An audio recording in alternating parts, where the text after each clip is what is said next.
This vest is a... They completely soaked the sandwich in sauce. Yo! Meerkat Mall. Yo! Juicy, tangy, moist, gourmet level burger. That's robust. Safe to swallow. Juicy, tangy, moist Cheeseburger. Get it all over my face. Gourmet level burger. Tangy zip, whirl, moist burger. Yummy and Robust. yo. I have gout. Gout is a disease that makes my acid levels much higher than most people's. And so if I eat certain foods, my acid level elevates, skyrockets, and then I get all giant swelling and incredible pain in my joints. So I'm gonna eat this burger live with you today and share what I think about it. I'm sure people are gonna be asking me questions about it. Yo!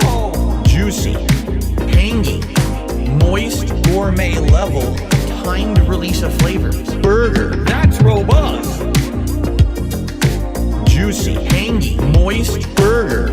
Get it all over my face. Gourmet level burger.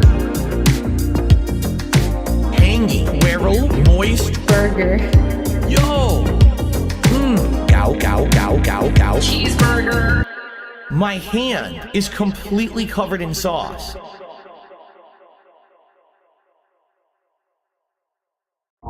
Here's the thing. I became infamous on the internet in 2016 for accidentally beating off on camera. Now, luckily, nothing was shown.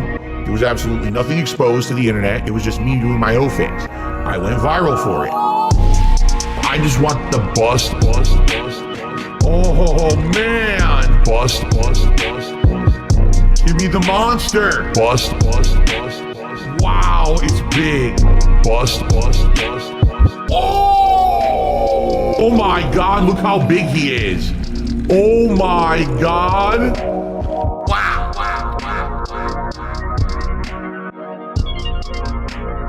That thing is a monster. I just want the bust. Oh man. Bust. Give me the monster. Wow, it's big. Bust. I just want the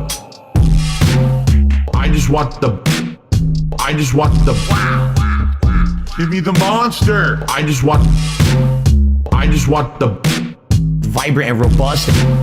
I just want the bust. I just want the give me the monster. I just want the wow, it's big. Where did the load go? I just want the bust. Oh man. Bust. Give me the monster. Bust. Wow, it's big. Bust. I just want the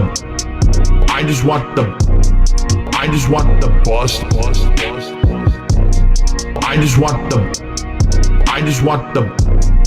I just want the bust. Oh!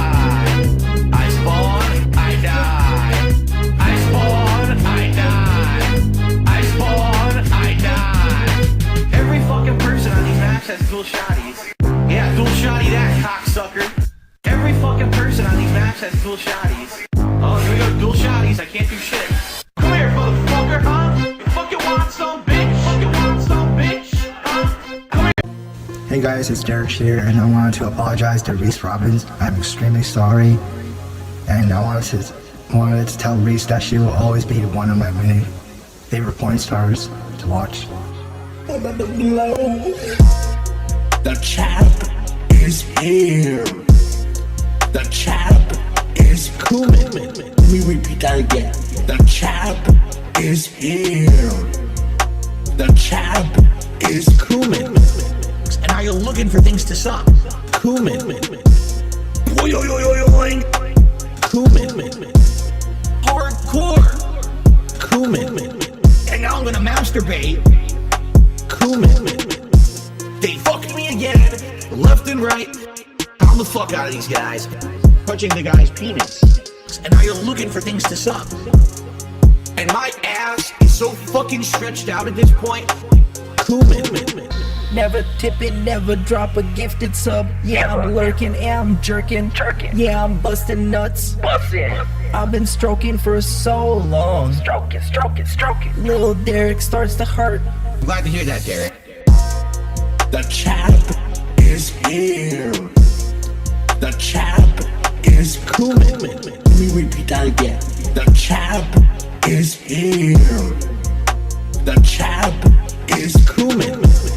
And now you're looking for things to suck. Cumin. Oy, oy, oy, oy, oy. Cumin. Hardcore. Cumin. And now I'm gonna masturbate. Cumin. Derek, what's going on? I love Cumin. I'm glad to hear that, Derek. My name's Derek. Bye.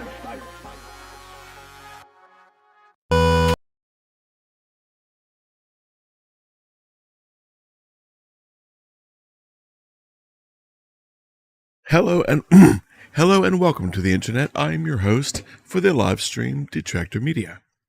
Today we're watching some old DSP Tries It videos that I found in a playlist just for fun. We'll hang out for a while, see what DSP has to say about these random food reviews. Without further ado, Phil, the floor is yours, dipshit. Go right ahead, bud. DSP Tries It. Hello everyone, and welcome to a new edition of DSP Tries It, and we are trying out a brand new item at KFC. We actually saw the advertisement for this one this week on television, and we said, this sounds interesting. It's Nashville Hot Chicken. It's supposed to be a special recipe, spicy chicken at KFC. You can either get it as an actual coating on regular chicken, or you can get it as tenders. We opted to get it as tenders because we don't know if we're going to like it or not. We actually got a couple of pieces extra of regular chicken that we're going to eat for dinner, and this is kind of like just a special thing for DSP Tries It to see if we like it or not. So, first of all, this is their 3-piece tenders meal. I believe it's $5 to $6. I'm not 100% on how much it costs. It's around that price range. And what you get with it is 3 chicken tenders in this Nashville style sauce. Looks to me like actually this is 2 smaller pieces and then 2 regular size tenders, and you get a biscuit. Pretty basic. Oh, and also it comes with coleslaw. So this is the whole meal basically right here. No drink included. And yeah, there's pickles on top of the chicken, which I don't know if that's traditional in Nashville or with southern style chicken or not. I don't know too much about it. But yeah, so they even show, here's what it looks like, see? So we're each gonna try a piece here and let you know what we think. So here, I guess I'll grab this tender that's closest to me with the pickle. I'll grab this little one with the pickle. Dang, this one is little. Yeah, see, because there's another half of it over there, so they give you 2 minis instead of a bigger one. My pickle won't come off my fork. There we go. So the coating looks interesting. It just looks like a normal chicken tender that they dipped in whatever the special coating is. If you look, it's actually red and very kind of see-through. Very greasy. Like a jelly. Alright, well, I'll give it a shot. It's supposed to be really spicy. I'll take the pickle off for now. Give it a bite and see what I think. Wow, look at that. Okay.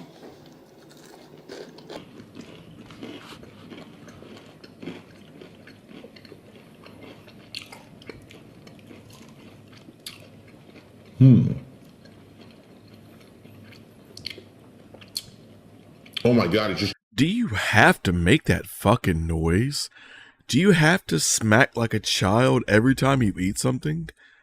Keep in mind, at this point, I'm pretty sure DSP was well into his 30s. Like, he was a grown man. And he cannot eat a meal without loudly smacking. It's the weirdest thing. kicked in. Oh, it's in my throat. Hold on, I need a drink. Holy shit. Ooh. It's weird. Because at first you don't even taste it. And then as it was going down my throat, it actually got heat, like a spiciness, a heat to it. It's almost as if it builds heat as it goes down your throat. Because the first bite, you're like, this is nothing. I didn't taste anything. And then I imagine... Nashville hot chicken isn't even hot. Anybody from the South that's ever had Nashville hot chicken, number one, will probably tell you Nashville hot chicken is fucking nasty. Number one. Number two, that shit is not remotely hot. Not hot at all. It's just nasty. If you ate the whole thing, it'd be like, whoa. All right, I'm gonna take another bite. This one looks like it's more saturated in it, so.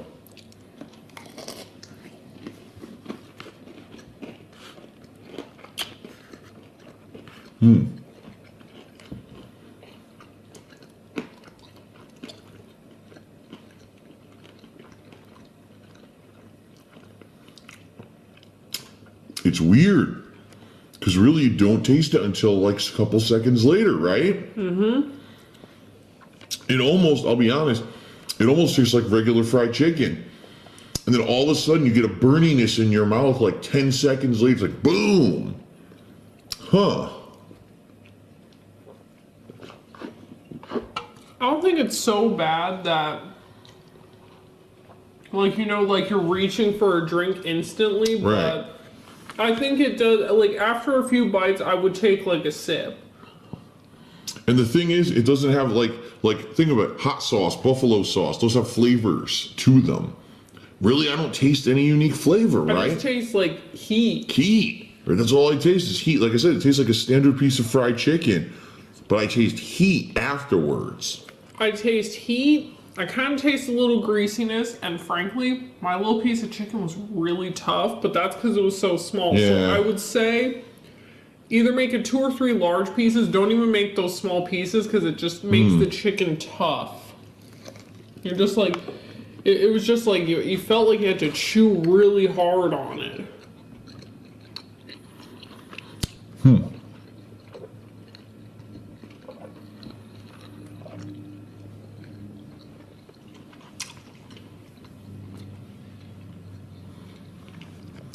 And the pickle does nothing for me. Yeah, it's just a pickle. I mean, Yeah, it's like not. It doesn't add anything. It's just there. It's a gimmick. you'll have the pickle. There's pickles on my chicken.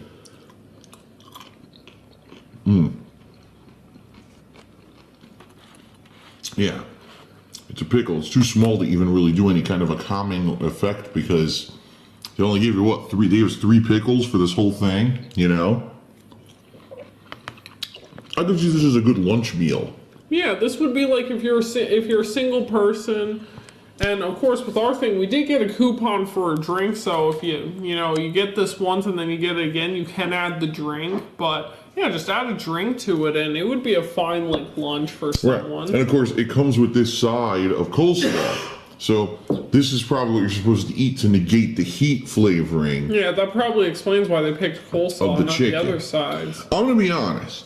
It's not bad, but I'm not really impressed. And the reason I'm not impressed because it really doesn't have any flavor to it. It's not like it's just heat. Yeah, it doesn't taste like you can think when you think hot sauce. I know what that tastes like. Buffalo sauce. I know what that tastes like. This is literally just burning in your mouth with no additional flavor. It tastes like normal fried chicken with burniness in your mouth. Is that a big deal? You know, maybe some people really like that. But is it a reason to rush out to go to KFC? No. I'm really not impressed at all.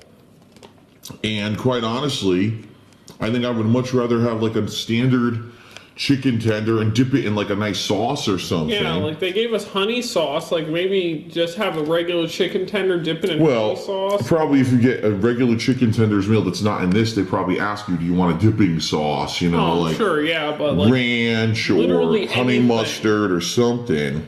Yeah, this was kind of, it wasn't bad, but it was just It's very average, you know. I'm gonna be honest. I'm gonna give it a 2 out of 5. I don't think that it's even worth a trip. I would rather get the regular chicken than just have a burniness in my mouth.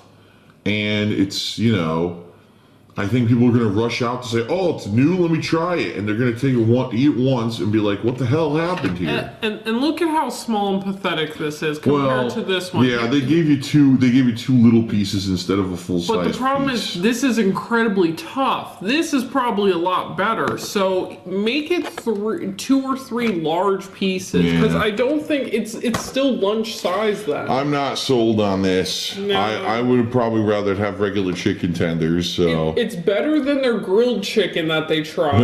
Well, but it's not gonna top original. I'm just happy we got this, because honestly, I'm gonna probably finish this, and I don't even know if I want any more. So I'm happy that we got the regular chicken. Yeah. To eat for dinner, because I'm not impressed, and I probably won't even eat the rest. Yeah. I don't really like it. This is meh. So. KFC's Nashville hot chicken, blah. 2 out of 5 for me. Not impressive at all. No added flavor, just heat. Pretty lame, and not a reason to go to KFC. So pretty disappointing in my opinion. All right, yeah. Warning, you're about to taste the best spicy chicken you've ever had. Yeah, fuck you. Talk about false advertising. All right, that's it for DSP Tries It. See you next time. Hello everyone, Phil here, and welcome to a new episode of DSP Tries It. This one is going to be a lot different than what you're used to.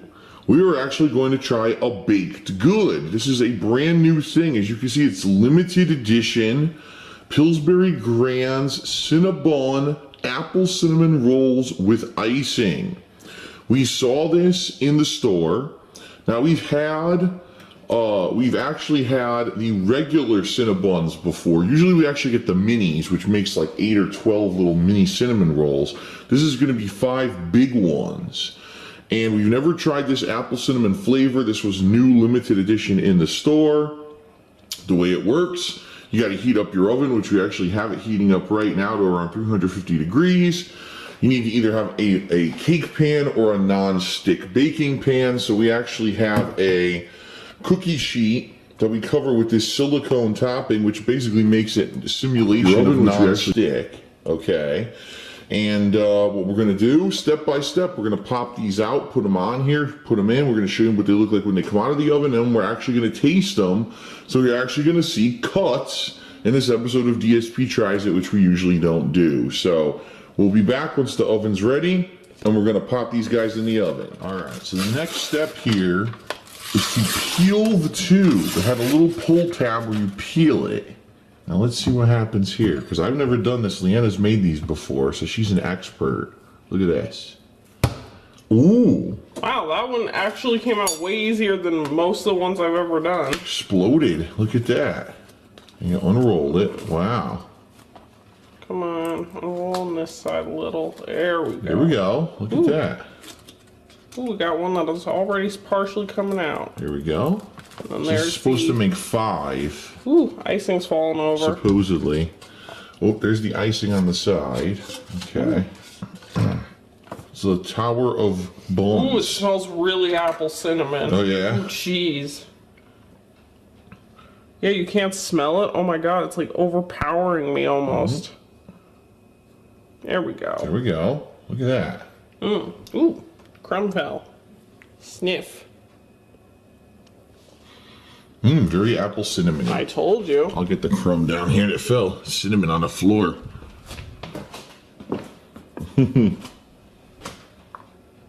Ha. And this makes 5 big ones. 5 big ones, supposedly. Why did he throw that? Why did he throw that in the garbage disposal? And this makes 5 big ones. 5 big ones, supposedly. There's the tear line right there. Yep. Go back. Yeah, he threw that in the garbage disposal. He didn't throw it in the trash can like a normal person would. Oh, cinnamon on the floor.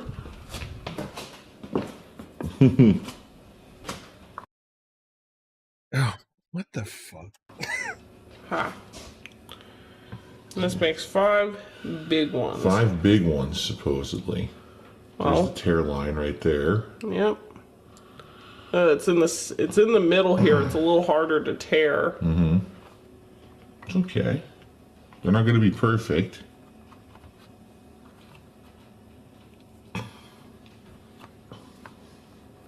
Probably trying to evenly space them once we all get them down here so they don't touch each other as they rise of the Okay, cinnamon. okay. Let's get to the point here, DSP. This is a lot of preamble that certainly no one really gives a shit about. I think I should turn my mic down a little bit. Yeah, it's probably good. Yeah, let's rush past this because you're yapping too much. There's no reason for us to have to watch you take the cinnamon bun out of the wrap and then like describe to us what it looks like. There's no reason for that, right? That's just dead air. He doesn't seem to understand that there's certain things you should cut out because no one fucking cares. He has no concept of that. He just records hour-long videos of him doing whatever. Doesn't edit anything because he has no idea how to edit. And then he just posts the thing in its entirety and wonders why it gets like no views. Because nobody wants to watch you and your girlfriend take this shit out of the wrapper and sniff it 1,000 times and pick up crumbs off the floor. You fucking weirdo, you dummy. Come on, Phil, hurry up. Icing doesn't, ooze into each other. Get ready for the smacks. Amongst the baked people. The baked people? It already melted on top of it. You kind of want to... So much dead air. In a few minutes, once they cool... So, we will be back. Oh, he's about to be snorting and smacking and making all kinds of god-awful noises. To make them, now we're going to taste them. It only took you, what, 6 minutes of bullshit to just taste the damn thing? See if these apple cinnamon rolls from Pillsbury are any good. It's going to be quite daunting. It's okay.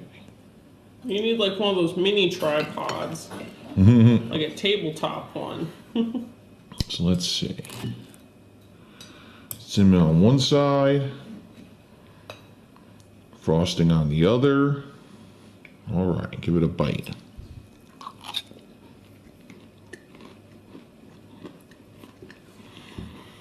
Oh, please don't ASMR me, Phil.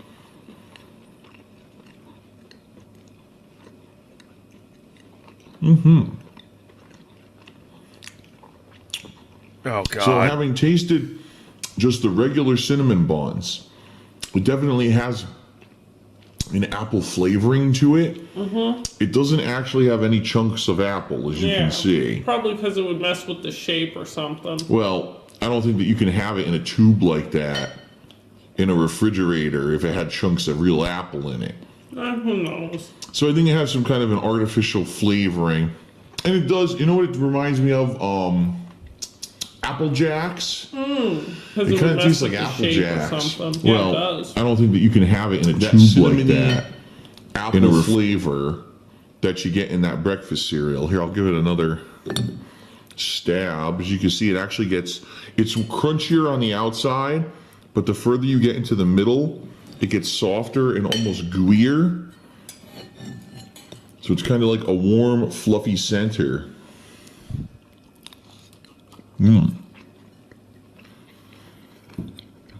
Great. I dropped a piece already.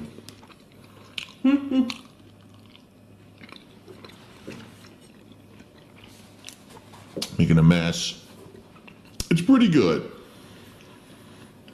Is it amazing? No. This would be awesome if it had like actual apple pieces on top. Right? If you could like drizzle apple pieces on top of it, warm apples in it, it would be like really good. I speculated that when we got it, that the frosting was actually going to be like an apple frosting, or an apple cinnamon frosting. It would be like a regular cinnamon bun. But it's not. It's just regular frosting. So it's all right. Is it like dramatically better than the normal cinnamon bun? No. But it's something different. If you're tired of just cinnamon, you want a little bit of an extra flavoring to it. Yeah. It's not bad. It's not any more expensive than the regular cinnamon bun. So whatever the regular cost is, which I think is a few bucks, right? Like $4 or $5 maybe. Yeah, it depends on where you get it from. Right. If it's on, nice snort. On sale or not. Whoa, hold on. Let's hear that snort one more time. Bun. So whatever the regular cost is, which I think is a few bucks, right? Like $4 or $5 maybe. Yeah, it depends on where you get it from. Oh, nice, North. From. Right, and if it's on on sale or not. I think ours was, Oh, great. I remember it was like $3.29 or something. I got cinnamon. Went the wrong way down my Making throat. me cough. Ugh. Whatever you do, don't get cinnamon down the wrong chute. Ooh. So it's not bad. I'm going to give it a 3 out of 5 rating. Didn't blow me away. Not bad. If it had actual apple in it, it would definitely be way higher up there. Yeah. So it's a little disappointing in that regard. But then again, like I said, I don't know if that could exist in the freezer the way that this is. I'm you sure know. they put in preservatives, but I don't know. Yeah. So Pillsbury, apple cinnamon, Cinnabon, mini. Well, these are actually big cinnamon rolls. I'm going to give it a 3 out of 5. What do you think? I will give it a 3 out of 5. My only criticism is I hate when they do the odd number in the tube. Not 5. 5. It should have been 4 or 6. So someone, unless you have a family of 5, someone either has to eat 2 and become like bloated, Or everyone fights to the death for the last one. Yeah. All right. So I hope you enjoyed this DSP Tries It. A lot different than the usual. Thanks for watching. See you next time. Welcome to a new edition of DSP Tries It. This week, we try out a brand new burger offering from Jack in the Box. Yes, a place that I now frequent. Not too often, but every once in a while because now it is a chain that is local to me. They have a brand new burger, which I'm a little confused about, and I'll explain in a moment. It's called the Double Jack. They've been advertising it on TV. It's supposed to have a buttery bun, and I'm going to show you why I'm confused about it. So here it is, first of all. And FYI, to get this burger, it's around $5 or so, like most of these premium burgers that you get at burger joints, okay? So it's supposed to be a buttery style bun, okay? Lettuce, which the lettuce isn't even on the burger for me, so I'm gonna have to move that. Tomato, pickles, a little bit of onion I see, cheese, 2 burgers, ketchup and mayo. Now, here's the thing that I find odd about this burger. Doesn't that sound like the standard burger you would get anywhere? Doesn't that sound like the burger you would get at like Burger King, the Whopper? That's exactly what comes on the Whopper, right? McDonald's, you get any of their premium burgers, like their quarter pounders. That's exactly what comes on it. So it's a little confusing to me that this is their new burger at Jack in the Box, yet this is like something you would get everywhere else in the past. Now, looks like there's also mustard, and boy did they make a mess when they combined the mustard with the other condiments, just slapped it on there. Also, as you can see, they did not do a good job of positioning the burger, because as I got home, the top patty slid off, and the cheese fused to the box. That is not good. That means they did not put any effort into actually positioning the sandwich properly, and now I'm going to have a lopsided sandwich. So I'm going to have to try to do here is attempt to get the beef patty in the right position where it should have been to begin with, so I can actually eat the sandwich properly. So, here I am. It actually did push and move, so that's good. Position, position. Alright. So, put that on top. Yeah, because you know, Jack in the Box has what they call a jumbo jack, but all that is a single patty burger with these kind of lettuce, tomato, and, you know, onion, ketchup, pickles, that kind of stuff. And it's very odd to me that they never had a double of that in the past, and that they're actually advertising this as a new burger when typically it's kind of the burger you get anywhere else, right? Alright, well, I'm gonna try it. Looks like it's gonna be messy, but I am gonna try it here. So, lift it up. They did put an extra piece of cheese between the 2 patties. It is a very hefty burger. Look, those burgers are pretty big. Much bigger than a patty you would get at, say, McDonald's, right? Much more meat to it. Alright, well, let's see.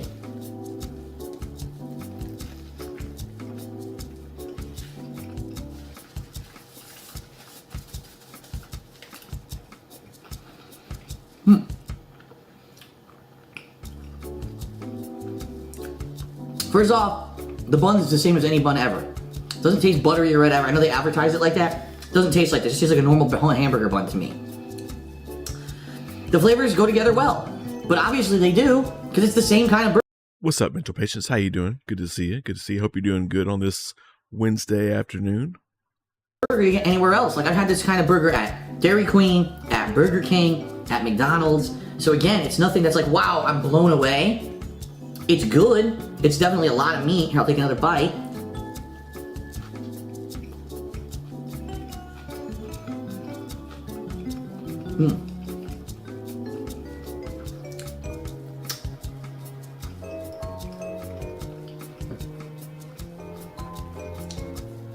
condiments go well with it. 2 slices of cheese is the right amount of cheese for this size of burger. But there's nothing special about it. It's pretty much what you would get anywhere else, except there's 2 patties now instead of 1 from the regular Jumbo Jack. So, is the Double Jack worth like $5? Honestly, I've seen better deals. You know what I mean? Like, I've seen the Jumbo Jack is usually a cheap burger. You can get it for like $2-3 tops. So really, if you want a 2-patty burger, this is probably one of the ways to go. They also have another one. It's called the Ultimate Cheeseburger. Now that one has 2 patties. It has 2 different kinds of cheese on it. And I believe you can get that one with bacon and stuff. This one doesn't come with that. But it's alright. I'm not blown away. It tastes good. It's a good tasting burger. But I'm not blown away, and I don't think there's any reason why you need to go to Jack in the Box to get the burger. It's a fast food burger. Well, why would you be blown away by a fast food burger? They're all the same. It's meat, cheese, maybe some lettuce, tomato, some mayo, and some bread. It's all going to taste the same. I love how... What's up, Mentor? How you doing? I love how his reviews are like just the bare bones. Like, it tastes good. It's not bad, but it's good. Like, you really, I don't know. You really took the time to record that and post it. Like, that's going to be helpful to anybody. Wow. So outside today, it's sunny. It's hot. It's not real hot, but it's hot. Imagine if that was your local weatherman. Imagine if that was the weather, or how the weather was explained to you on the news. It was like, it's not hot, not too bad. It's bright, it's not too bad. Like, thanks, man. Thanks so much. Thanks so much for your contributions to society. Fucking lose, you fucking donkey. So kind of plain vanilla. Really, there's no sauce that's anything different. They didn't put any kind of special cheese, nothing. It's just exactly what you would expect on a burger, and it's surprising me that this is what they're advertising as something new when it's something you get everywhere else. So I'm gonna go right middle of the road. I'm gonna say this is a 2.5 out of 5 because it's not good and it's not bad. It's just is. It's not overpriced because it's huge. It's a lot of meat, a lot of food, but I wouldn't rush to Jack in the Box to get this. Maybe there are people who've been complaining, why can't I just get a traditional burger at Jack in the Box? Well, then I guess get this. But there's no reason for you to make an extra trip. It just is what it is, very standard. So, alright, that's it for DSP Tries It. I'll see you next time.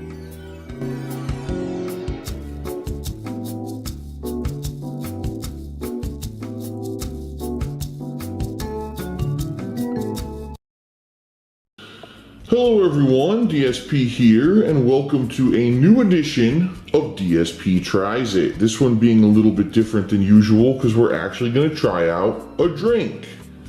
That's right, we're going to be trying out one of the new flavors for Mountain Dew Kickstart. This is a line of energy drinks that's been around for quite some time. I believe it's been over 2 years that these energy drinks have been out, and I actually did a DSP Tries It on these previously, quite a long time ago when they were first released. Now, since then, they've had a secondary line of drinks that were... Okay, hold on. These are a little too tame. It's not what I'm used to from DSP. I found a playlist. Shout out Snort Burnell. He's got some playlists of some old DSP Tries It. These look like these are mostly home cooked meals. So these should be probably more disgusting. Let's see. Oh, it's muted. You're filming me first. Because you are the star. You're the master chef who has prepared our first real home-cooked meal since we moved here to Washington. Yeah, Jack in the Box. I've never personally had Jack in the Box. I am a vegan style individual, so I've never had Jack in the Box before. But I've always heard that it's run of the mill, you know, like you said, it's a really mid place to go. So just seems like a weird review to taste something that is pretty well renowned as mid as fuck and be like, hey, this is pretty mid as fuck. Like a pretty lukewarm take. But I don't know, man. It just seems so silly. Right? It just seems so silly to do a review of a fast food place that's not good and give it the review that everyone already fucking knew in the first place. It just seems redundant. To me personally. I don't know. I think I made that pizza the other day. Well, this is like from start to finish, nothing pre-made. You made it all yourself. So what is it? Explain it. It is crab stuffed zucchini with a delicious, spicy, kind of southern Louisiana-like sauce. It's delicious. What's it stuffed with? It is stuffed with, well, we substituted jumbo lump crab with imitation. Hold on, it's what now? I heard something about Louisiana. Stuffed zucchini. Explain it. It is crab stuffed zucchini with a delicious, spicy, kind of southern Louisiana-like sauce. Okay, it's a southern Louisiana type sauce. Let's see. I wish you would explain that a little bit more. Like, what do you mean by South Louisiana? Like, is it Tony's Creole? Is it like Old Bay seasoning? Is it certain herbs and spices that make it like South Louisiana? I don't quite know what you mean. You're being a little bit vague with the whole South Louisiana thing. Well, let's see how it works out for him. Delicious, spicy, kind of southern Louisiana-like sauce. It's delicious. What's it stuffed with? It is stuffed with, well, we substituted jumbo lump crab with imitation crab because they didn't have it at the local store. We were going to get real crab meat, but they didn't have it, so we had to get. Is that cheese? Is this just a big heaping of fucking cheese? So it's zucchinis that you've hollowed out. You put cheap imitation crab in the middle of the zucchini and covered it in some coon-looking ass cheese. And it's supposed to be South Louisiana. It's supposed to be what we eat down here. I don't think people don't bring this shit to South Louisiana. Do us all a favor. Don't bring this shit to South Louisiana. You'll get kicked out. You'll get kicked out of the whole goddamn state. You bring this bullshit down here to us. I don't want this shit. The fuck is this? Cheese, fake crab, and goddamn zucchinis. Hell no. This shit away from me. Disrespecting my whole lineage. Hell no. Fuck out of here. The imitation. And the sauce has like cayenne pepper, Worcestershire sauce. Worcestershire sauce. Yeah, nobody can. Bro, it's Worcestershire sauce. How goddamn hard is that for people to say? Worcestershire sauce, which is not Cajun. And she said, what else did she say? Worcestershire, and the sauce has like cayenne pepper, which isn't inherently Cajun. Worcestershire sauce, which is not Cajun. Worcestershire sauce. Yeah, nobody can ever say it. It's got Worcestershire sauce. You're welcome. Dijon mustard. Which, okay, that's Dijon mustard is about as Creole as like I don't know, like a fucking bay leaf. I don't know. It's not really Creole, but like I don't think you understand what Creole culture is. But okay, it's Dijon. It's French. And deliciousness and deliciousness. Exactly what I wanted to hear. Great. None of those things are very Creole, but okay. Zucchini. What do we have here? And here we have a spicy Asian cucumber salad. Hold up, you eating quote unquote? I'm doing air quotes. Y'all can't see it. You're making quote unquote Cajun, like Creole food mixed with Asian food. Like the main course is Creole, and then the side dish is Asian. This is off the rails. I don't know what's going on here. This should be interesting. Which is red pepper flakes, soy sauce, rice oil, and a few other Asian-y things, and garlic. And it's actually pretty mild, even though there's a lot of flakes in there. I kept it very mild for you. And then you, sweetie, made garlic bread. Of course, you need bread with dinner. What? Why would you put garlic? Jesus fucking Christ. This meal makes no sense. That makes no fucking sense at all. So you let me get this right. You got some zucchini with some fake crabs covered in cheese. It's supposed to be Creole. It's not Creole. You have a side of quote unquote Asian food, which looks like zucchinis you chopped up and threw some fucking sauce on, which is not very Asian. And you have garlic bread. What the fuck is wrong with you? Implied deliciousness. Yeah, exactly. Yeah. I don't want to give you any details, Mental. Just believe me, bro. It's good, bro. It's Cajun, bro. it's all implied. You just have to try it, bro, and you'll get it. Garlic bread, some zucchini bullshit gimmick, and then some hollowed out zucchinis with some fake crabs and cheese. It's supposed to be Creole. This makes no. This is an abomination. This is disrespecting like 3 different cultures right here. One of which is mine. I don't like it. I don't care about the other 2. You're shut up, Justin. Okay. Some kind of bread. What's up, Dasher? So there you go. Our first real dinner. My dessert's thawing out. It was in the fridge. And we're gonna dig in, and we'll be ready to go with our first real home cooked meal.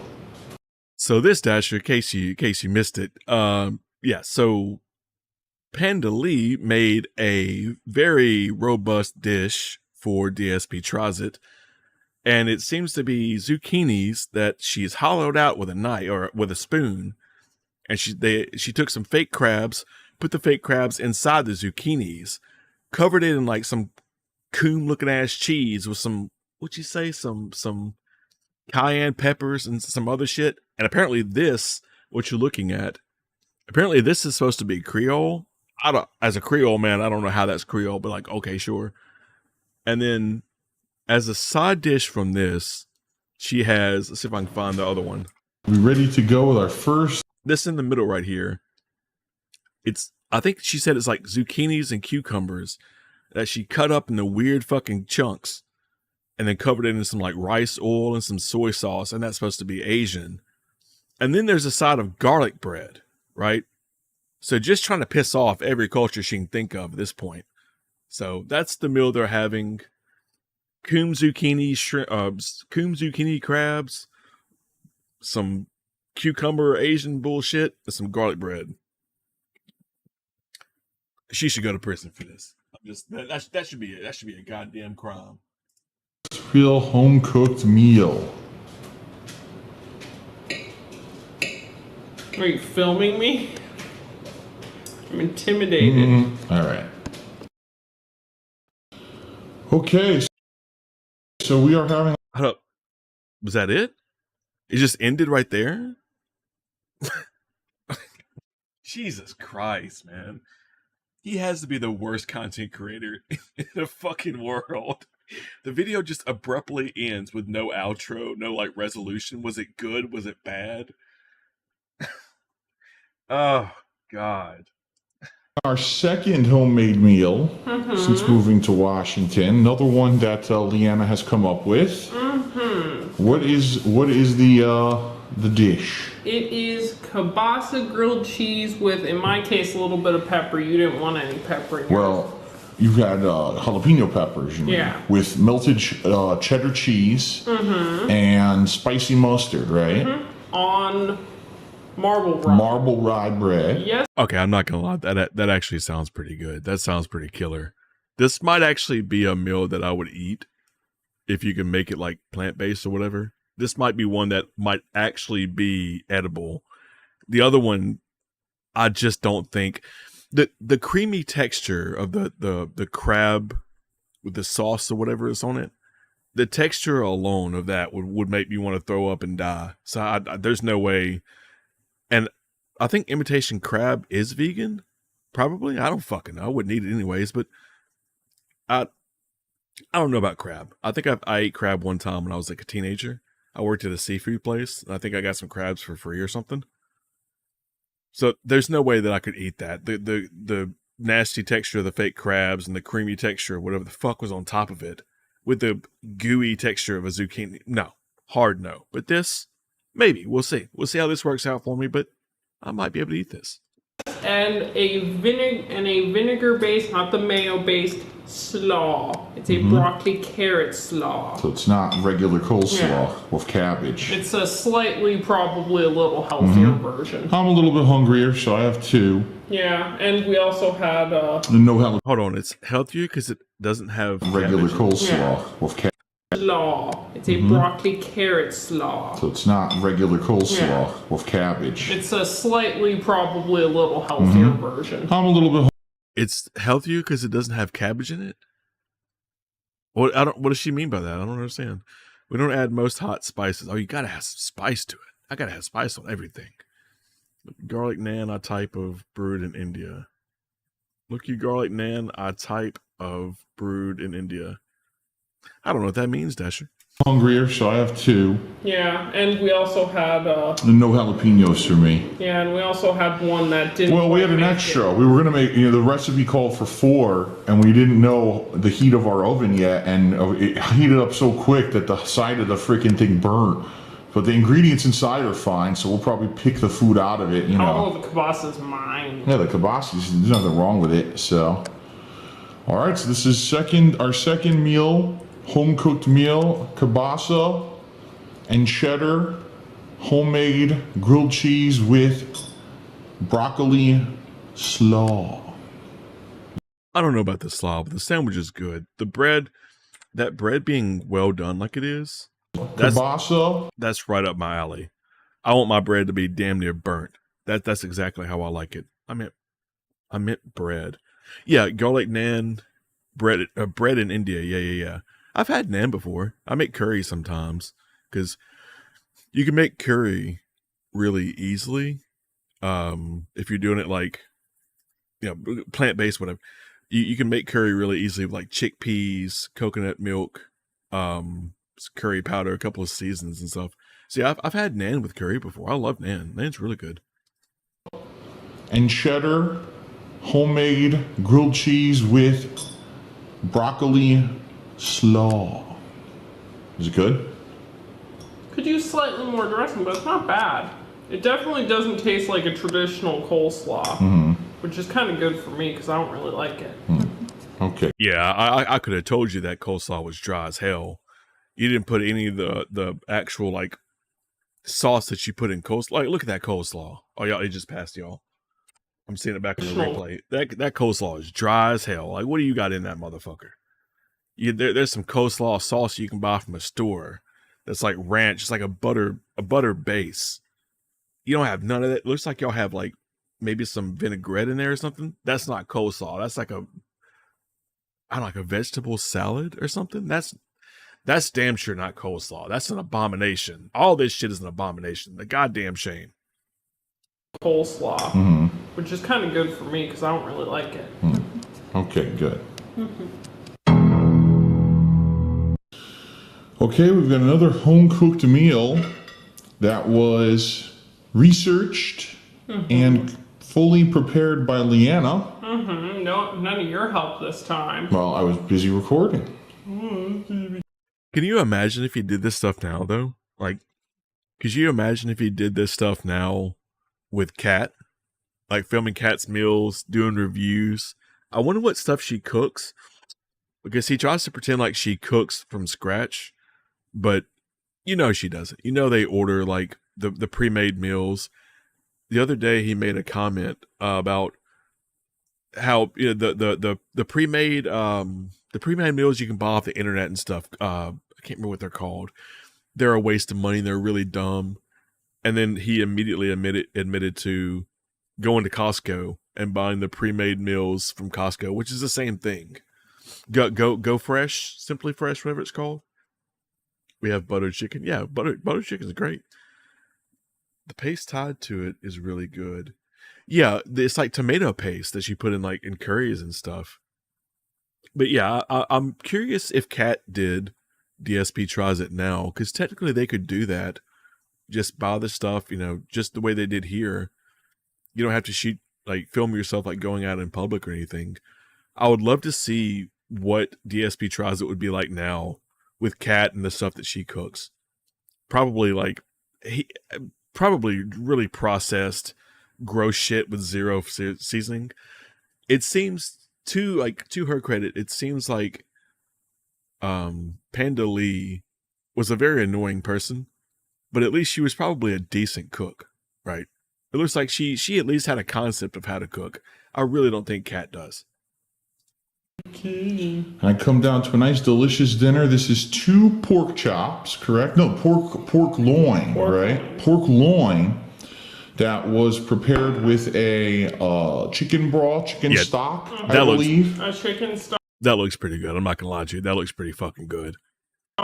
with some vegetables browned into it, making it a nice vegetable-y, chickeny deliciousness. All fried up in a skillet. It's almost like stir fry. And then we had a little mini side salad here of, it looks like tomatoes and tomatoes, peppers with a slightly hot sauce dressing type thing going with it. So this is, you know, a lot of people, of course, they're always going to be dicks and be critical, but the other two videos that we put up, people are like, oh, your grilled cheese isn't a home-cooked meal, which I say, you're full of shit. I hate to tell you, but any kind of a sandwich is a cooked meal. But this in particular is a more traditional style where, you know... Hold up, what? Meal. But this... Yeah. Any kind of sandwich is a cooked meal? You realize that doesn't make any fucking sense, right? You realize you can take 2 pieces of bread and some ham and some mayonnaise and make a sandwich, and you're not cooking anything. That is, I've heard a lot of really stupid takes from DSP. That has to be one of the dumbest goddamn takes I've ever heard. That absolutely, that makes 0 sense. 0 cents. 0 cents. It's 0 cents. Oh man, what a dented take. Oh fuck, Jesus Christ. I hate to tell you, but any kind of a sandwich is a cooked meal. But this in particular is a more traditional style where, you know, you come home, this would be your dinner, you know. So we're gonna try it out. We're gonna see if we like it. It's good. I already had a piece. Oh, and if we, you know, if I like it and we both like it, we'll keep it. We'll keep it. We'll keep it on the menu. So we shall see. All right. All right. So another day, another delicious homemade meal. This one is a combination of some baked chicken with mesquite barbecue sauce that Leanna baked in the oven. After I brined it overnight. Right, you brined it overnight. With some beer. For extra flavor. And then here we've got a combination of green beans, bacon, and salt, pepper. Any kind of liquid in there at all? A little bit of vinegar. Vinegar? Okay. Very good. So we actually had no idea. We did not buy a thermometer yet for the oven. So we're looking at it like, geez, do we cook it long enough? The good news is I cut all the way down in there, and as you can see, it is white and juicy all the way inside. So we are good. We definitely cooked it long enough, and we are ready to enjoy it. Actually, a little snafu happened because we were going to use a custom barbecue sauce that was in, what was it, Food Network magazine? But Leanna made it, and not only did it taste disgusting, the entire effing house smelled of this horrible. Sour flavor almost is what it smelled like.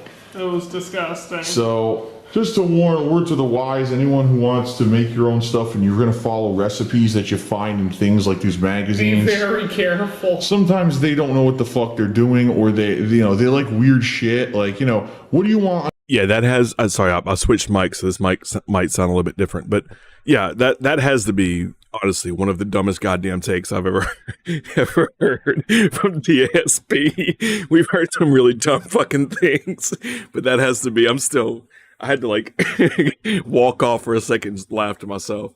That has to be one of the dumbest goddamn things I've ever heard DSP say. Juicy and robust. What's up, Kay? What's up, Jay? How you doing? Welcome to the stream. Watching some DSP tries it back in the day. Since he is off today, and he will be back, unfortunately for all of us, he will be back tomorrow. Chicken, traditional barbecue sauce, right? Barbecue flavor, maybe with a little bit of tinge here or there. This is mesquite barbecue. You don't want weird shit. This one had all kinds of weird stuff in it that, you know, you wouldn't even want in a normal barbecue. Yeah. So, you gotta be wary. Oh my God, she laughs like he does.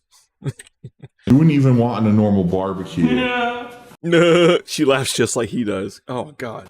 So, you gotta be wary. But here we go. We're about to jump into our baked barbecue chicken. Jump into it, Phil. Let's go.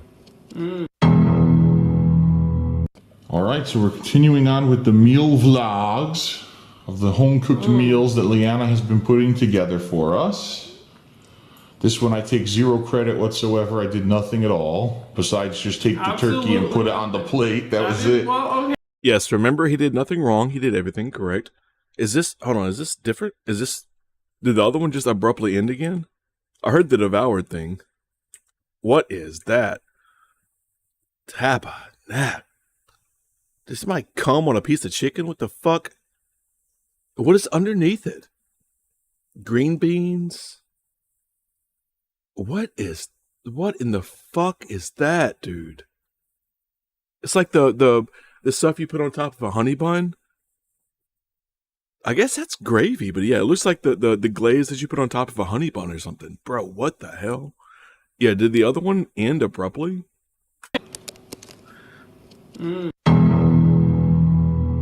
All right, so we're Okay. That's really weird. He got the goat laugh from Leanna. Well, now he does the goat laugh, but now he does the that's his new thing now, is when he's playing a game and he's trying to like feign interest in the game. He does like a ta. Yeah, he probably got it from Pandaree, probably, most likely. Big ups, Pandaree. continuing on with the meal vlogs of the home-cooked meals that Leanna has been putting together for us. This one I take zero credit whatsoever. I did nothing at all besides just take the turkey and put it on the plate. That was it. Well, okay, so you did something. This is oven baked, I guess you could call oven roasted. Yeah. Turkey leg, right? Is the upper portion of the leg, or is it the thigh? I forget. I don't remember now. With, well, it's on a bed of Yukon Gold potatoes, My peas, favorite potato. a little bit of garnish of lemon, Yes, to celebrate Street Fighter, which I don't even think you played as Hugo. and we have a, what do you call this? I'm having a Dijon. Yeah, a Dijon mustard sauce kind of glaze thing. Did you pour on top of it? It's Dijon. Dijon. You say it like a hillbilly. It's not Dijon. It's Dijon. It's French. Get with the program. God damn. Here's the real deal. This recipe was originally supposed to be with a turkey cutlet. The problem is our local supermarket doesn't have a lot of meat, and they don't actually have a fresh butcher on site. So unfortunately, we had to use whatever turkey they had, and all they had were turkey legs, a whole turkey, or this portion of the turkey. So we used this, and we said, well, we can't fry this in a pan. You know, it would cook so unevenly, and it would be so hard to cook. So we put it in the oven. The glaze was supposed to be fried with the turkey. Instead, we poured it over after it was baked. So it should have a little bit of a Dijon taste to it. If we like it, we're going to add it to our repertoire. If not, you know, we may experiment with other stuff. We shall see. Again, repertoire. It's not repertoire, repertoire. But another good job to Leanna for another home-cooked meal we're going to try I out. like it, so. Looks good. And we got some good starch in it too, which I like. Mm-hmm.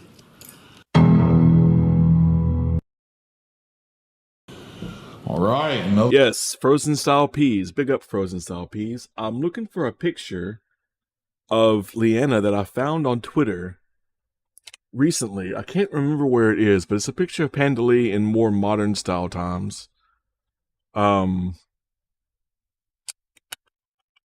It was a reply. I saw someone posted a picture of Pandalea. Let's see if I can find it. And it's her. It looks like it's her within like the last couple of years, probably. Last I heard, she is pregnant, and I think she is either married or getting married. The guy she's getting married to looks there she is. Looks very twinky. But, you know, big ups. Big ups to Pandalea for breaking the pignosis, getting out of the Snortex, and now she seems pretty happy. I don't know, again, if she is pregnant for sure, but I've heard from multiple sources that she is. So big ups Pandalea for breaking pignosis and getting out of the Snortex. Big ups to you, sis. Hope all the best for you. I really, honestly, genuinely do hope the best for Pandalea. I hope that her quality of life is exponentially better now that she's gotten away from Phil, because clearly Phil takes people and, you know, takes their quality of life and just shits all over it. I mean, look at Kat when they first met, and then look at Kat the last time we saw her. So big ups, Pandalea. Hope you're doing good. If you ever see this, which you won't, but still. Another home cooked meal, another different thing we're trying that we have not tried before. This is, what kind of steak? Chuck steak? No, it was supposed to be flank steak for the recipe, but they didn't have flank steak. Yeah, I forget now. It's a longer cut of a steak and no bone in it. I can't it's remember. supposed to be skirt steak, and this is so maybe this is flank steak. Yeah, I think this or is. chuck steak. I don't know. A little bit pink. So it's been marinated, correct, in a certain kind of, a Olive oil, some garlic, some herb, simple. And we've got orzo here, orzo pasta with Gruyere cheese. Yeah, with Gruyere and half to make it a creamier taste. And then we've got some seasoned asparagus as well, correct? Mm-hmm. It's pretty much the same stuff that the steak was seasoned with, correct? Except it has a little lemon juice too. All right, so wide variety. You got your starch, you got your veggies, you got a lot of meat, a nice big meal, and I'm about to dig in.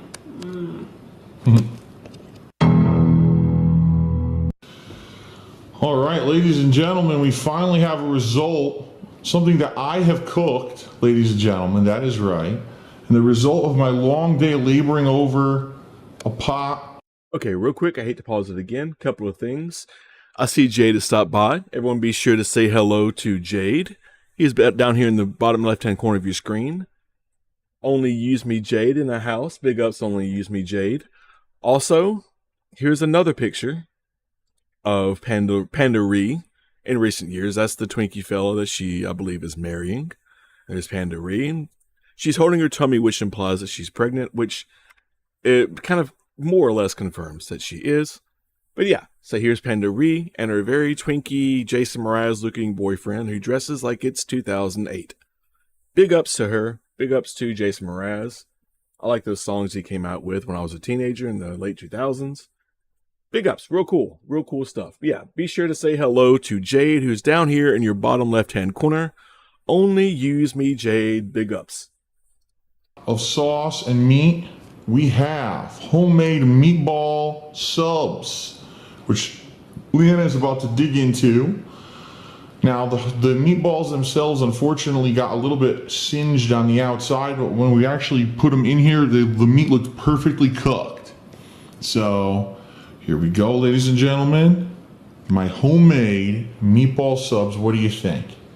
It is the most sexual meatball sub I've ever had. Really? Mostly because I've never had one before. But you never had a meatball sub?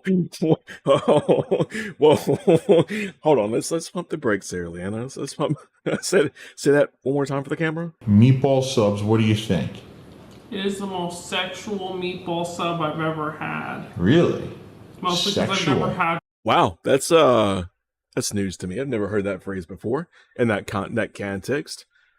Is this a sugar sauce? Jay Cosney says. Yes, I believe this is the red pasta sauce that he made in a video. The Italian sauce, the recipe that he gets from his mother, which is, as a guy who's not fucking Italian, I'm Creole, it's probably not Italian. But I will say to his credit that in the video he put sugar in his pasta sauce. I don't know if you guys know the Wolverine doll. He's another Detractor style human. Big ups Wolverine doll. He made a iceberg about DSP, and he mentioned this moment where DSP makes his mom's recipe of like Italian pasta sauce, and he couldn't quite understand why you would put sugar in pasta sauce. Now, I'm from the deep south. My grandmother told me that when I was a teenager, that you put sugar in pasta sauce to bring it all together, to bring all the flavors together. So maybe it's not something that y'all know if you're not from the deep south. Maybe if you're a northern style individual, maybe if you're a West Coast surfer type individual, you probably don't know that. But down here in the deep south, I remember when I was real young. I remember my grandmother telling me that you always put sugar in your pasta sauce because it ties everything together. The sweetness ties together the acidity of the tomatoes and then all your seasonings and stuff. Now, it might be horse shit. I don't know if it's actually true, verifiable, but I will say to DSP's credit, for once in his life, he's not saying something that's super alien that I've never fucking heard of, right? So I think it's just a cultural thing down here in the South. Other people just don't do it. One before, but You never had a meatball sub? Wow. hello, not Italian. Big ups to my grandmother, who is super dead. I guess that's true. So yeah, well, I did. You know, you take the meatballs out, you put it right onto the sub, and they're already covered in the sauce from simmering all day. Then you put a little bit more sauce. You sprinkle mozzarella cheese, and I actually give it a sprinkling of Italian seasonings on top, as you can see. 2 homemade meatball subs for dinner. Leanna's having one. If she's hungry enough, she'll have a second. We'll have to see. So is it good? You like it? Great, and that is the fruit of 4.5 hours of hard labor, but it's worth it.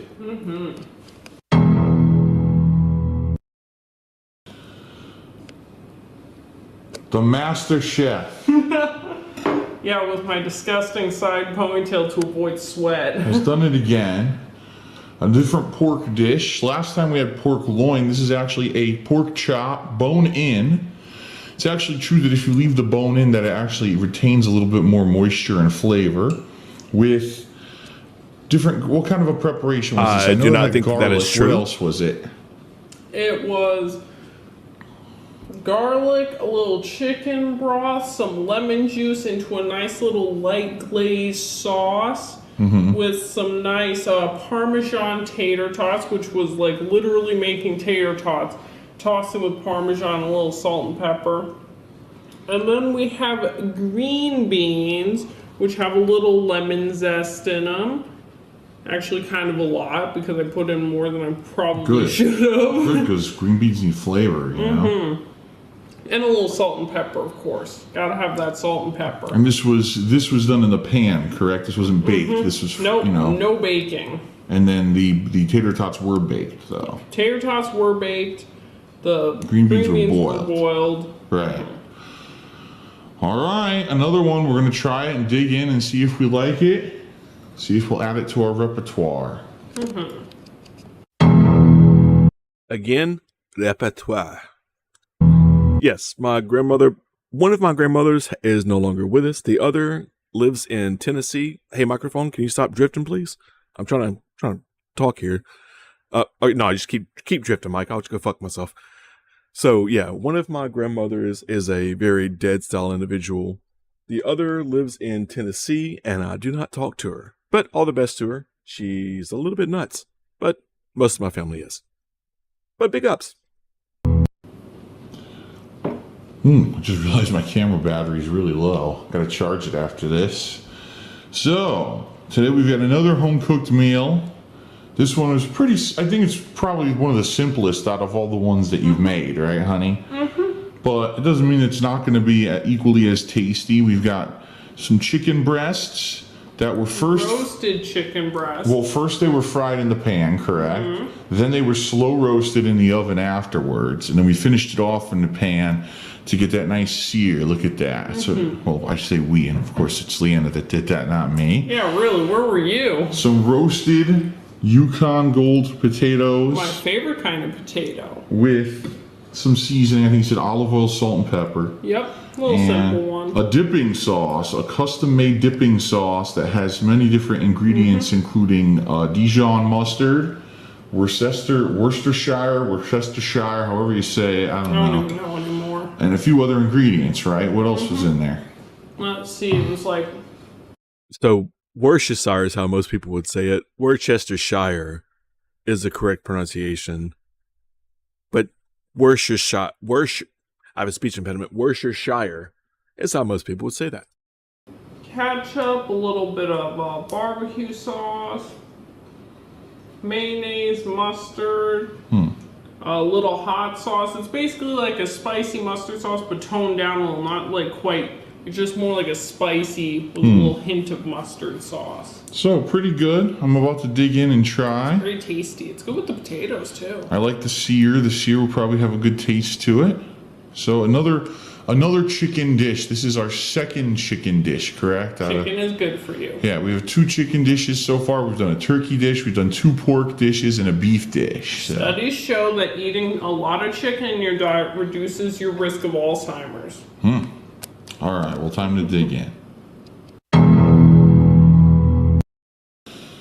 Okay, so here you see the fruits of our labor this past weekend when we spent several hours on sauce. This is one of the dishes that you can actually make with it. This is penne pasta with my homemade Italian sauce and meatballs, and also a little side salad of romaine hearts with, it says, the Italian dressing and some croutons. What do you think? It's good. You like the flavors? Mm-hmm. How does it taste? Tastes like sauce. I actually have not just even tasted it yet. Let me taste it.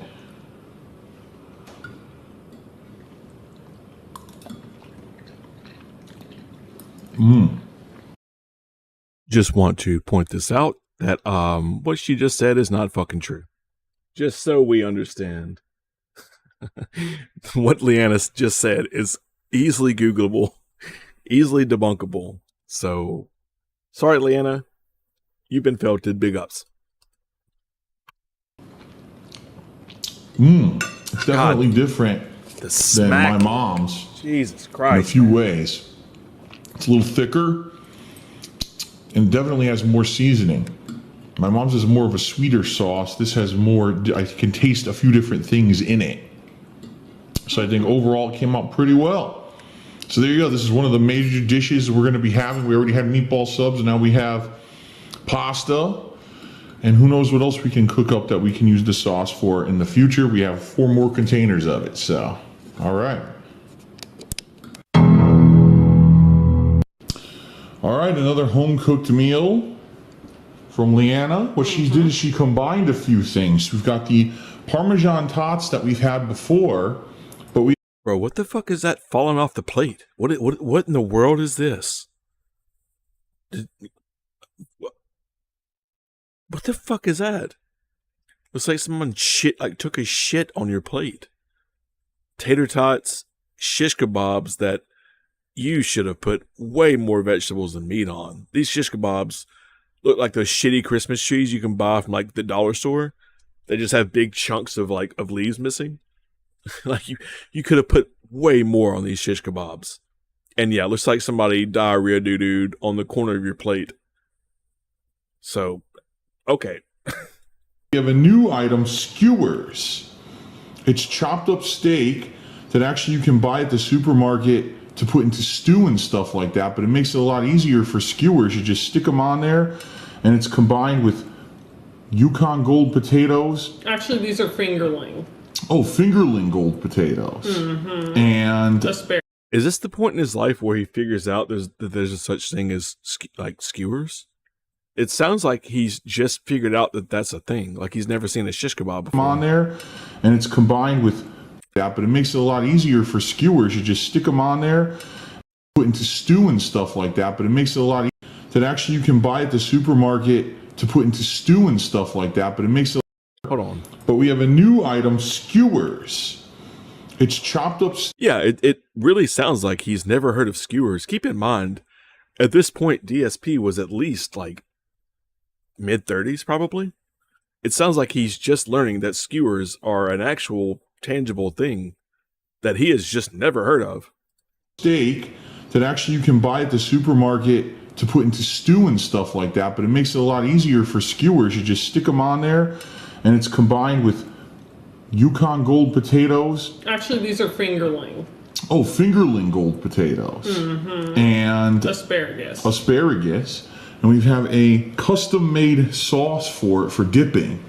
Doo-doo sauce. Yeah, they do look sickly. They do look really nasty. The even the meat looks really questionable. The meat looks like the weird Asian place in the mall here that we used to go to when I was a teenager, where the meat was like, it might not have been like beef, but we didn't really care because we were kids, and it tasted really good anyways. It does look sickly, and that does look like, yep, that thing. It's a Dijon barbecue steak sauce type of thing. It's got a heavy Dijon Again, Dijon. flavor, but you get a little bit of barbecue-y. It's very good. So it's interesting because, you know, you get a different visual presentation. Now, she decided to put the sauce directly on to her skewers, while I decided to put it as a side for dipping. So we'll see. But it looks good, smells good. And I already know I love the Parmesan tots because we had those before. So we'll see how this meal turns out as well. But I think it's going to be probably another one that will add an element to our repertoire. Repertoire. Yes, it's probably a mystery sauce. There's no telling what that actually is. It looks like maybe it's a gravy, but it's like maybe a tomato-based gravy. So, you know, tomato gravy is a big thing down here in the deep south. You just take some tomatoes, cut them into chunks, and then you simmer them in a pan with some like water, some milk, something like that, until the tomatoes cook down, and then you have tomato gravy. That, whatever it is, that is like purified. That is a straight like liquidic sauce. So, yeah, it's probably a mystery sauce. But yeah, repertoire. Repertoire. It's weird to say it slowly. All right.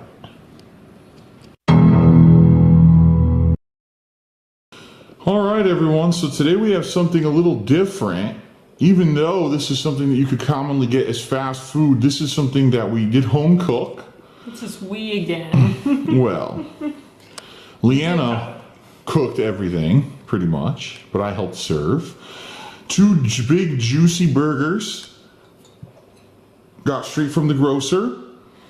2 different preparations. They're both seasoned, first of all, and one of them has a slice of cheddar cheese melted on it with a custom relish, which has onions, jalapenos, bacon, and Ketchup and relish. Ketchup and relish.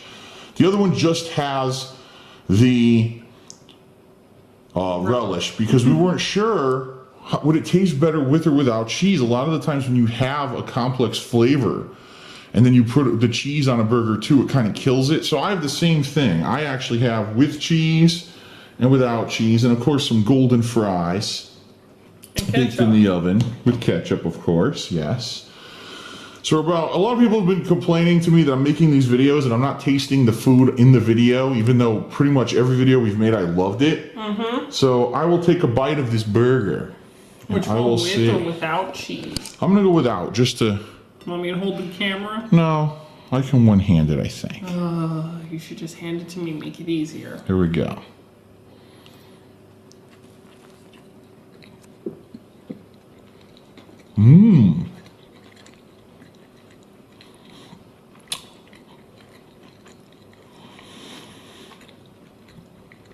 God, he makes some of the most disgusting. That's really good. He makes some of the most disgusting fucking noises when he chews.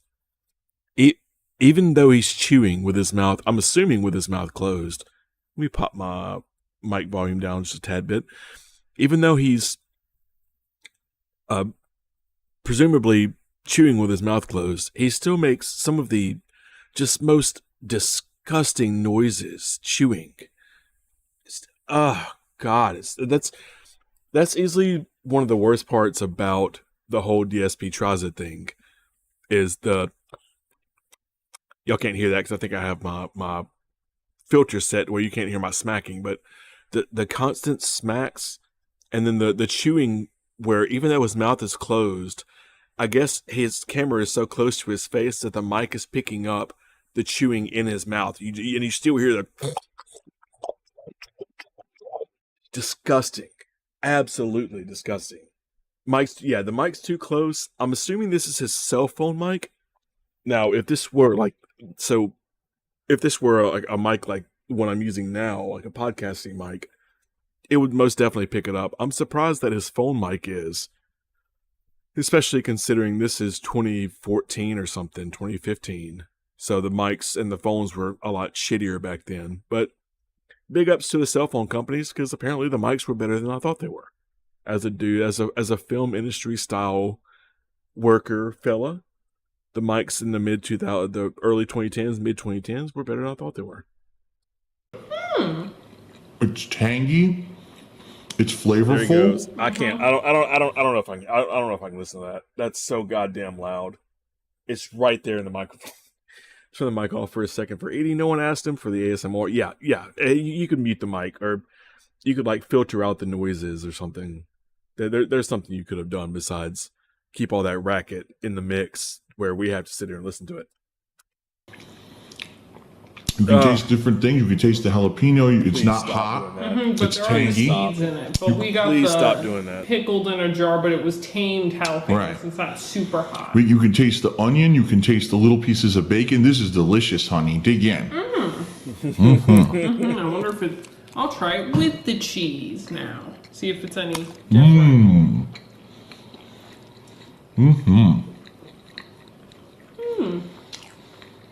It's good with cheese too. All right, so another. Riveting, absolutely riveting. Let's move past that. That's that's awful. That's the worst thing I've ever heard in my life.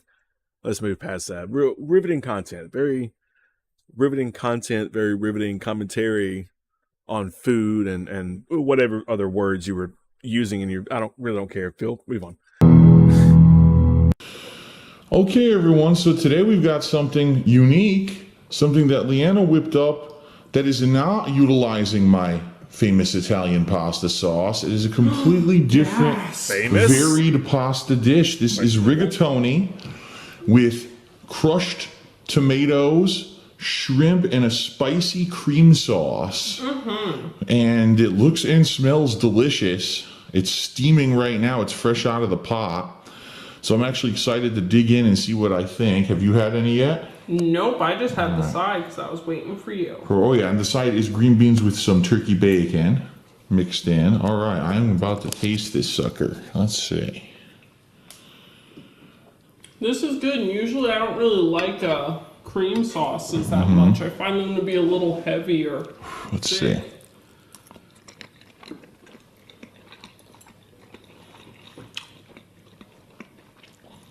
Definitely some spice though.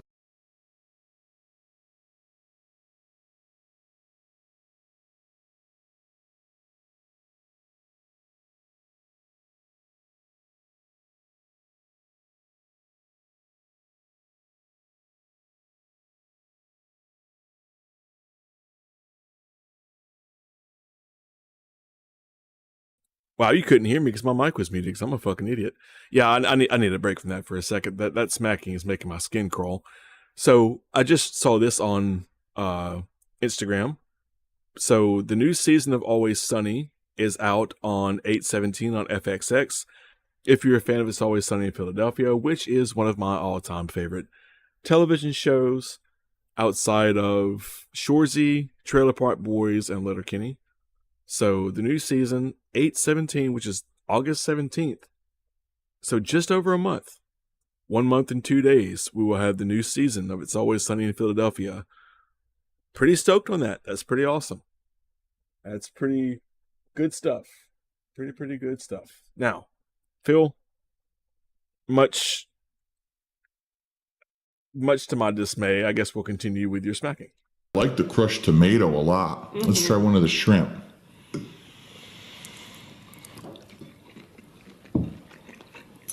Yummy.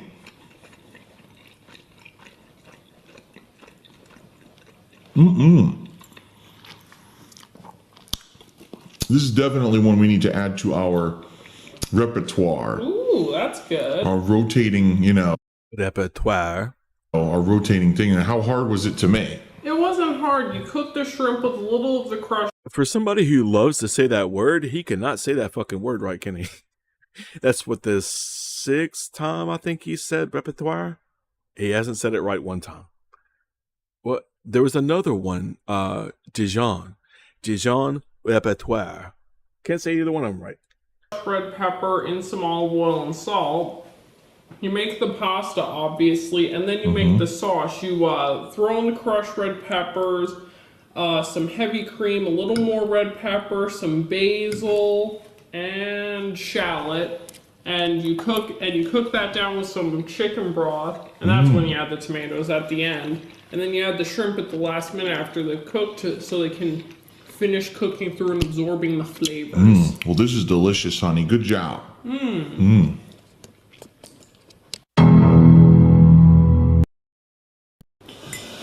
All right, so we got another home-cooked meal. This one is very, very different from the other ones that Leanna has done so far. This one is a cooked pork tenderloin, which had a special rub and a cranberry-infused sauce, as you can see. Cranberry mustard. Which was actually rubbed on it before, and then additionally cranberries and the sauce were placed on top of it after it was baked in the oven for quite some time. And then we actually... Oh, back up. What? That looks horrible. What is this supposed to be? This one is very, very different from the other ones that Leanna has done so far. This one is a cooked pork tenderloin, which had a special... I don't know about the cooked part. That looks like it's damn near raw. Maybe it's just the weird pink hue in the room, but that looks like you didn't cook that shit nearly enough. Like you're gonna get salmonella from that shit, bud. Rub and a cranberry-infused sauce, as you can see. Cranberry mustard. Which was actually rubbed on it before, and then... Cranberry mustard sauce on pork loin? Oh my god. Additionally, That cranberries sounds and fucking the sauce horrible. were placed on top of it after it was baked in the oven for quite some time. And then we actually have a side of Caesar salad, which is pretty much, just store-bought ingredients. The greens mix you can buy. I think they call it the American mix, which has radishes, carrot, American-style lettuce, and also cabbage. Also croutons. We have some little pieces of bacon bits and some Parmesan. I'm trying not to pause it too much and yap too much, but American-style lettuce is a beautiful sentence. I just want to point that out to the few people that are watching right now. American-style lettuce is a great sentence. Parmesan cheese, grated. So, looks good. Looks very nice and pink and juicy. I'm about to take a bite and see what I think. If I can get the camera down.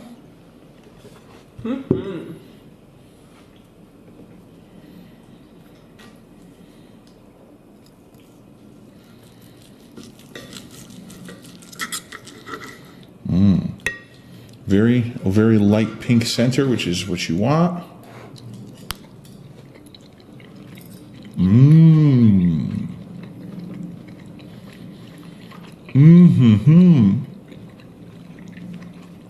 Well, what do you think? It's so juicy.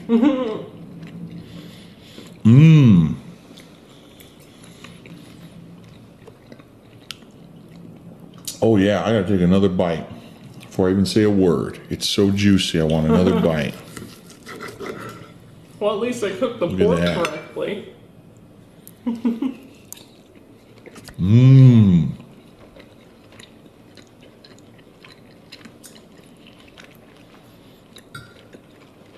This is good because there's so many different flavors.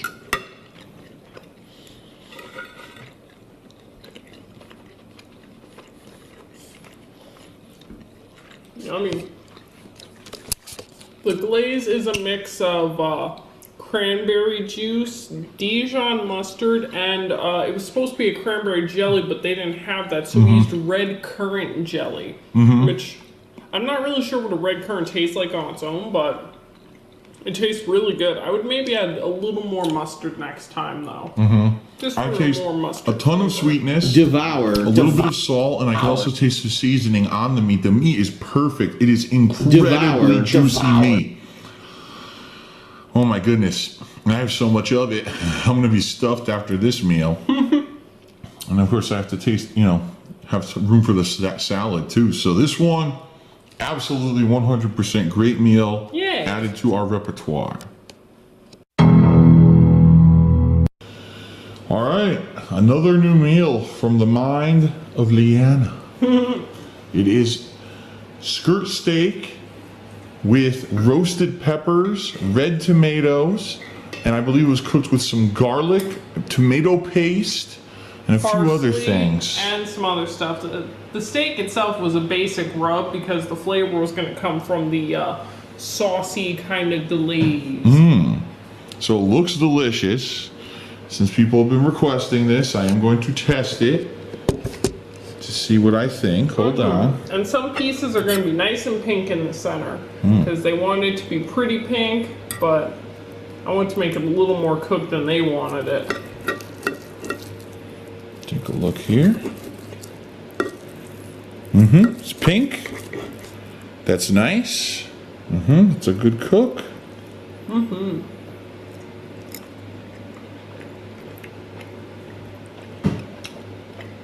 Devour. Devour. Devour. That is good juicy steak. Devour. Devour.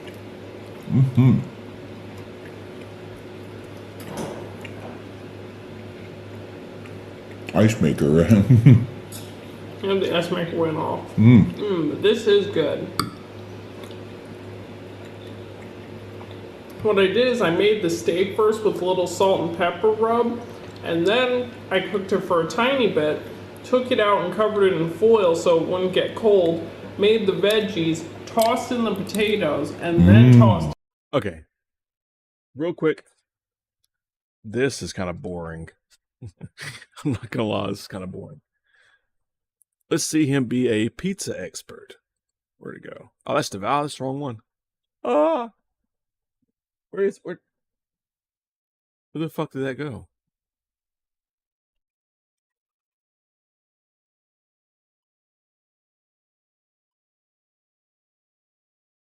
There it is.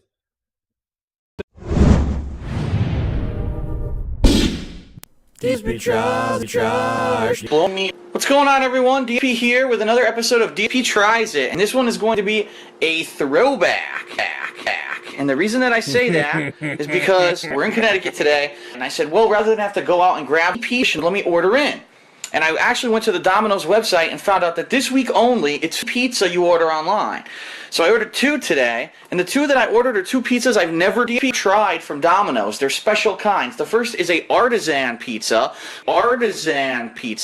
which is a pizza that's supposed to be like crispy. And then I have the brand new handmade pan pizza. We're going to try both of these today. It's going to be a dual DSP Tries It, where I'm going to, right here live, try a piece of each pizza. So first, the pizza we've got the artisan pizza of is chicken carbonara. Pizza of, okay.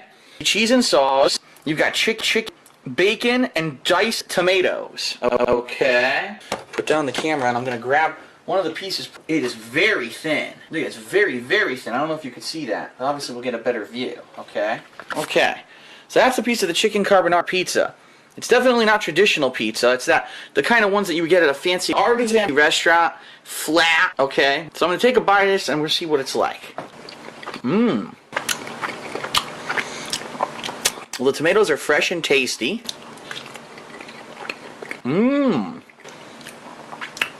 The chicken is fresh and tasty. The pizza is quite fresh and tasty.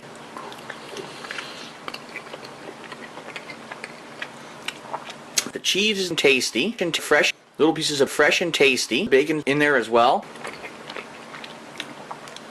It's basically a thin gourmet pizza. And they're $5 each, but I got it for 10 because I had the coupon. That was really good. 4 out of 5. Now keep in mind, that was the chicken carbonara, and it's delicious. I actually talked to my throwback girlfriend today, and she said that there are a bunch of them. It's not just that one. I think there's 4 or 5 different kinds. So it could be true. Chicken carbonara, artisan pizza, I'm going to give it, obviously it's fast food pizza, okay? It's not something that's worth a lot of money. It's not something that a lot of effort went into. $10 for this is kind of pricey, but $10 is kind of pricey for this thin pizza. And also because it's pizza. 4 out of 5. Is the handmade pan pizza. The advertisement says that this pizza, as you can see, the pizza, alright? The pizza. It is pizza. So let me grab a slice of pizza. I got pepperoni pizza and Italian sauce on this. Now, there's basically no crust on the pizza. The entire thing is a pizza. A piece of pizza. I don't know if you can see it there. I'll show you in a second. It's all pizza. Very doughy pizza. Not like typical Domino's pizza, where you get the crust on the end, okay? A more fluffy, doughy slice. As you can see, the thickness compared to that other one I just had, it's fresh and tasty, okay? So there you go. Let's take a bite.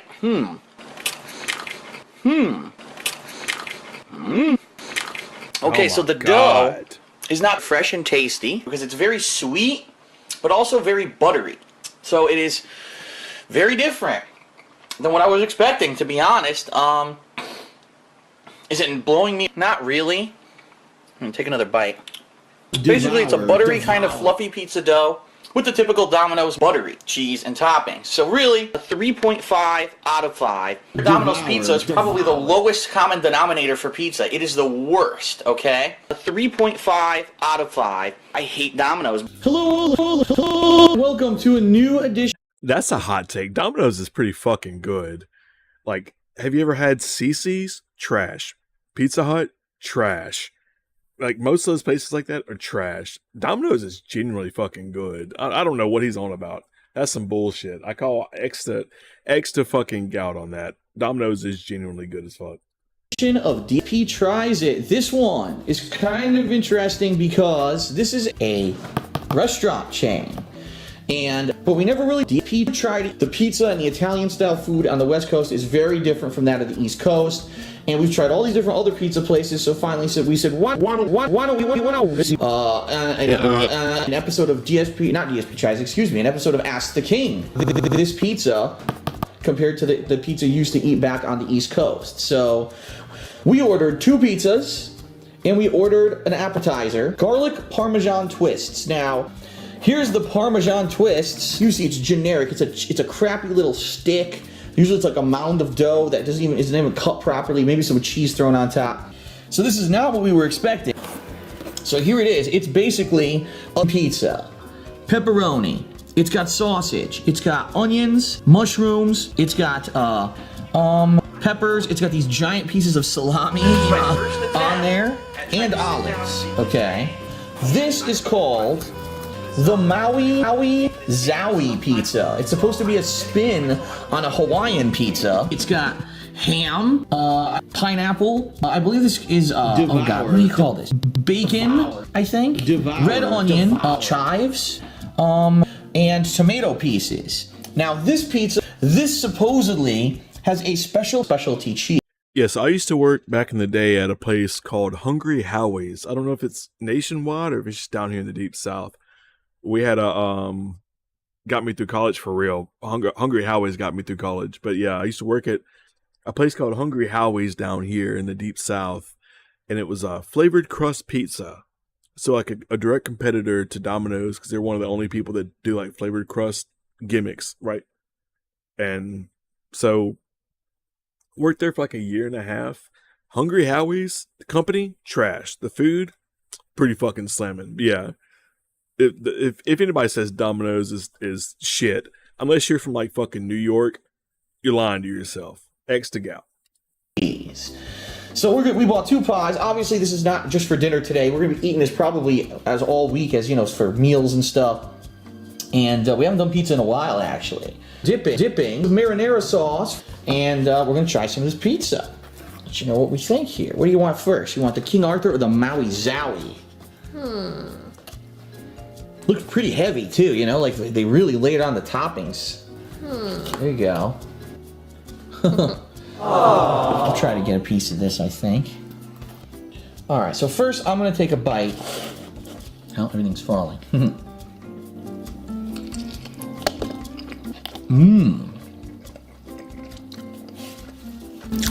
Very sweet.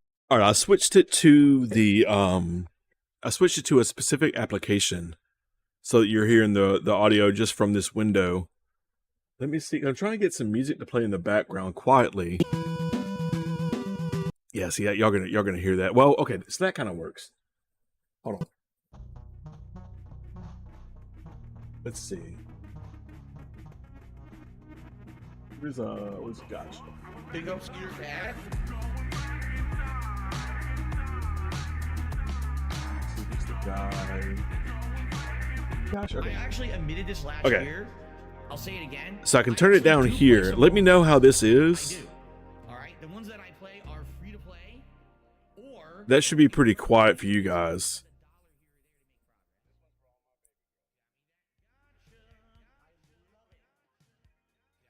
Let me see. Yeah.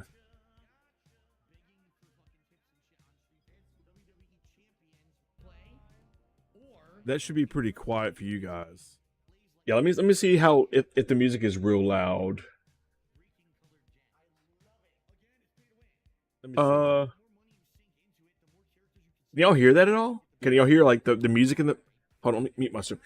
Can y'all hear the music in the background? It's really loud for me. There, do it like that, so it's really quiet for me, because that's otherwise it's gonna be loud as shit. Okay, yeah, let me know how that sounds if you can hear that music in the background. I want it to be really quiet in the mix. Sweet, right?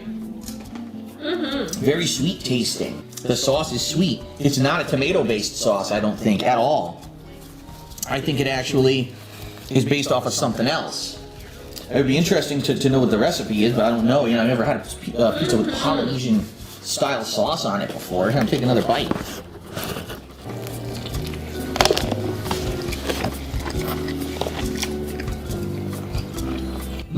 Almost Greek/cookie style crust.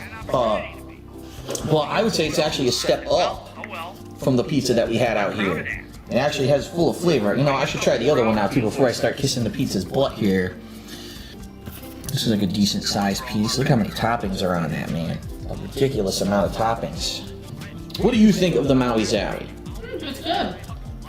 I like the sauce. It's sweet, but it's almost got not like spice, but like almost like this savory spices to it. Yeah. All right, so now we're each gonna try this. This is the King Arthur. Yeah, that's definitely more tradition. If you taste the tomato sauce in there, tasty. Take another bite. Not bad. It actually has a little bit of kick to it. So a little bit of heat. It was a little mushroom and olive heavy though, for my taste. But Well, I mean, you don't particularly like mushrooms too much. nah, and the olives in one particular spot they went crazy. Well, you know. I'm just saying they Supreme went, pizza. they went a little heavier with that, but Ridiculous. otherwise everything was perfect. All right, I'll take one more bite of this. What was that? It's good. Thick cut pepperoni. Okay. So I That's tried. not pepperoni, that's sausage. You tried both pizzas. What? That's all. This is pepperoni, not sausage. Okay. That's a that slice- Polish sausage. That's Polish sausage. That's traditional Italian sausage, and that's pepperoni. Okay. Wow, it had even more on it than I thought it did. Now the Parmesan twist. So, all right, let's see. Let me open. Well, it's kind of hard to open this with one hand. Pretty challenging. The one bummer, this is cold. I wish they had warmed this up for us, but this is cold. You can tell they probably it's from. Hold on, I just realized. Yeah, that's not gonna work. Because you're hearing the audio double, or you should be hearing the audio double. Here, just turn the fucking music. I'm not fucking with that. I'm not wasting my goddamn time with that. Just put this shit on. I don't fucking care. Whatever. This morning. It's too much. Been in the Doing too fridge. much. Keep it right in there.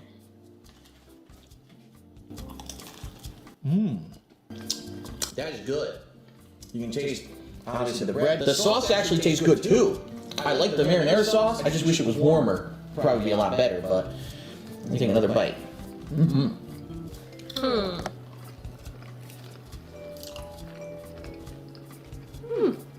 Not bad, but it is cold, so.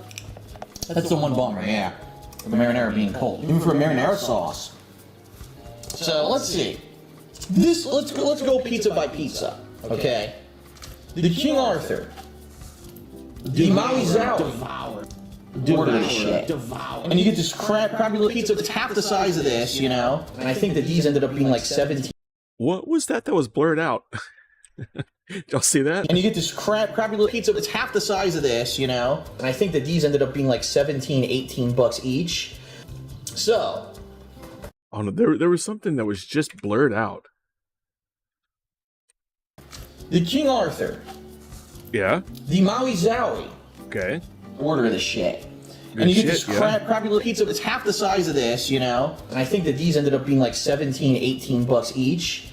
Okay, maybe I'm just seeing stuff, because I swear I just saw something that was like in the far right hand corner. There was a blur for some reason. It's all good. Yeah, I was trying to get some music to play in the background, I have to figure out how to do that where I use desktop capture. What's up, Chris? How you doing? I use desktop capture, but desktop capture captures everything. It captures if I'm listening to music, like in the background, anything that's playing on my computer. So I have to figure out how to play it separate and keep it really fucking low in the mix, and then keep the videos playing. Yeah, how you doing, Chris? Good to see you. I'm gonna say sauce. What do you think? Would you say this is better than pizza dips? Yep. You think so? Yep. I'm actually going to agree with you. Yep. I'm going to give these guys a thumbs up. The pizzas in particular, I'll probably give them a 4 out of 5 rating. What's up? It's DP, and this is something a lot of people have actually asked me to do, sauce. So this is Domino's, and this is just cheesy bread. Cheesy bread is cheesy bread. I'm not going to show you that, but I'm going to take a slice of each of these 3 pizzas and try it out and let you know what I think. This is the regular style pizza here. Now this is a pizza, so we'll grab a slice of pizza.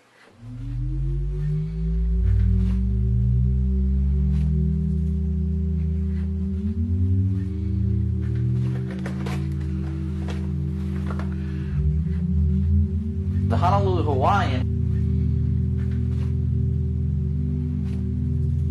Hold on, is that because that's my internet? Why is it pixelated? Are y'all seeing that? Is that pixelated as fuck for you guys? Or is that just me? Big ups, Chris. Good to see you. Good to see you. Yeah, that's pixelated, like, for everybody. So that's not, because it's in 720, which is awful, but still, like, is the whole thing pixelated?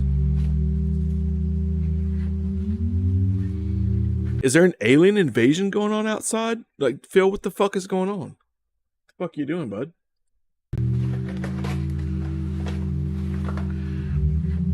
And if they pixelated it, Hawaiian. yeah, it's pixelated. Why did they pixelate it? You can show Domino's pizza on camera. The fuck did they pixelate it for? And actually I screwed up on this one. I had beef, not ham. What is that background noise?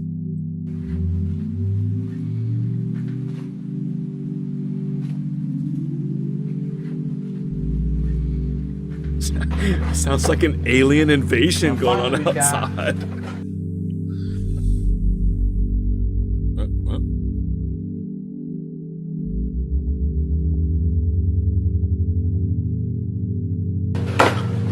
Okay. Robust resolution.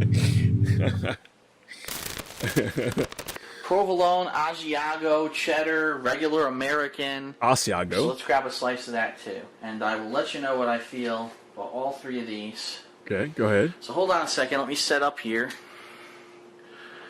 And let you know what I think. You didn't have to move the camera. You never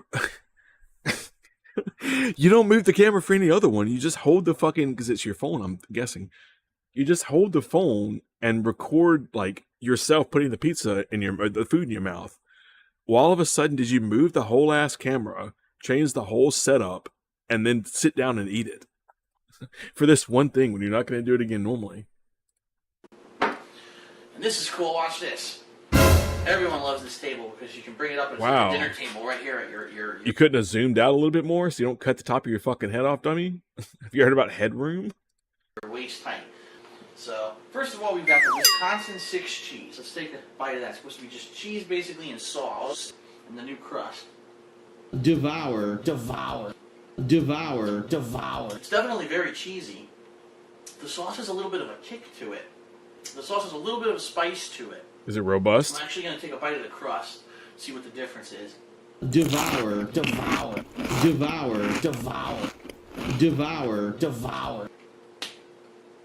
It's pretty bland to me. I love that devour sound effect. I'm loving that devour sound effect. That's fantastic. I love just spamming it when he eats something.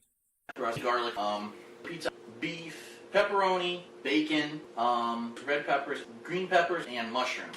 Okay.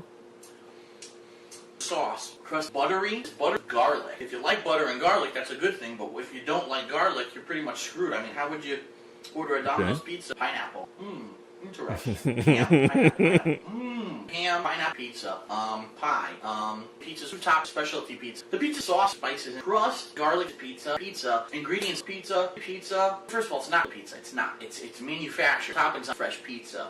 It's like pizza, fast food pizza. So I have to say, Domino's. This will probably get I'm so glad that that whoever this was edited this down and cut out the dead air. I'm so glad that they did that. Dasher says, where did the Dasher says, where did the Devour thing come from? So that's actually a clip of him. So this is actually a clip that I downloaded, DSP Devour. So it's actually a clip from him that he did. So yeah, let me see if I can find, I might be able to find it again for you. Yeah, it's a clip that's on YouTube of him saying Devour, because he used to eat those shitty Devour meals, the little like frozen microwave Devour meals, and so he would always say Devour in a really weird. Here it is. He would always say Devour in a really weird way. So.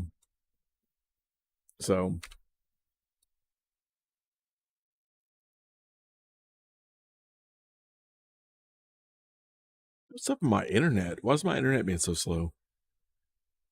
Seriously, what the fuck is up with my internet? Like, hello? Devour. Yeah. So he would eat those shitty Devour meals, and Firefox, hello? Can you not do that, bud? Jesus Christ, you're getting real dumb. But yeah, he used to eat those Devour meals, and he would say Devour in a really weird way. I'm not really sure why. I think mostly because he's a fucking alien, but, well, that's debatable. We'll see. Play the video. Probably like a 1. I hated it. It was disgusting. I don't know, Domino's. You really have to think of a better strategy than, oh, we have better ingredients, and by the way, we're going to charge you more money. But the pizza was garbage. That's it for this episode of DSP Tries It, and I'll see you guys later. I thought the quality was awful. Basically, it was like cardboard, and the only reason I would think people would ever buy it is because it was cheap. So, okay, that's the end of it. Oh my God, what the fuck is this? Yeah, so that link in chat is for the Devour thing. If any of you are making content and you want to use that Devour thing for anything, that's a link to it that I just posted in the chat for the sound clip that sounds something like this. Devour. So that's what Snort Hogan and Rawfill use on their streams. So next up, DSP Tries It Slop Burger, which looks horrific. This looks like it's going to be awful. Just head right over to the slop section. Slop. It's absolutely pissing off. Sloppy Joe. What's that guy's name? Jason, Jason something. I can't remember what that guy's name is. Your mom had gallbladder stones? My stepdad did when I was a kid. Thank you fucking worthless humans for the views. God damn. Yeah, my stepfather had gallbladder stones when I was a kid, which you get from, if I'm not mistaken, you get it from eating too much sugar in your diet, and it causes like lumps in your urine or something. It's really painful. But yeah, so I hope your mom is doing all right. I hope that she got past it. You said had, like, insinuating past tense, like she's good now. So hopefully your mom got through it and it is okay. She currently has them. Oh yeah, man, blessings to her. My thoughts go out to her. I've never had it, but I have heard that gallstones, what we call them. I've heard that gallstones are awful, really fucking painful. So big ups to your mom. Hope she gets through it, man. So here's the hoping for a quick recovery. Beautiful slop. Pile of slop. It's just slop. Kind of bulk up the two. Genova, Jason Genova, that's his name. Yeah, Jason Genova. He's also a locale. Yeah, he's a pretty strange guy that I'm going to cover at some point in the future. He's a gym rat guy who's like autistic. I think he had a run-in with Jaha as well. You know, Jaha is the guy that famously ran up on DSP at an Evo competition, and DSP cried and said, "I'm an alcoholic." I'm pretty sure that Jason Genova also had a run-in with Jaha. Eat every slop, more slop. It's more slop, more bucket. Hello, everyone, and welcome to a new edition of DSP Tries It. And over the years that I've done DSP Tries It, I will fully admit that there are some times that perhaps I embellish a little bit. Sometimes when I exaggerate a little bit for dramatic effect. Zero for this product. Don't get it. It's a waste of your fucking time. Could be the messiest, worst made burger I've ever seen in my life. Although, I think the series has gotten worse over the years. Tastes like open heart surgery. And overall, it really is a better, I went to Jack in the Box. So I got one of these. Cheddar onion barbecue jack. It's supposed to be a burger with cheddar cheese and 3 different kinds of onions, apparently like fried, but like battered fried, regular fried, and caramelized, all on their buttery jack bun with the slop jack sauce, all right? And it was actually kind of dark outside, so I wasn't really paying attention or anything. And when I got out of my car, I noticed there was like a little spot on the seat where my butt was resting. I went and touched it. It was butter. From my butter seeped all over the seat. Okay? I don't know what the fuck they were thinking. A bunch of teenagers working there, by the way. Let's fry something. Yeah. Grease is cool. Ladies and gentlemen, today we're going to be trying a fucking cheeseburger. A variation on the buttery Jack burger from Jack in the Box. Now, if you're not aware, these have been around for several months. Almost. In fact, I think I remember correctly. Hold on. Variation. Ladies and gentlemen, today we're going to be trying a fucking cheeseburger. Fucking cheeseburger. Oh, man, a fucking cheeseburger. A variation on the buttery Jack burger. I didn't notice that he took the J off and burger. A variation on the buttery Jack burger that's from fantastic. Jack in the Box. Now, if you're not aware, these have been around for several months. Almost. In fact, I think I remember correctly, when they debuted, I think I tried one. And I wasn't massively impressed. The flavor was interesting because it had butter and garlic. As you can see, it says right there, garlic, herb, butter. Okay? It's called the cheddar onion barbecue jack. This is what it comes in. I just want to show you. There's butter all over. That's the slop sauce seeping through. It's so greasy and buttery. Look, and soaked the bag. Look at the back of this thing. It's completely covered in butter. I'm not even kidding. Look, it's dripping onto the plate. What the hell is this? Get ready. I've not opened this yet. Wow. Look at that presentation. That looks fucked. That looks disgusting, Phil. That cheese is burnt to high hell. Look how greasy and shiny the bun is. That is greasy as fuck. Even get it on the bun. It's actually, look at this, guys. It's actually off-center to the fucking bun. Like, look, just look, as I rotate here. It's completely crooked. They didn't even DSP try. Is it? Wow. Maybe if they had a fucking geometrical ruler, they'd be able to put it and center it on the fucking bun. Like, there's no effort here at all. All right, I'm going to take this bun off. So what I see here, there's supposedly your fried crispy onions with some kind of a sauce. I see what looks to be some kind of an aioli, right? It looks like pesto or aioli or something. I don't know what that is. And then I see a fried onion. I guess that's supposed to be the caramelized onion right there. But as you can see, the burger is not even securely on the bun. And here's the thing. You could say, oh, maybe it shifted while you were driving. No, take a look at the cheese. The cheese dried that way, meaning this already dried and was in position, right? They put it on there purposely. They couldn't actually get it on the bun. So in order for me to eat this thing, I'm going to touch the burger. I'm obviously going to try to push it with my greasy finger and try to get the patty somewhat onto the bun. However, I get the feeling I'm going to have difficulty because the cheese is already melted. And that's kind of the faux pas with the cheeseburger. Look at this. Is once the cheese is melted, look, I can't move the patty. Oh my god. This is ridiculous.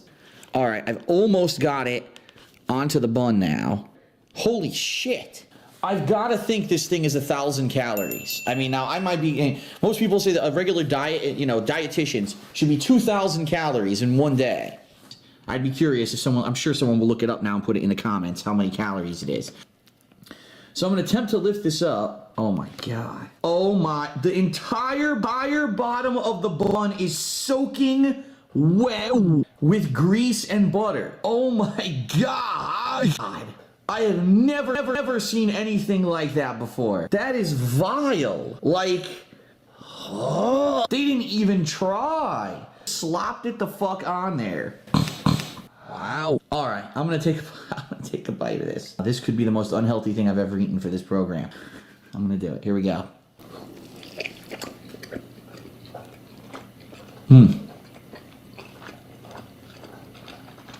Well.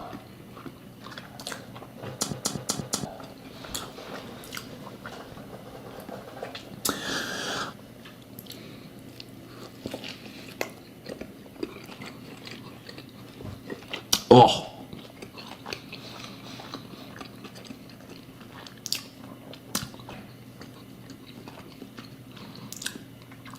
All right, literally all I got for flavor in that bite was slop, because this bun is so saturated in the butter. It's fucking gross. That I couldn't taste anything else but butter because there's so much butter on this burger.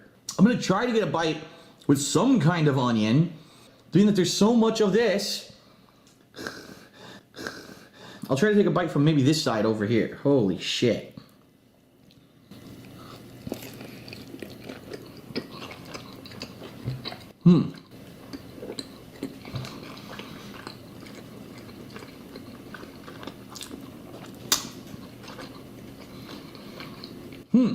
Tastes good. Put some fried onions on that sucker, right? Fucking butter on this burger. So here's what I'm gonna do. I'm gonna take one more bite and I'm gonna give you my review. All right. There's so much grease on it. Wow, that was something else. Holy sh... My whole mouth tastes like sweet butter, which is good, and permeating shit. Ugh. So let me explain. I actually think it might actually taste good, because the components are there. Buttery slop, sirloin steak, that goes with the flavor of fried butter, right? And even the sweet butter slop, in theory, it makes sense. The problem is, they really mismade this, made it slop. So honestly, my review of the cheddar onion slop butter jack burger, it's substantial. It's a lot of food. Unlike some other products that I've done for this show, this one's pretty substantial. Eating this, you're probably gonna be full. Maybe have a few fries. You know, I got the combo, so we have a few fries with it or whatever. But this at least will fill you. Oh my god, now I'm burping. This is not good. Oh no. I think I might have to wrap this episode up quickly. It wasn't disgusting, and it wasn't completely saturated in this disgusting butter. A 3 or a 4. This is a 1 out of 5. It's a mess. It's insanely unhealthy. It's disgusting. It made a mess of my car. It's probably one of the worst things for me that I've ever eaten on DSP Tries It. It's awful. And again, what are the calories? What are the fat calories, right? Cholesterol? Oh my god. I gotta give it a 1 out of 5. I kind of wish that I could have got a 3 or a 4. So 1 out of 5. I would only recommend trying this if you have a Jack in the Box near you that you know makes stuff well and maybe doesn't have a bunch of teenagers who are pumping out food and don't know what the fuck they're doing like this one did. Because I actually slapped my girlfriend. She's not home right now. She's coming home in a couple hours. All right, 1 out of 5 for the cheddar onion buttery jack. It's an abomination of a mess. Cannot recommend it. Looks like shit. Girlfriend tastes like slop. All right, but we'll see what happens. Okay. All right, that is it for DSP Tries Slop. Thank you for watching.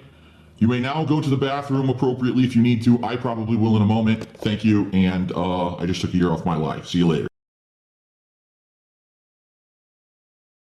All right, so let's move away from DSP Tries It. I've had about enough of the smacking for now. I found a video. Yes, Nova Online This is from a channel that I've been watching pretty recently. Oh, can you not?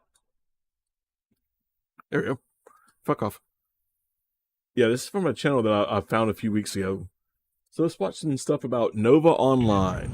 Hold on, YouTube, can you not fucking do that, please? Come over here, dipshit. Thank you. Yeah, let's see what Nova Online is up to for our friend FYXT, I believe is his name. FXYT. Actually, let me link his channel in case anybody wants to actually check out his channel. Yeah. Camera! Fucking camera! Hey, Nova, look at camera! Fucking camera! Oh my goodness. Did you not hear about the takeover? Can we come in? It has been an insane few weeks for Nova Online. There is so much to talk about, I'm not sure I can even fit it in one video.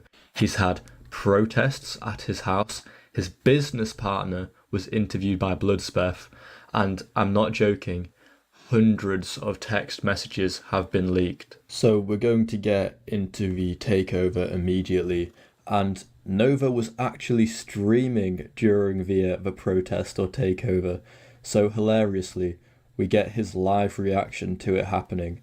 But just to point out, it's very strange he decided to stream at the same time this was happening, because he was fully aware of the time, and you'd have thought he'd have maybe like got him and his mum out of the house, but no, he decided to make content out of it, clearly. Someone's right outside of my property. Shit, oh shit, it's here! Oh. Don't talk shit or smell my dog! So you can actually hear him shouting at the protesters. So, Dasher, what is this? What is this? So I can't read it on that monitor because there's a. So, take the challenge. If you're into food challenges, then this monitor is actually fucked up. There's a big crack in the middle of this monitor. I think I can't see this. Take the challenge if you're into food challenges and try tackling ours. To beat the Stellinator, you have 45 minutes to eat 6 burger patties, 6 fried eggs, 6 slices of cheese, 12 strips of bacon, lettuce, tomato, fried onions, pickles, jalapenos, peanut butter. What the hell? Bun, and order of fries. You have 45 minutes to do this. So what happens if you don't do it? What happens if you do it, better yet? Like, if you actually complete this challenge, what exactly happens? Do you win money? I know a lot of these places you win like a shirt or something. Like, you don't, that's really about the long and the short of it. That you win like a shirt. Maybe you get your name on the wall of whatever the restaurant is. But like, do you win money or something? Because that's a lot of food. But I feel like at the same time, I could probably do this. If there were a way to do this, but like plant-based. So 6 burger patties, 6 fried eggs, 6 slices of cheese, 12 strips of bacon, lettuce, tomato, fried onions, pickles, jalapenos, peanut butter, bun, and an order of fries. I could do that, I think, in 45 minutes. 45 minutes. I really do. I'm a fat kid at heart. I really do think that I could do that in 45 minutes if it were like able to be plant-based. Yeah, what's the outcome of this? What if you successfully do it? What exactly happens? I'm curious. Nova. Hold on, Nova, where'd you go, bud? There he is. Hold on, I'm derailing the stream again. There he is. Come on over, you fat bitch. And then even better, we have the exact video footage of this, which I'll show you right now. This was posted on TikTok by one of the protesters. And just before we get into this, I'd like to say, please don't ever do this. If you're thinking about it, just don't. There's no need to go up to someone's house. This time it was peaceful, which is good. They did nothing wrong technically, and, you know, protesting against a pedo, I've got nothing wrong with that. But as you'll see, there's going to be future protests, and there has been one already where it has gotten illegal. They've been doing illegal things, and that's not okay. So please don't do that. But we'll get into the clip right now.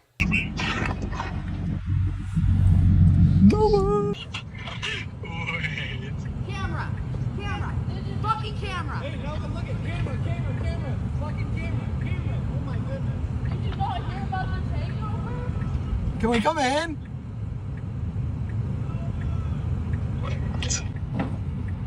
Told you this would happen. Holy shit.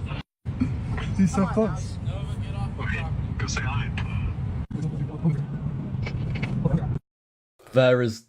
There's no way to describe that situation, but absolutely wild. Nova looks so uncomfortable, and he does the cringe, camera, and then like fucking multi-fires his middle finger, which, so cold, so awful, Nova.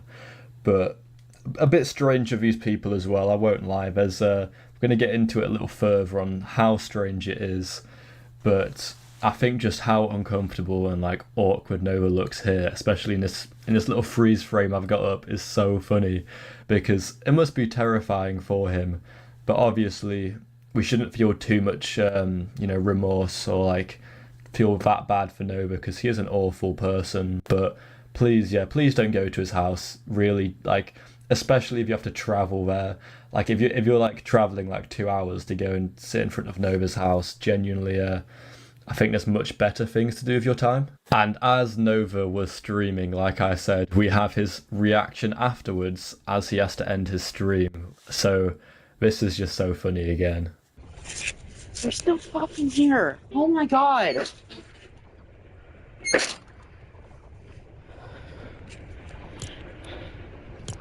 They were not shishing. Oh. I'm fucking shaking right now. I need to make some calls. I can't take this shit anymore. I'm out of here for now. There's nothing I love more than seeing the streamers offline for Nova. But yeah, you can tell he was shitting bricks basically. You can't blame him really.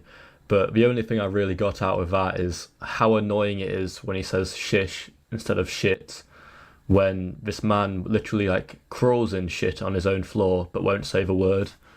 Doesn't really make sense to me. He said numerous other like swears, so why he says shish, maybe it's like a gimmick thing, he's trying to be interesting. So that was the first takeover. This is the poster they made and put it on TikTok. I wanted to show you guys because it is quite funny, the AI with all the dramatic lightning and stuff. It's quite a hilarious poster. But we'll get on to the second takeover now, which there's slightly less footage, but this one was a bit more wild and not exactly legal, is what I'll say. So this is the poster they made for the second one, equally as interesting.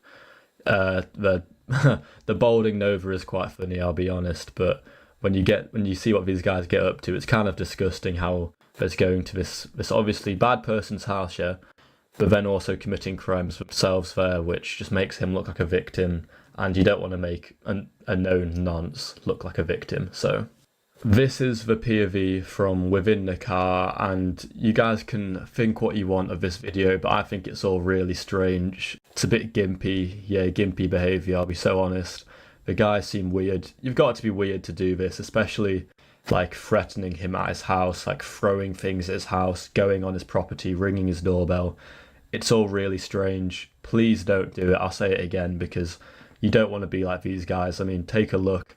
And I'm certain you don't want to be like someone on that screen, but enjoy the video. Big N. There's his house. Yeah, his... No, it's that one. Oh, wait. Okay. Hold on. Flip the camera. Flip the camera, man! Nova Online house. You're outside with your dogs. What the fuck? Get 'em, boys. It looks like the cops were just late. There was like a couple cops on the road like 4 blocks back that were heading out, so if they get called again, we can just text this shit. I think so. Sorry. Nova was really mad. Watch the video I posted. You should let me come harass him. Yeah, do it, honestly. My brother said he'll come harass him with his car. Do it. You can just tell these guys are assholes by the language they're using. Yeah, come and harass him with the car. What the fuck? Like, I'm no lawyer, I've said this before on this channel, but using that language is promising. Like, you're begging to be put in jail because you're admitting to wanting to harass someone, and then by going and doing it, you are harassing someone. These guys are so stupid. The cops should be coming for Nova, right? But no, they just want to come for people parked on his driveway, by the way. I mean, I guess it could be illegal for harassment, but I think there has to be a certain amount of warnings beforehand before it's harassment. And then, yeah, we're not actually on his property, we're just on the sidewalk. His neighbors, when we were here earlier, were really chill. One of them was mad that we were parked right there in front of his driveway, which was an accident, but we moved out of the way. He was like, we're gonna call the cops if you keep parking there. I was like, nah. Bro, I can't figure out how to add text to it. Oh yeah, his neighbor seemed great. His neighbor is a good guy. Some dude just drove past us and he looked really mad. Hello? Be careful, the cops are still in the neighborhood looking for you guys. Oh, yeah? You know about this guy? Not to know, I don't mess with them, but harassing stuff if you guys are here late at night, just make sure it doesn't fuck around, so. Okay. Thank you. I guess we should spin the block or something, because there's nobody here anymore. The neighbor don't normally talk about people physically, but I feel with the awful behaviour these people are demonstrating, like, come on, these guys are chuds. I hate that word, but this actually describes them, a chud. What are you doing on the 9th? What date was that? We will have a look. Hold on. The 9th. That is a Thursday, yeah? Thursday, midday. And these guys, what are they doing? At work? No. I mean, neither was Nova, that's not surprising. But these guys are parked outside Nova's house for like hours, just trying to get a glimpse of him. Like, that's fanboy behaviour. I don't care if you claim to hate Nova. If you're doing that, that's fanboy behaviour. It's so weird. These guys are... I hate it. He said that the cops were patrolling the neighborhood and not to fuck around with the neighbors after dark. Is that what he said? That was so funny. Oh, his neighbor's coming back out. We should dip. So yeah, in my opinion, those guys are just super fucking weird. I'll be really honest. In this next clip, it's of someone who lives just around Nova's neighborhood, and they're seeing what's going on. So you can imagine his entire neighborhood is now, if they weren't aware already, very aware of how like weird this man is. And you get to see a little bit of what was going down. For some context, the people there ordered diapers or like nappies, and a DoorDash driver, went to give it to them so they could give it to Nova. It's all just really weird. They're throwing things at his house. If you want a really in-depth video on this and the exact events and like all of it, go to Bloodspeth's channel. That's where it all is in one of his videos. That's really in-depth, really good, because I can't cover all of this, and I'm not going to just rip the work Bloodspeth did, because that just feels wrong. But I implore you to go to his channel and watch that video, because it's so strange.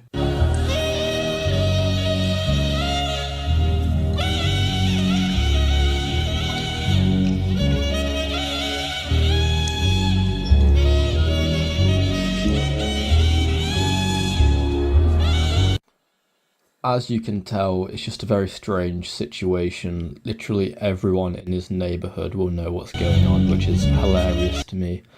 I was going to get onto the interview, but oh my lord, an hour and a half long. I think it'll be better if you guys just watch it all yourselves rather than me having to clip out parts, because I can't do it justice in like a video like this. Go to the Chin Universe, oh my god, the Chin Universe's channel, it's all there. I implore you to watch it, it is really interesting. Now this is a post by Bloodspeth regarding the entire, second protest, and I'll let you guys read this for yourselves, but it is so weird, it is so disgusting, it's not okay. Please pause the video and give this a read, because what the fuck? It's not legal, it's not morally right, like it's taking a kid to a pedophile's house is so strange, and it's such like white trash activities, I'm a white person myself, I feel I can say that, and it is those activities, it's so weird. get onto the more random part of the video where we just go through some of Nova's shit and just basically make fun of it, because there is so much stuff to make fun of. Like this image, for example, I saw this and it's so hilarious because I'm feeling better now and no hangover from 3 drinks and 3 Jello shots. Does he think that's like impressive? He doesn't have a hangover after that, because like that is literally nothing. And bear in mind this man's weight. Yeah, it must take an absolute insane amount of alcohol to get him to feel anything. So I don't know how he's surprised by that. I would love like a Nova alcoholic arc. That'd be the funniest thing on the planet, because he's already like weird enough. And now imagine him like doing videos while like drunk or horrendously hungover. It would be so hilarious. So next up, we've got just a little clip from his TikTok, which is so funny. This was from Solidus Nova's Twitter, so go and check him out. But talking about drunk, you would think Nova's drunk in this video, because just like it's only short, but it's so funny to me. Oh my god. I'm sorry, it's the way he just walks back into the wall. It's so comical to me. It's like either it's the way it's his like fucked up feet or whatever, but it's so funny. So now we've got some stats which really just show how like crazy of a few months it's been for Nova. So even just before June, 1 sus account, 6 servers, 2 interviews, 59 DM screenshots leaked, 2 friends betrayed, and 0 Nova private pictures. Then after the 16th of June, in only 16 days, so the first 3 stay the same, fair enough, but 173 DM screenshots, and those are like individual pages. That is insane. 6 friends betrayed, good, this man doesn't deserve to prey on any of these people. And 12 Nova horrible pictures, and when I say horrible, they are disgusting. I won't be able to show them on YouTube because they're awful, but there's ones of him in like disgusting like children clothing, which a man like him should not be wearing. It's one of him like kneeling in shit, the stuff of his private parts, and it's awful. It's been such a weird few months. That's why I feel I had to make this video, because by ignoring it, it's just I'm missing out on an opportunity here, and it's so strange. I'm aware I'm including this a little after the takeover segment, but they are planning a 3rd one. That Daddy Jarvie guy is the person who did all the weird shit the 2nd and I presume 1st. So these guys are strange. They want to do it again. This is like their summer project or something. Just go and harass Nova and commit crimes. I do think if they keep doing these illegal activities, the police will arrest them, and they can't cry victim when it happens, because you've been threatening to throw rocks at this guy's house. You've been doing all this shit. The neighbourhood will be pissed off. But it'll be interesting to see if a 3rd one does actually happen.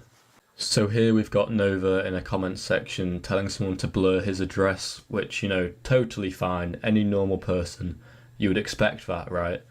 But how can Nova play victim like this when Nova has literally tried to dox so many people? Like Kiwi Tapes, Bloodspeth, these people who he like hates, he'll do anything to dox them just because they tell the truth about him.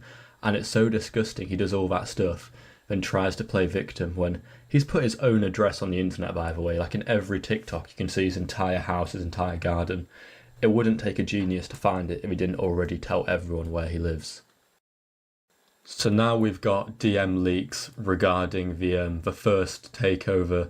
And what's really interesting here is that Nova talks about wanting to use his sword or like a firearm, which is insane. Obviously he wouldn't do this, he doesn't have the balls, but the way he's talking to this random person about it is really just so strange. This person's obviously a troll, and I don't know how Nova would even like carry on the conversation, because the person literally asks if they could see the POV, and Nova, somewhat out of brain says, I'd rather not. And I think that's so obvious they're a troll, and I'm guessing that's why they just leaked these. But Nova, right, although he looks harmless, he can be dangerous. People need to remember this. This is a man with a lot of weight behind him here, and we've seen he gets very angry. Okay, so people think it's harmless, like just pudgy pred, but there could be some bad things which happen here. Now, I've kept this video somewhat on the short side because if I covered everything in absolute detail, we would actually be here for hours, and I don't want that, and you don't want that. But I hope you've just gotten a little more of an insight on what's been going on with Nova Online, because it's so interesting. This is like a Cyrax arc with the protesters and stuff. It's really strange. But if you've enjoyed the video, please do like and subscribe. And if you want to, say anything, you can comment too. We are crazy close to 1,000. We're on like 840, I think. And that 1,000 mark is so close. I'm so excited to hopefully hit it, because that was my goal for the end of the summer, and summer has still got a long time left, and we're almost there. So I'm so grateful for you guys, and I really hope I'll see you in the next one as well.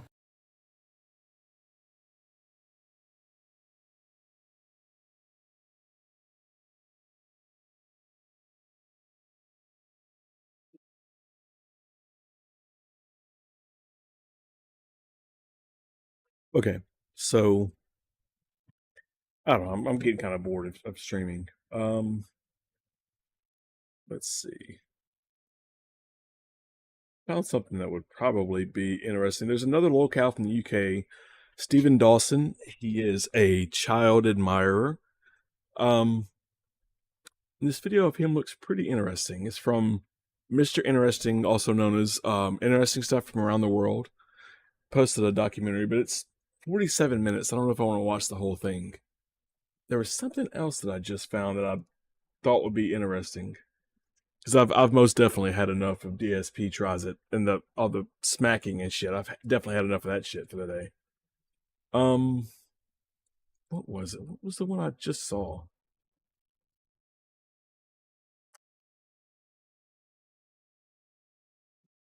Let's see. Let's just watch this. Actually, it's probably here in this recommended. Oh, of course it's not. Okay.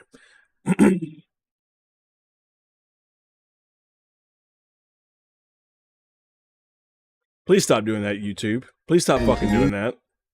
God, that's annoying. Okay. Let me know if it's too loud. I'm Mr. Interesting, YouTuber, Dreamweaver, Visionary, plus content creator. You're about to enter the internet's deepest, darkest corners, the dark places that most have never dreamed of in their nightmares. This is the obscure internet strange cryptid files.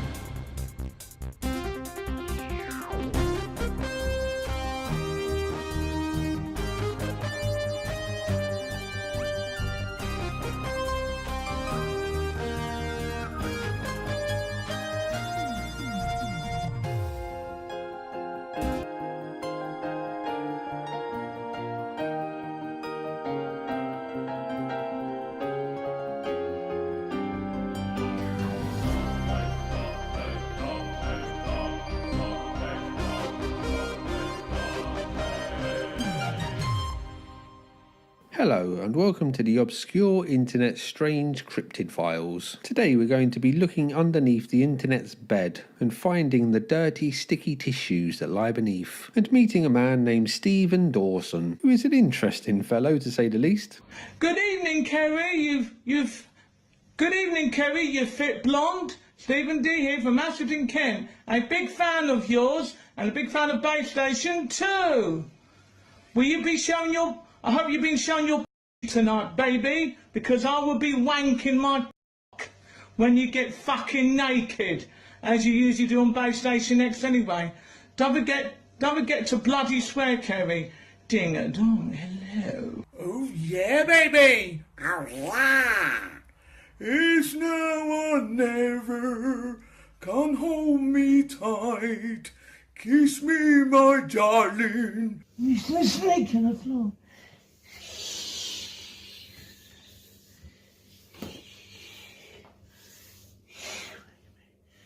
Here, baby. Snake on the floor.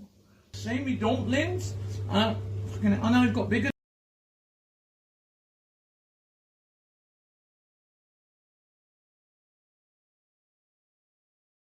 Is Jason Etier.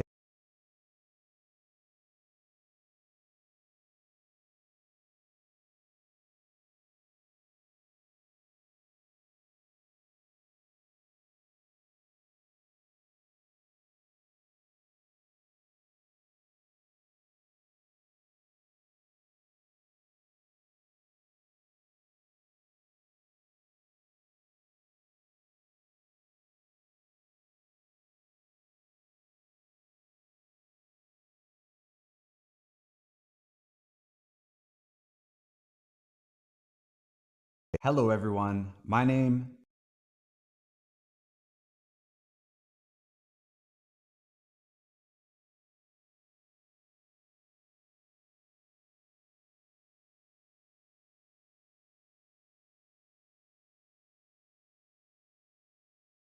Hello, everyone. My name is Jason Etier, but you might know me as IAMJAYSTATION. Oh, I didn't have my mic was fucking muted the whole time. Yeah, so JStation, if you know, JStation got ran off of YouTube a couple of years ago. He was banned for faking his girlfriend's death for views. He's been gone for 5 years. Apparently, he recently came back. This is his announcement that he's coming back, but he's not doing the same gimmicky bullshit that he was doing last time. And we'll see how that works out for him, and if he ends up doing the same gimmicky bullshit as last time. JStation, go right ahead, bud. Tell us all about it. A YouTube channel with over 6 million subscribers. I was doing videos like calling haunted numbers at 3 a.m., playing Ouija boards and getting possessed by evil spirits. I even brought back to life my friend's dog. He's gonna give him treats, guys. Okay, I'm gonna hold it out. Okay. We're gonna see if he's gonna come. Okay. Baxter! Baxter! Come here, boy! Here, buddy. Don't bite me again! Yeah, don't bite Wesley! Come, Baxter! Oh my god, guys! Oh my god! Sit! Sit, Baxter! So also at some point, I will also play the video of him faking his girlfriend's death for views. I do have that as well saved to my hard drive for an upcoming video, but we may just do it now, and I'll clip it together and make a video out of it. But yeah, so we'll show the video of him and why he got banned some point during this. I'm probably not going to watch all of it because he's really boring and he's an idiot. But JStation, go right ahead. Keep faking shit, bud. Oh my god! Oh my god, dude! Where you going, Baxter? Baxter, where you going? And as dumb as all that sounds, life was pretty good. I had a girlfriend at the time that I really liked. I had friends and people around me that I really liked. I got to do interesting things all the time, travel all through America, travel around Canada where I'm from, until one day I was banned. No strikes, no warnings, banned. Now, I still don't know the actual reason I was banned. You know, Google or YouTube is very hard to get a hold of. I don't even think big people that you would think that has a direct contact with YouTube, they probably don't. But considering this has been 4 years ago, I've been thinking about this for a very long time, and I've boiled this all down to 2 main reasons that caused me to get banned on YouTube. Now, I'm going to address both of them right here, not to rehash and bring up old controversies, but just to be upfront about it. So really, YouTube and you guys, the audience, the people, do I deserve to be banned for life? Do I deserve to be banned forever? Or do I deserve another chance? Before we go any further, I just want to take... I don't know if you deserve...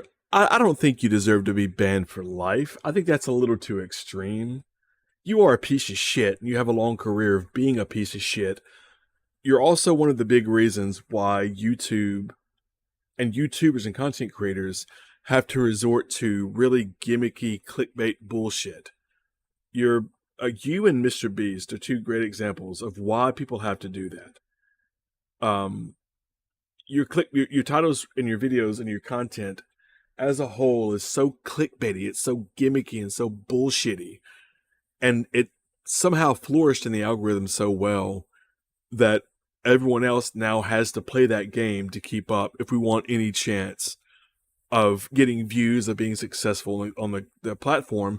We have to post like clickbaity bullshit gimmicks because of people like you and because of people like Mr. Beast, this Jack Doherty guy, all these fucking losers on this platform that do that because it gets them views because people are fucking stupid. Now, do you deserve to be banned for life?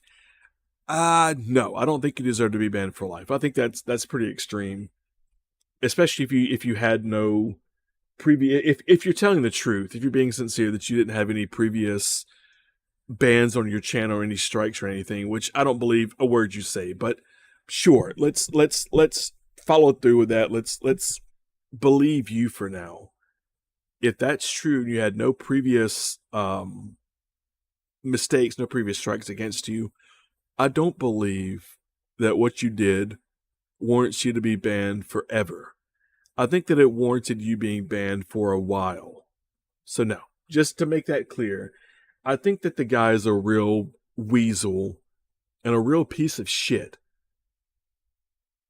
Actually, the more that I think about it, he tried to dick ride off of Etika's death. He said the N-word. I still don't think you deserve to be banned for life. I think you were banned. You were banned, gone forever. You were banned in like 2021. It's been like 5 years. This is a few weeks ago. So I think you've been banned long enough. Yeah, just to clarify. But you are a piece of shit. Winners, I crushed the Stellanator shirt and your picture on the wall of fame, plus it's free. Yeah, that's what I figured. Like, that's how a lot of that stuff works, is you do this eating competitions gimmick. LA Beast, if you don't know who that is, LA Beast is a big content creator that does stuff like that. He does like the eating competitions at restaurants, and that's usually what happens. He gets a shirt, the meal is on the house, and he gets like a picture, a plaque on the wall of winners, or whatever that's called. That's what I figured. I don't trust him either. Did he do the same with XXXTentacion? Yeah. I know when Etika died, he did a 3 a.m. Ouija board challenge like a few days after Etika took his own life, unfortunately, in 2022 or whatever, 2021-ish. He did a Ouija board gimmick on video where he tried to summon Etika's death, which is really fucking disgusting. XXXTentacion, I vaguely remember him doing something content-wise that had something to do with XXXTentacion, but I'm not entirely sure. I'm not entirely sure if he did that, but I wouldn't put it past him. How's my audio sound? Check. Whoa, really loud. Okay, let me turn it down. Check. Okay, better. Now, all right, JStation, keep on going, bud. Some time right now to kind of answer to anyone who wants to know what it's like to be banned from YouTube. Like, if you are a creator, a big creator, and you rely on YouTube as your primary source of income, how much and how severely this will change your freaking life. You might think that you're good, like you've saved up millions of dollars, you've had a good career. I'm telling you, this will affect you. Like, it forces you to face the music and really think about what you did, because your life and physical. Also, for what it's worth, I don't believe for a second that he saved up millions of dollars. I know he was getting good views. I don't believe for a second that he saved up millions of dollars. Life in real life is going to change. And that's what happened to me. It was on my 30th birthday when I was demonetized by YouTube. I am now 35. Like, this is a long time ago, and my life has changed greatly. For example, I live in a small town in the mountains in Canada. As soon as I was banned on YouTube, I said, I don't want to go to Twitch. I don't want to do Kick. I don't want to do Rumble. 15 shots of espresso.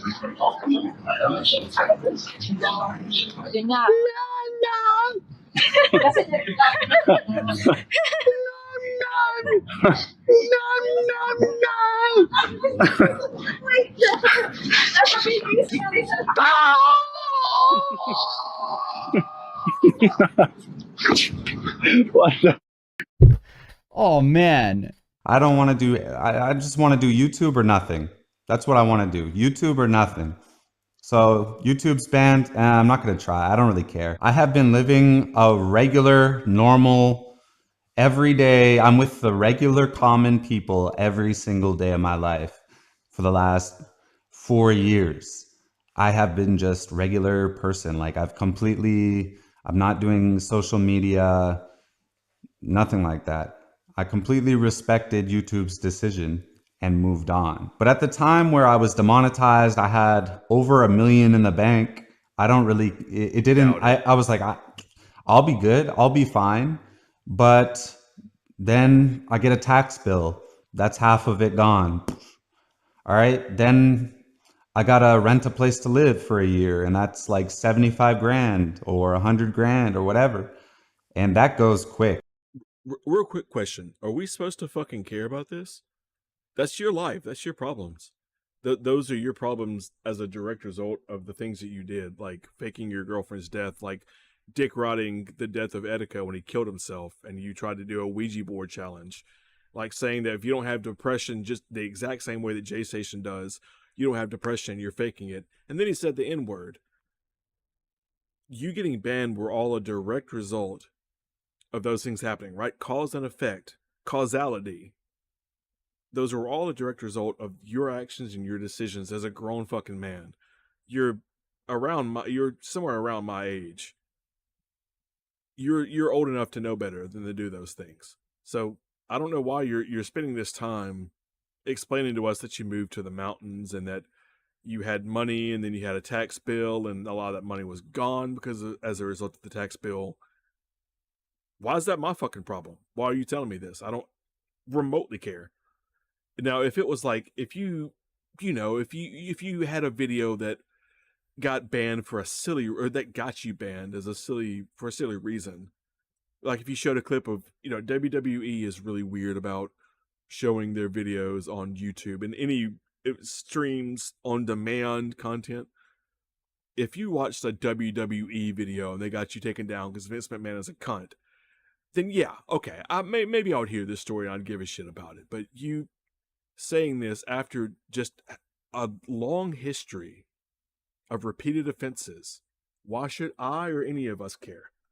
I saw the whole saga. I joined YouTube around this time, 2015. Mac Miller. Oh, did he do it to Mac Miller? I wouldn't be surprised. Did he do a board thing with? Yeah, I don't know. Maybe he did a video about slavery. All of these things sound familiar. Him doing something about slavery. It was like a role play thing where he like role played being a slave owner or something. I vaguely know what you're talking about. Like I didn't watch JStation very often. I never actually, to be honest, I never really watched him. I just watched like the controversies, right? So the guy that we just watched, the British guy, interesting stuff from around the world. He did a video about JStation. I didn't know that he got banned, but I remember watching the video about Etika when he's sitting in his car. He's got a black eye. Somebody beat him up, and he says, "If you don't have depression like I do, you need to get over it." Etika was my best friend. Y'all didn't know him like I did, and he said, "Bitch, N-word" or something like that. I watched those, like the drama moments that drama channels were reporting on. Dark web. He ordered stuff off the dark web. I remember that was a thing. That was a popular thing back in the day, was to order stuff off the dark web. I ordered a box. Yeah, exactly. I ordered a blank off the dark web, a box or something, and then inside the box was like a haunted doll. And he'd be like, "Oh my God, the doll is haunted. I don't know why he sounds like DSP. Come on, guy." But no, he'd be like, "Oh my God, the box is haunted. The doll's gonna fuck me in my sleep," or something. And then that's what the video would be about. Yeah, he probably did all of those things. I would not put any of it past him, because he sucks. Fuck this guy the most. But I don't think he deserves to be banned forever. All that money goes quick. You have obligations and cars that you got, and you have to maintain them. And at first you live in denial, really. Oh, a car is multiple. You use the plural version of cars. If you don't have a job anymore, if you're living off of the money that you made, like you're living off of your savings, why the fuck would you continue to have multiple cars that you're paying for that he probably hasn't paid off, so he's still doing installments on them? If you get to that point where you're living off a lump sum of money that you realistically could have lived off for the rest of your fucking life without any complications, why wouldn't you take those cars and sell them? Take these bullshit possessions that you got when you're on YouTube, sell them. Take that money, put it in the bank. You live the rest of your fucking life in a cozy apartment in a major city, laying low. You never have to worry about a fucking thing. But instead you have 15 cars, or no, I don't know how many cars he has, but instead you have multiple cars and live like you're fucking PewDiePie. Like, that's weird. Do I know N&A Productions? No, I do not know who N&A Productions is. I don't believe. Like, you're going to be okay. You'll be able to figure it out. But maybe you won't. And you know, I just went with the I'm just going to go back to the real world. That's my choice and what I decided to do. Could I have done Twitch, or I could have done that. I'm not banned on Twitch. I'm not banned on Instagram, not banned on X, not banned on Facebook, not banned on Rumble. I'm a live streamer. These cameras don't turn off. They're live 24/7. I am the most viral man in the world right now after Andrew Tate. Okay? And what happened? I said grab my security 20 minutes ago! You guys are literally dumb as fuck. Oh, is that's that guy. Fossey or something like that? Fossey. He had a big like falling out recently, and then within like the last 2 years or so, he had a big falling out where he went from being a big content creator to like e-bagging or just being a fucking loser, something like that. Yeah, so Fousey Tube, I believe is his name. My voice cracked. I don't know why it did. He did gay position video. What the fuck does that mean? His positions videos. He did gay position video. Brother, I don't even know what that means. That sounds greasy. Oh, hey, record this. Security! Come in here now! My life is in danger and you arrest a Palestinian Muslim who's viral? Are y'all dumb or are you stupid? Do you like your job? You're fucked! Hey! I own you! You're a clown! Allahu Akbar! Allahu Akbar! You get no God! Allah subhanahu wa ta'ala! Allahu Akbar! You... That my adrenaline shot up and I don't even remember the last like 48 hours now that I'm out of it. And now that I calmed down, I'm real. Yeah, I know what you're talking about. JayStation took I remember, yeah. Because that's one of the videos that I have that I was going to use in this. When I eventually made this video, I downloaded a couple of clips of him just being a real scumbag. And that's one of the clips that I downloaded was he takes a gay potion and like cross dresses or something. It's really weird. His content was honestly shit, but his content was still like peak fucking YouTube. Here's the Etika video. I also have it on my hard drive. But yeah, his content was peak fucking YouTube. 2015, just like the whole phase rug weird skit thing, like just peak fucking YouTube. Shit that I would have watched hammered drunk at 1 a.m. and probably would have been confused more than anything, but I probably would have laughed a good bit because I was young and stupid. Realizing all the destruction that I caused, and this happens to me all the time. It's not like I couldn't do it, and other people have done that. It's just, I was just done with it. I was just done. During that 4 years, this was 5 years ago where I was demonetized, and during that time, it felt like I was in the black pit of doom, like that movie Get Out. The black guy gets hypnotized and falls into this room. You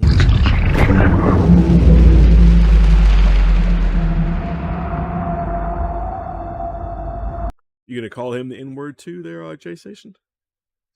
Might as well, you said it before. Yeah, he said God is great in Arabic, yeah. Allahu Akbar, yeah. Yeah. To each his own. I'm not a religious style person, but to each his own.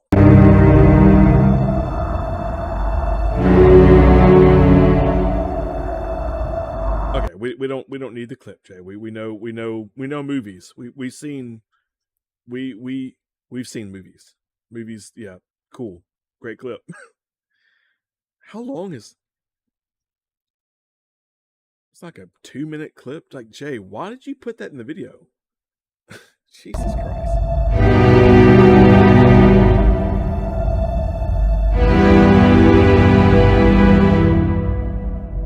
Okay. Exactly how it felt for me this last 5 years, because it went from everything good, making a lot of money with a lot of people that you're friends with a girlfriend that you like. Your life's good. You're going out to eat all the time. You do what you want. You just make videos. Okay. Awesome. To all of a sudden, nothing. Overnight, I lost my girlfriend. I lost my job with YouTube. I lost my channel. I lost my passion. This is what I really wanted to do. I wanted to be a YouTuber. I wanted to make entertaining stuff. What I viewed myself is as a I wanted to make clickbait, fake bullshit videos that insult people's intelligence because I know that my audience is mostly dumb children and they will watch my content regardless, just like Mr. Beast. It's preying on children. That's exactly what your whole gimmick was. Preying on children, but just not in a sexual way like Cyrax does. You're preying on children in the fact that you make content that a grown person would watch and roll their eyes and turn that shit off immediately. Because it is clearly fake. It's clearly horseshit gimmicks. But it works for children because they're too fucking stupid to realize that everything you're doing it's a shoot, it's a bit, it's a fake. Right? That was your whole gimmick was I know children are dumb enough to watch this bullshit and believe it. So let me make content as a 30-something-year-old man that directly appeals to children. Predatory and disgusting, and it's fucking embarrassing. producer. But my ultimate goal was to always reinvest, make shows on YouTube. And that's maybe what I want to do in the future. I'm not saying I want to come back to YouTube right now and try to make ghost videos. I'm not doing anything like I've done before. Like I said, I just spent the last 4 or 5 years completely banned from YouTube and I've moved on. I went and got a new life. I'm a regular human being now. And being 5 years deep into it right now, I'm fully committed to the other path, not YouTube. I am fully committed to real life. So it was strange because on October 5th, I got a call from someone and she told me, hey, I should go back on YouTube. And I said, what do you mean? I'm banned. I can't go to YouTube. And she says, check out this article. And it's from a mainstream, it's a real article. YouTube has a pilot program for banned creators, but there's a major problem. Now, I didn't have intention on going back to YouTube. I've completely moved on from this whole entire thing. But I was thinking, this is great. I mean, I might want to do a vlog in the future or a finance channel or maybe a animation channel, or I might want to make short films or do like videos like Jubilee makes or something in the future. Maybe I would. Please make those Jubilee style videos. Please make those videos where you argue politics or socio-economical issues. Please do a video like that or like a channel. It would be so fucking funny. That would be him making a video where he debates topics, like I said, socio-economical, political, socio-political. Content like that from somebody like JStation would be the equivalent of DSP doing DSP politics. The worst takes, someone who is most likely not informed on anything. A guy who's a fucking idiot, right? Just watching him getting cooked by random strangers on the internet. Like watching him debate maybe, I don't know his political leanings, but on the left, like having him debate like David Pacman or Destiny, or on the right, having him debate that clam chowder guy or the guy that talks really fast. It would be really fucking funny to watch him debate those people, because you know they would just clown on him. Everybody that he faced would just shit all over him and make him look like a fucking dummy. And I would be so here for it. It'd be so easy content to make, to just watch JStation just get absolutely dunked on because he's talking about shit that he doesn't know a goddamn thing about. Just like DSP with DSP politics, where his takes were just milquetoast, fence sitting, dead behind the eyes, like takes that teenagers in high school have that watch the news once a month. Please do that, JStation. God damn, I'd be so here for that. I just can't say that enough. Please do it. This is something, YouTube and making videos, like I said, has always been something that I want to do. I've been doing this since I was 25 years old, full time since 25 years old, and I'm 35 now. But there was one big problem, because on this second chance pilot program from YouTube, it's asking you to sign in through the banned accounts and apply there. And I don't know if they're going to ask me to explain my old actions, why I was banned, why I learned my lesson. I don't know, because I lost complete access. Once I was banned, I stopped using those old emails. I forgot all these passwords. I changed my phone. I moved. I've had several different phones. I forget the phone number. I cannot get into this my old account. But YouTube, if you're watching, you can verify that this is really me. I'm JStation. This is really me. This is the verification. I'm just asking for, maybe I want to post a vlog in a month from now. Am I going to make videos every day right now? No. But maybe I want to make videos in the future. I think I should be given this second chance. I think I really do deserve a second chance. And now, since you know the complete context of what's going on in my life, where have I been for the last 4 or 5 years, let's get into the first reason why I think YouTube banned me. So the first reason that I think YouTube banned me was for a video that I did faking my girlfriend's death. Now, like I said, I was always calling scary numbers at 3 a.m. or calling haunted numbers, contacting spirits on the Ouija board. This is what I did. This is just the stuff I did. Ghost videos. I was bringing back animals from the dead. One time we went to an abandoned building and put gravestones in the backyard. We placed them down, and I got my friend I buried my friend with his arm out, and I was going to place the Ouija board on the gravestone. And as soon as we talked to the creature, my friend was going to stick out his hand, and he would chase me as a zombie through the abandoned building. I did stuff like this all the time. This is clearly not real, guys. It's not real, okay? It's not real. It was clearly not real. When it came to faking my girlfriend's death, she was never going to really die. It was never a real thing. My intention was to never make it like she's really dead. Like I was going to, like she was going to fake her death and go move to another country and live with a new ID or something. And here's exactly what the plan was at the time. Day one, my girlfriend was going to die in some kind of accident for a video, and we would post it online. Day two, we were going to talk on the Ouija board at 3 a.m. and talk to her. She was going to say, "Oh, I miss you," and stuff like this, like dumb stuff. And maybe at the end of the video, bing, we would get a text. "Oh, it's from her old phone number, and she's saying something." So then the next video, the next day, we were going to be texting her old phone. And then the next day, we were going to FaceTime her old phone. And she was going to be on the camera, but demonic, or maybe looking like she was going to be possessed or something. And then the next video, I was going to resurrect her, and she was going to come back to life as a possessed girlfriend. Okay? And eventually, she's back in my videos. It's always been a skit, and it always was. And I think my problem was I made it too realistic. And as soon as I post the first video where she died, it went viral for negative reasons, and I was not able to do anything about it. I could not. No, it was not that it was too realistic. It was goddamn disgusting. That's such a distasteful thing to do, to pretend like somebody died for views.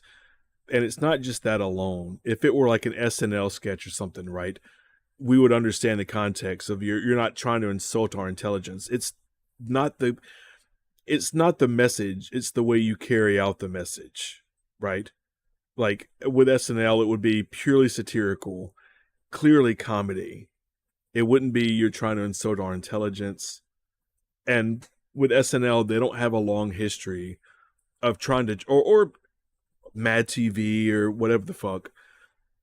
Those people don't have a long history of trying to grift and trying to con people out of their money, their views, their time, but you do, right? So it's not the micro, it's the macro, that you have done this numerous times in numerous different ways, tried to insult people's intelligence by saying, "Oh my God, I revived Baxter," like you said in the beginning of this. I don't know why my impressions always sound like DSP, but just like he said in the beginning of this, what he tried to revive his dog Baxter or whatever.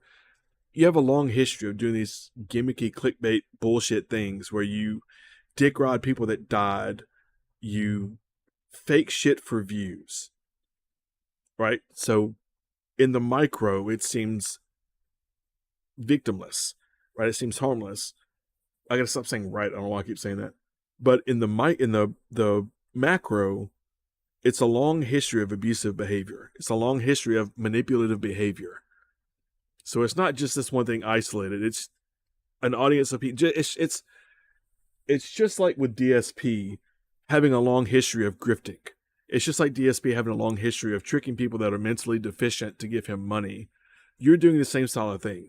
Mr. Beast does the same style of thing. He tricks children into believing this bullshit is real because he knows his audience is children. It's not the macro, it's the micro of you having it's the causality of a long history of abusive behavior. Control the narrative. I messed up and I made a mistake and it was negative. And I'm not saying what I did was right or anything, but I'm just trying to explain to you why I did it. I just didn't wake up one day and say, I'm gonna fake death and make controversy like this. This is not my intention. This was not my intention to do. This would have all made sense because we did film the next video using the Ouija board, talking to her. But this controversy of faking my girlfriend's death was very big and it had real life consequences. People were harassing my, at the time, girlfriends, family, businesses, and eventually this caused us to break up. This brings us to the second reason why I think I might have been banned from YouTube, falling under somewhere like off-platform behavior, off-platform actions, or something that you do off of YouTube that is not good. And what was that reason? Was because I got charged for assault with a weapon during our breakup. Now, did I assault anybody with a weapon? No. Like, this sounds like crazy. It makes me sound like an actual lunatic. But in real life, I've never hit a woman in my life, ever. And this was during 2022, during COVID. So I'm going through the legal process and everything's super delayed and I cannot go to court. I'm trying to go to court and prove myself innocent. And eventually I did do that. I'm going to tell you guys that. I beat these charges and I never hit or assaulted someone with a weapon in my life. And is that me accusing my ex-girlfriend of being a liar? No. And I'm going to explain to you how I even was charged with these things and why right now. During the breakup, my ex-girlfriend's mom told her to go to the police in Toronto and tell them that she's going to break up with me and she's going to go back to Ottawa now, which is hours away. And they don't want me to go to their house. They don't want, that's all their mission was. They were just trying to explain to the police that they wanted to maybe ban me from going to their house or something like this. They just didn't want me showing up at their house, which I was never going to do.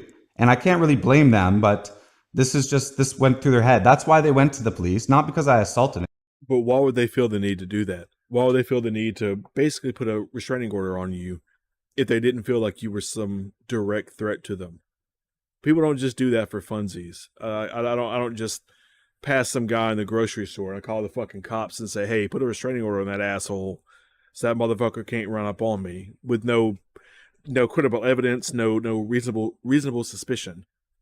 If they did that for a reason, because you probably have a history of doing something fucked up, like beating up on women or something. Like, people don't just do that for funsies. Anyone. And during that conversation with the police, during the breakup, the police asked them, well, what has he done? Has he ever done anything to you? Has he ever been violent to you? And she's like, no, but one time he threw a phone.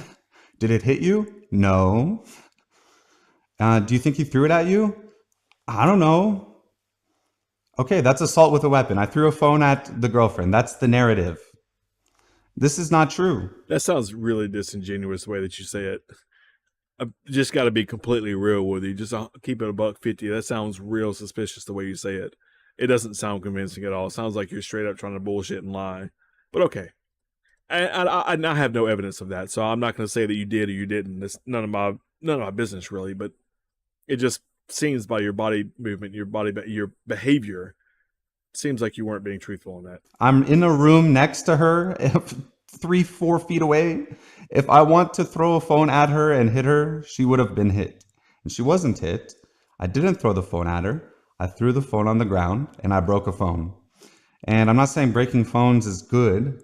All right. This is obviously not a good thing, but it's not illegal, is basically is what I'm trying to say. It's not illegal. I got mad. I got upset. I broke a phone. Did I throw it at her? No. No, I did not.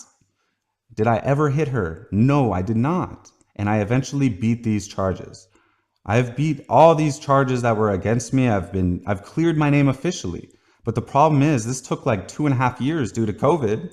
And I was banned like way before that. So I was never given a chance to even tell the story because part of being charged came with, I'm not allowed to say anything online about this. This was part of the conditions. So I can't defend myself and I end up banned. I have never hit a girl in my life and I never will. I never will. And I have proven myself in court. I can now freely speak about it. And all of a sudden they're giving second chances like this. Man, I'm going to try at least. If you can prove, shut the fuck up for a second. If you can prove yourself in court, why don't you have the documentation? Why don't you show some evidence that you're not lying? I would think that's the first thing you would do is try to find some evidence before you go on camera, knowing you're a polarizing person and saying something like this. You would have some kind of, I'm not saying that he's guilty, but like, that's just the first thing I would think to do is like, if I'm even going to talk about this, you know what I mean? Like, if I'm even going to bring this up, I would fucking like make sure I have some kind of like verifiable evidence that I'm not fucking lying to, that I don't think you're fucking tall and stupid, as my father says. Right? This is me trying to see if I'm allowed back on YouTube or not. We'll see. And if any big YouTubers have a problem with it and you see it, then you should address it now or just, let me go back on YouTube. I think losing my channel was a big impact.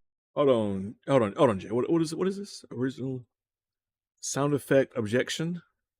Oh my God. Look at that. Beautiful. Wow. Objection. Yeah. Yeah. He might be full of shit. Again, I don't know. I don't know this guy. I don't know his personal life, but it just seems like that'd be the first thing you bring to the table is some sort of verifiable evidence. I also see that you posted something about Mac Miller's Spirit Box Challenge. So he did do the Mac Miller gimmick.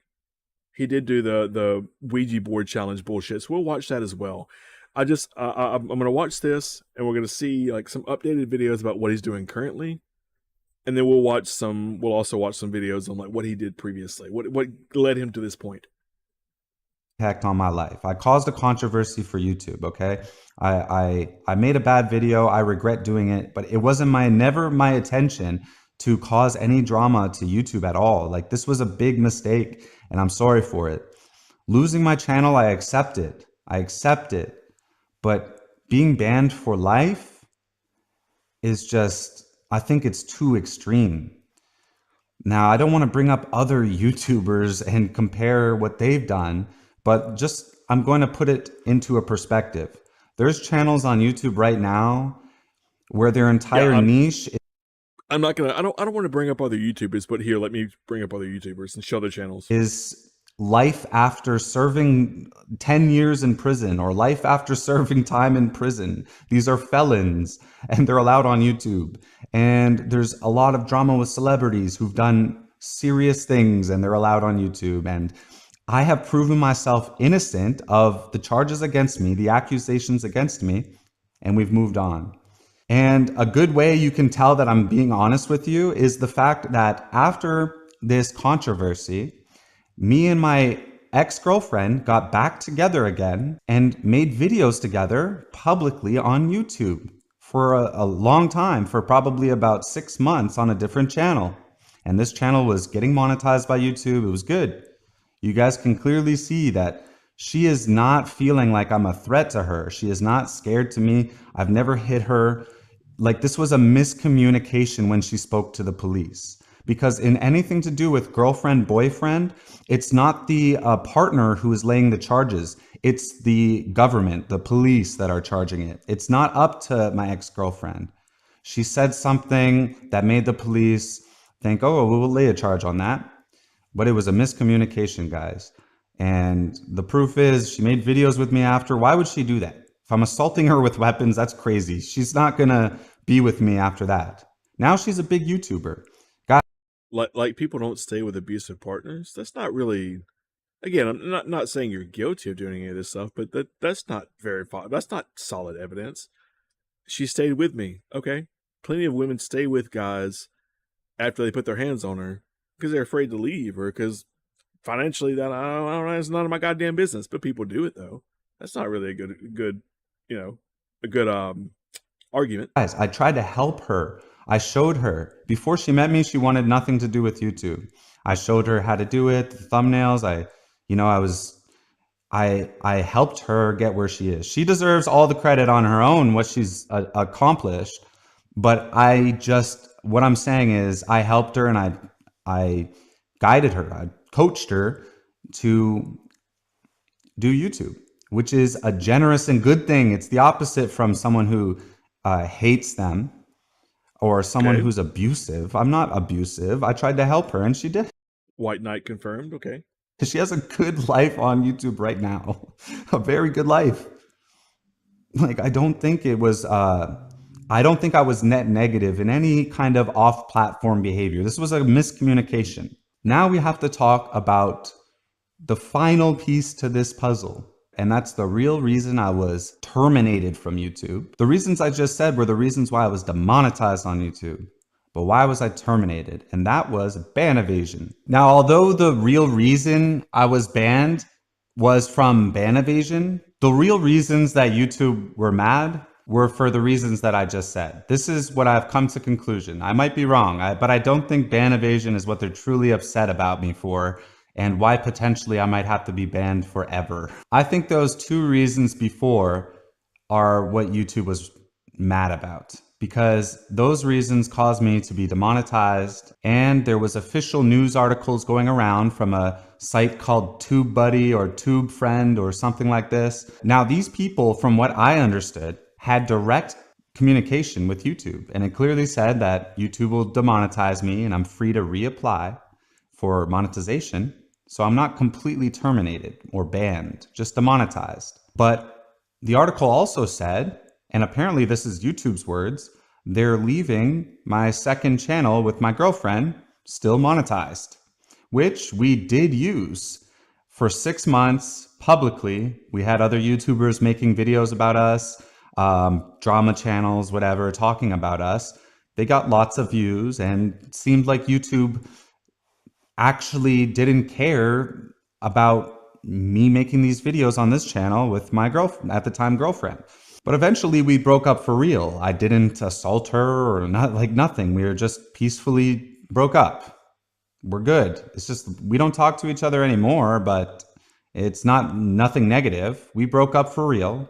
So I started using the channel and I made a reaction channel, completely different content than the stuff I did before. And I did that for about 8 or 10 months. And I had almost 1 million subscribers. And the reason why I'm on these second channels was only because I was demonetized on my main one, which had 6 million. At first, I didn't think it was that big of a deal. I got back together with my girlfriend. I made things good with that. I went on a vacation with her. I, kind of refreshed, because being demonetized, you're allowed to apply for remonetization every 30 days. So everyone, including a big YouTuber H3, thought I was going on a 30-day vacation. That's what I really believed. At the time, they were demonetizing a lot of people, and they were all getting remonetized within a normal period of time.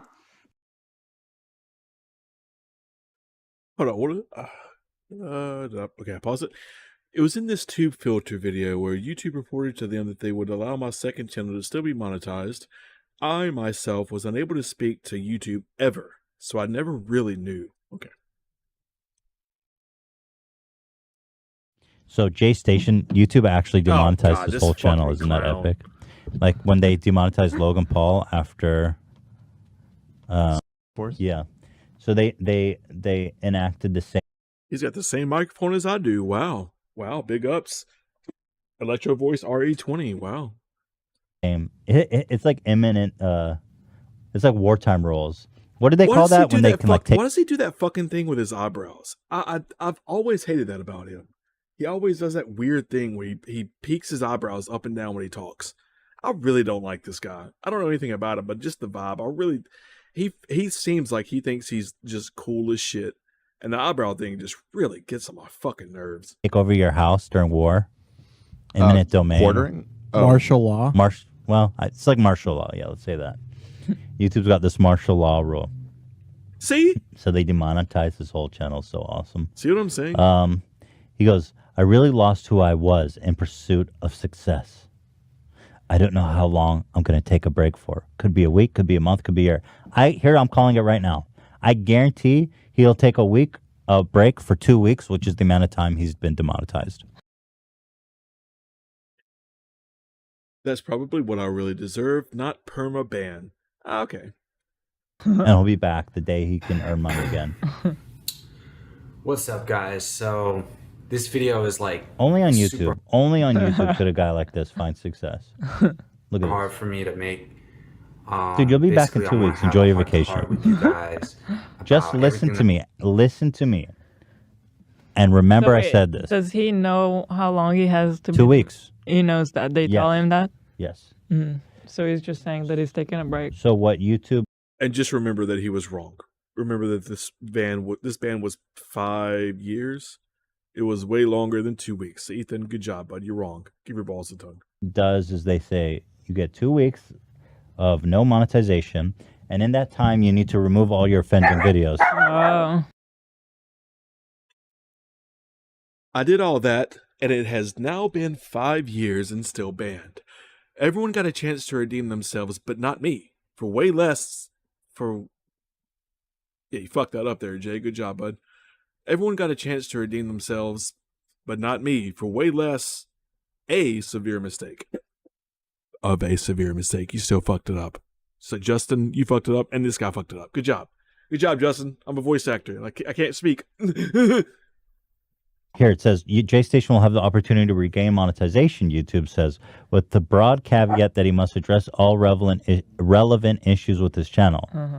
For comparison's sake, in the case of Logan Paul, pre-roll ads returned to Paul's channel roughly 2 weeks after YouTube suspended them, though he remained on probation for 90 days, meaning he was ineligible to appear on trending. I've been on probation my whole life. The fuck? Meaning he's ineligible to appear on trending or in any notification from non-subscribers. Well, how long have I been on probation? 10 years. So anyway, just remember I said this. He's going to be back in exactly 2 weeks. Yeah. When he Okay. gets So, back, so yeah, enjoy your vacation, JStation. You said the same thing like 5 times, and each time you were wrong. So good job, Ethan. Go fuck yourself. But the problem is after 30 days came and I applied, it could take up to 90 days for them to review it. So I wait, and I had to wait the entire 90 days, and I was rejected. And at this point, I couldn't figure out why. Is it because was it because of the video that I posted on my account, or was it because I was arrested by the police and stuff like that? I think that they were trying to wait until I cleared my name of the charges or not. But either way, it was rejected. I applied again, and then it just... Wait, so you were arrested without proof? Because I don't think that's how the law works. I'm not Canadian, but I'm pretty sure that's not how the law works. If you were arrested, they had some sort of reasonable suspicion at the least. So if you were arrested without any reasonable suspicion and without any evidence, you could have sued them for a lot of money. But you didn't, which makes that all sound real weird, doesn't it? Makes it all sound real suspect. Didn't give me a 90-day timer. It just said, due to COVID, you're going to have to wait. And there was no sign of COVID ending anytime soon. And it's already, at this point, we were already a year into it. And then there was no sign of it ending at all. And it didn't end for another year and a half after that, or 2 years. But either way, I'm like, okay, well, I'm on my second channel. They clearly they want to punish me by taking away my main channel. I thought that was my punishment. I had spent 6 months in public eye, making a channel with my ex-girlfriend, making money, monetized, people are talking about us, and it's not a big deal. I I spent 8 months or so on a channel just by myself, making reaction videos. I wasn't doing any controversies or anything. I really, guys, I learned my lesson just being demonetized off my main one. That was a big thing. I caused a breakup in my relationship, bad things. It was a big punishment, and I accepted that. That's a 6 million subscriber channel, and that's a big punishment to lose that. So I was posting on my second one. I can't wait forever. Like, this was my only source of income was YouTube. I can't wait forever. When is COVID gonna end? I don't know. So I'm posting on my second one. And then boom, because I'm posting on. But you know that's against terms of service. Don't play fucking stupid. You're a big content creator. You should know the terms of service for the platform that pays all of your bills. That's not an excuse. That's a cop-out, brother. You knew if you're banned off of YouTube, you cannot make another channel and try to do it again. That's ban evasion, and you know you're a big content creator. So as soon as you pop up in the algorithm and start making content again on a different channel, people are going to tell YouTube and report you and say, hey, didn't you just ban this guy like a couple of days, months, weeks, whatever ago? Didn't you just ban this motherfucker and tell him to kick rocks? Now here he is again. You should have known better. And you knew better. You knew better than to try to come back with a mustache and glasses, thick rimmed glasses on and say, oh, my name is Ray Station, Ray Lation. No, you fucking knew better that the glasses, the thick rimmed glasses and the Groucho Marx mustache was not going to fucking work. That people were going to report you because they knew exactly who you are. They know your voice. I'm sure you used your camera. That's ban evading. And you knew that was ban evading. Because if you didn't, with a 6 million subscriber channel, you didn't know the YouTube terms of service, again, to pay your bills, that's your fucking fault. But I guarantee you he knew what he was doing. 100%, 10 toes down, he knew exactly what he was doing. That one, when I'm supposed to be demonetized, 2 years after using the channel or a year after using the channel, now I'm permanently banned forever and I can never come back. And this was completely devastating. But the reason they banned me, I think they were just upset with the original things I was demonetized. And that's why I wanted to readdress them now today. Not to rehash old controversies. I never want to talk about this again. I've fully moved on. I'm a completely different person. This happened to me when I was 30. I'm 35 now. This has been, I'm fully moved on, guys. But yeah, I would still like a second chance. I don't think that I deserve a lifetime ban on YouTube for what I did, guys. Oh, dude, that's weird because I just did a basic Google search. Wow, Google is so crazy. Isn't it? Just everything's right there in your hands. Under YouTube circumvention policy, creating or using a new account to bypass a channel suspension or ban is explicitly prohibited and will result in permanent termination of your new channel. That's your new channel. And I'm sure that results in your old channel too. You knew what you were doing. You knew that was against YouTube's terms of service. You knew it was. So don't act like, don't treat me like I'm tall and fucking stupid. You knew what you were doing. You knew that was going to get you cocked up, and you did it. And guess what happened? It caught you up. You got all jammed up and you lost your YouTube channel. Jay, where you at? There you are. Dumbass. Hopefully you understand what I've done and you can come to the conclusion that maybe I do deserve a second chance. Are there people on YouTube that deserve to be forever banned? Yes. Yes, there is, but that's in a unique situation. I would say. So let's do a quick list of people that deserve to be banned forever. Number 1, Cyrax. Does Darksidefield deserve to be banned forever? I don't know about ever. Yeah, probably, but I probably wouldn't vote for his channel to be banned forever. If they're going to go to prison, then they're probably deserve to get banned, okay? But at that point, losing your YouTube channel is the last of your worries if you're going to prison. You should have to do something very bad.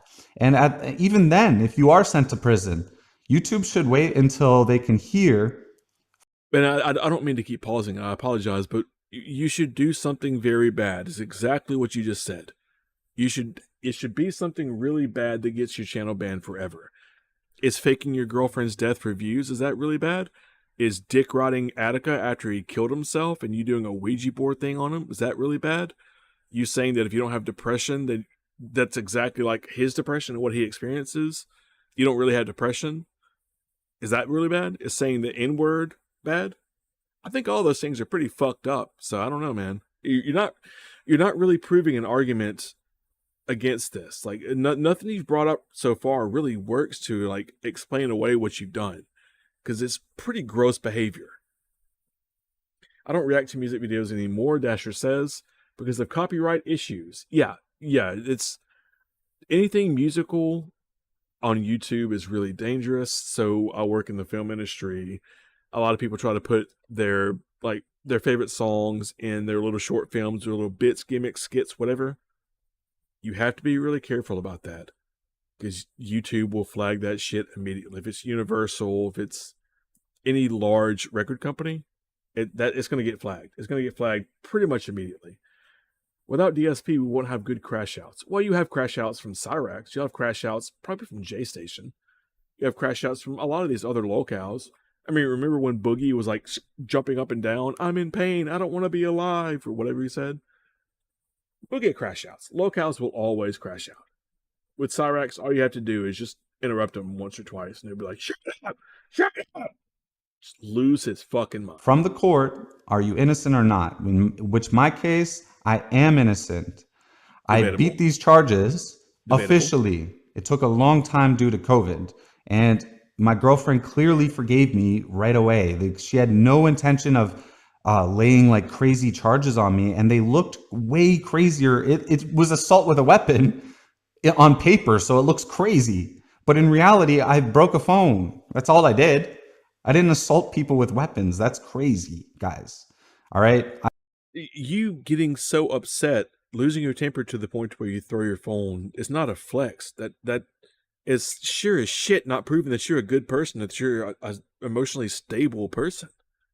Just because you didn't hit her with the phone, like, what are you talking about? That's such a shit. It's such a shit argument. I got pissed off because blah, blah, blah, blah, blah. And I took my phone and I threw it as hard as I could at the wall. It didn't hit her. You still threw your fucking phone at the wall, you maniac. What are you throwing your phone at the wall for? That doesn't prove, none of these things prove that you're not a goddamn lunatic. I really do. I think, all right, I lost a big channel. I had to work out on a lot of personal problems, and I had real life consequences for what I did.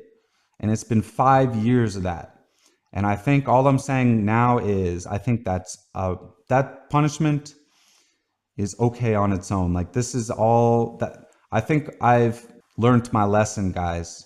And I should be allowed back on YouTube for a second chance. What will I do on YouTube? I don't know.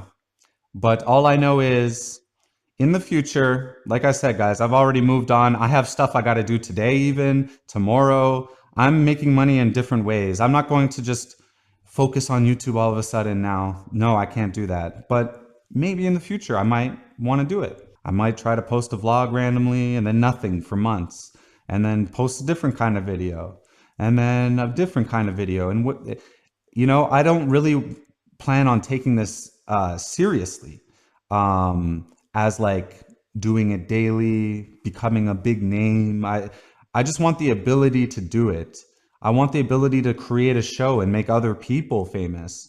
I want to make the next stars. I want to help them. I want to make a creator house with a bunch of people, and I don't even want to be in it. I just want to be in charge of it. I want to help people do these things, put together shows. That's all I wanted to do. When I was a kid, I wanted to make movies. Movies are kind of dead now. So you want to be like Keemstar. And you look like Keemstar with the stupid beard and the wearing the trucker hat all the time with the hoodie over it. You want to be Keemstar. You want to do these locale houses where you get people together in weird situations, like the real world. I have a speech impediment. The real world. You basically want to farm people for content like you've been doing before. And social media is kind of the equivalent of making a show in modern time. YouTube is not the equivalent of making a show. Making a show is a lot more difficult. It takes a lot more time and a lot more effort than making a YouTube video. So, no, you're wrong. Very wrong. And that's all I want to do. That's really all I want to do. And hopefully, YouTube, you see this video, and I'm going to leave this up until I'm fully monetized. So on the day that I get monetized, you've seen this video up. And then at that point, okay, you have accepted me into getting a second chance. And I can delete this video. I'm not trying to say sorry and sorry forever and ever and ever. And I'm not trying to say sorry. that was so Canadian. I'm just trying to move on with my life, guys. This is 5 years ago. I've said sorry a million times. It's never worked. I'm not trying to say sorry 10 years from now over this, guys. You know, I'll delete the video if I'm remonetized, but I can't get access to my old account. I can't recover it. I've tried this with the Google, and it's saying we can't verify that it's you. Well, this is really me. With the Google, the Google. What are you, a boomer? And during the monetization process, if I ever get a big channel again, if this ever grows and I figure out something cool to do on YouTube, they'll be able to see this video, and if I get monetized, I have officially gotten a second chance. And this is my formal application for that. Thank you guys, and I'll see you again soon. Bye-bye. Okay, so I'm trying to find his new video. Okay, so here is what seems to be his modern channel that he's come back with. It looks to be. I'm not entirely sure. Firefox, can you stop doing that, please? Thank you. This seems to be his new channel. So, as you can tell, the views are pretty recent. Which his views aren't bad. He already has 14.5 thousand. When did he make this channel? 2020. So this might be the backup channel, but this is new content that he's making. So I'm not watching his videos because I don't want to give this clown any views. 10 scariest ghost videos that would make you scream. Oh well, we might watch some of this. These three people fake their there's a crack in the middle of my screen right here, so I can't see this unless I push it to the side. These three people were fatally attacked by Dogman. The rake is real and the evidence is disturbing. I mean, not the most intelligent content, but not as shit as it was before. Let's see. This footage surfaced recently, and it's disturbing. A motion-activated camera had been placed deep in the forest to monitor animals. The exact location has never been released. Is he trying to do like a chills thing? Number 15. Is he trying to do like a weird voice for views or something?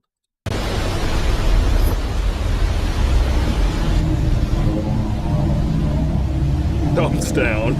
Thumbs down. Thumbs down. Jesus Christ.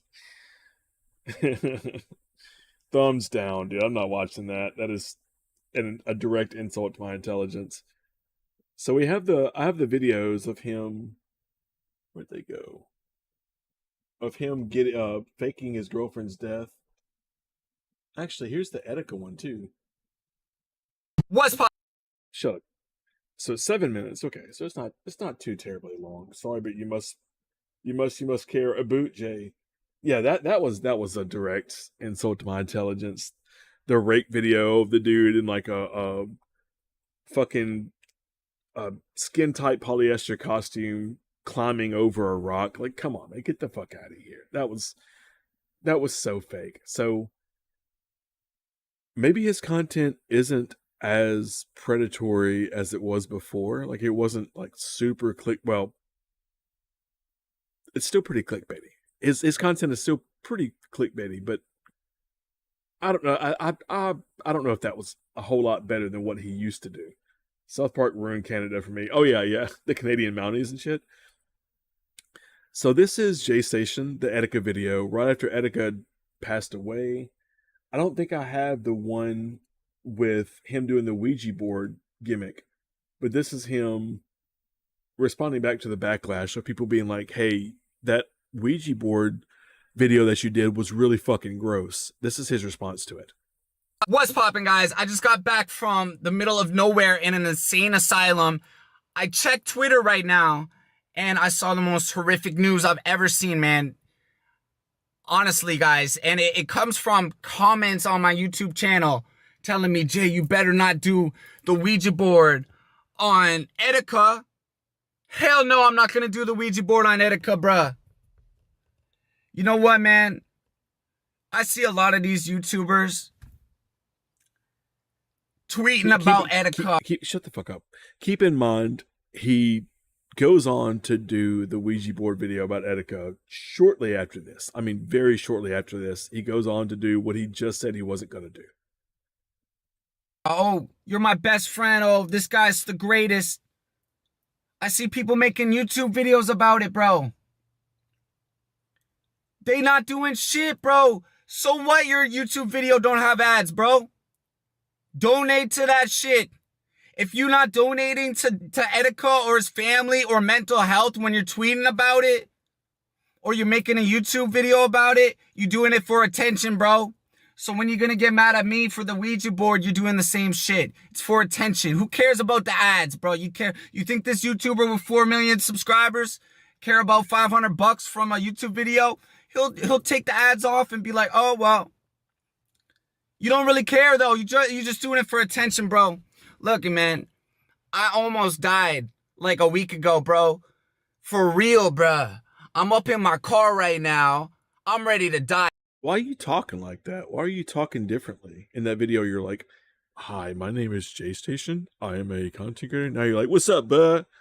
Why are you... I said buh instead of... I was meant to say bruh. Why is your accent completely changing for YouTube? But when you're trying to be professional, it's like, hi, my name is Jason, and I am a content creator. But on camera, you're like, I'm up in my car, bro. Word to your moms. Like, bro, that's weird. That's real weird. Hey, bro, I feel like I'm going to get murdered, bro. You know what that feels like? Please don't say the N-word in chat. And then people are saying online that shit is fake, my dude. Bro, you can't tell the difference between my regular video and this shit. I don't want people to make YouTube videos about me. Okay, if I thought I was about to die. And in my brain, I thought about, man, are people gonna think this is a joke? What are they gonna do, man? I thought I was legit about to die. And I'm like, man, they better not do no freaking Ouija board about me, bruh. That really had me thinking, bruh, about everything I did. About those videos I made, doing the Ouija board. It's not a joke, bro. It's not a joke. It is not a joke. And these people, just because they remove the ads, they doing it for the same reason, bruh. If it's not money, it's for attention. Don't act like you're the guy's best friend, because you weren't, bro. Don't act like he was the most best person and you can vouch for him, because you can't, bro, because you don't know him. But what you can do, bro, is you can put money towards mental health, bro, because this is a real deal. This is a real deal, bruh. I'm a big YouTuber, bruh. I feel like people think that YouTubers are just like a cartoon character, like they don't really exist, like they're just in the internet. That is not true, man. We are real people. Etika really jumped off a bridge, bro. This is not for no YouTube. It wasn't part of his act, bro. It was a real deal, bro. But that's called a caricature, which is a character of yourself. Like, Curb Your Enthusiasm. Larry David plays a caricature of himself. This isn't a caricature of you. This is you. This is who you really are. This goofy, would do anything for fame, clout chasing bullshit. This is you. This is who you are. Just admit it. Just come on. Be honest with yourself. Be honest with all of us. This is who you really are. This happens to people. Not only just big YouTubers, it happens to everybody. Robin Williams, man. Okay? Money don't make you happy. Just because you got followers doesn't mean you're not a real human being with real emotions. And I really gotta say it right now. I looked up Etika as soon as I heard about it, and I saw a bunch of comments, bunch of video, like people made actual videos about Keemstar. Yeah, it's Keemstar's fault. Because he's hard on mental health. YouTubers just putting, I'm depressed, guys. I'm depressed. I'm breaking down. I got depression. Or I do something bad, it's because I was depressed. He's hard on that shit because, you know. Hey, doesn't that sound familiar? Doesn't that sound familiar, Dashing? When there's somebody else that says they did things because of their, I have depression. Doesn't that sound real familiar to somebody else? Larry David, I might have said David's son or something. Larry David, he's a comedy writer. He was a writer for Seinfeld in the 90s. And then he went on to do Curb Your Enthusiasm, which I think still airs, where he plays the main character. It's a caricature of himself, where he's just very out of touch, just a pretty objectively bad person. But yeah, doesn't that sound real familiar? That I have depression. I think I've heard that before from another YouTuber who snorts and begs for money. Weird. Small world, J-Station. Shrimp dick bitch. What is true, bro? These YouTubers are doing this, making 5 different videos about being depressed. Bro, I'm sad too, bro. But I'm not about to say I got depression, dude. Because you know what, man? If you didn't feel like Etika did, you don't got depression, my dude. You don't got depression. You're doing it for attention. So next time you're sad, suck it up, bro. And just give your fans what they want to see. Because they don't want to see that stuff, bro. You don't know how it feels to feel what Etika felt, bro. It's not a joke at all, bro. I'm so tired of it. I want to say I'm sorry for making... I'm so sorry. I love the way he said sorry. Fucking Canadians. Yeah, take a shot every time he says, bruh. Yeah, we all would have been fucking dead 10 minutes ago. And we're only 4 minutes into the video, so that's a crazy thing. In this Mac Miller Ouija board video, the X video. I want to say I'm so sorry, bro. Because it's not till recently, this like last week, and Etika, where I really thought about it. It makes me disgusted of what I did. I want to say I'm very sorry. And I want to make a new thing on YouTube about if you're going to tweet about this guy dying, if you're going to pretend like you were his friend, put some money at least to something like his funeral. You got to support these people. Put some money. Donate some money. Or else you're doing it for pure attention. Who cares if you don't put YouTube ads on? You're doing it for attention. Because Buddy dies and you're going to get 500,000 people watching you that you never did before, bro. They're going to watch your future videos that got ads on them, bro. How are people so blind to see that what these people are doing, bro? Donate, bro. If you actually care, donate. That's all I want to say, man. That's all I want to say, bro. Like Philip DeFranco, bro. Come on, dude. You're putting out that. So we can't, as content creators, we can't report on something bad that happens because it may get us a lot of viewers that would watch us in the future. That's a really weird take from somebody who's getting paid to make content on YouTube, where he's pretty consistently covering bad things that happen to people. Really, really weird take. He covered, he covered Etika. Who else did he cover? He covered Mac Miller, we said earlier. He covered Mac Miller, Etika. He covered somebody else he did the Ouija board for. He did the Ouija board for his girlfriend when she, quote unquote, died. So it's weird for him to say that you can't talk about people when people die or something negative happens, because you may get an audience of people who never knew who you were before, and they'll watch your future content, which may be about, bad things that happen to other people. What a really dented take from a guy who gets paid solely from YouTube. Well, at this time, gets paid solely from YouTube. That video, oh, you didn't have ads? So what, bro? You link a friggin' helpline. Put some money, bro. You got 200,000 on Patreon a month, dude. Not including your YouTube channel. Donate, bro. Don't pretend like, I'm so sad. It bothers me so much. But you can't put $1 in? You didn't even put $1. Not $1. But he didn't put YouTube ads on. Is he doing it for attention? They're doing just what I did, in a different way. I want to say I'm sorry again. I'm never going to make that Ouija board video about nobody that dies, man. This shit is not a joke. And he fucking did it again. Like, shortly after this, he fucking did it again. He did the same thing. Are you joking?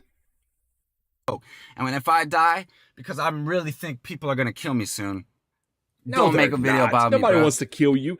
You're not important enough for people to want to fucking kill you. People just want to make fun of you because you're a lolcow. For shit like this, you have no self-awareness. You do the same thing that DSP and Cyrex and all these clowns do, where you're like, it's like the opening scene of Always Sunny, where they're like, I beat the system, ha ha ha, and the title card comes up and says, D gets audited, the gang goes to prison. It's the same fucking thing, where you're like, I would never do that. Cut to another clip of you immediately doing what you just said you would never fucking do. It's typical lolcow behavior. No self-awareness. And if you're gonna tweet about me, donate to my mom or something. Not donating Etika shit. has a real mom right there mourning, bro. I did not know Etika. I didn't even watch his videos, dude. I'm just saying. I donated $2,500 to Etika, bro. It's not a game, bro. Stop making your stupid depression videos. You're not depressed. You feel like Etika? No. Because of all these YouTubers, when Etika reached out, bro, people thought he was a joke. He was serious, but it's because of all these 20 other YouTubers who made videos about it. Everybody thinks it's a joke. When he got to reach out, nobody believed in him. So stop that. Put some money on him. I'm asking anybody of you, if you're watching me right now, to donate to Etika. I'm going to put the link in the description. And hell yeah, I put ads on this shit. And it's all going to Etika, bruh. Hashtag no bitch niggas. Yeah, there he is, saying the N-word. There he is, following all this. Him on this fucking pedestal about how much better he is because he donated money and all this. He's sorry. And then he ends it with saying the N-word. Fucking loser. It's just beautiful lolcow content. You hate to see somebody be so despicable, but you love to watch them. It's just like Jerry Springer or Maury Povich. That's the biggest thing to me that keeps me coming back to lolcow content, is that it's very reminiscent of when I was a teenager or when I was a kid, of watching Jerry Springer, Maury Povich, all those trashy daytime television shows when I was like out of school for the summer or something. That's exactly what it feels like. Here's another one of him faking his girlfriend's death for views, which he brings up in that video about why he should be unbanned. How long is this? What's up, guys? First, shut the fuck up, bud. 6 minutes, okay. I'm gonna scan through this because it's just him driving and yapping. Yeah. Alexia, these roses are for you. We're gonna miss you.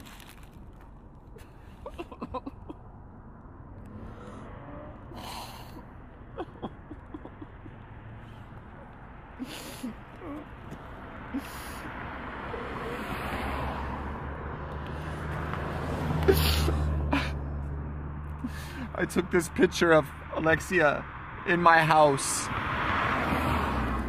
Look at her. She was always so happy. Always so happy.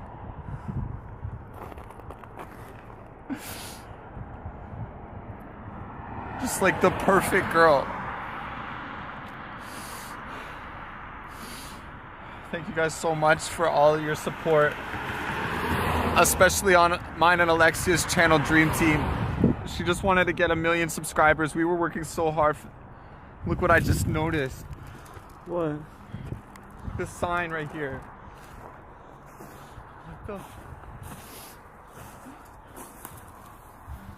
Oh my God. She must have crashed into this sign. So cringe.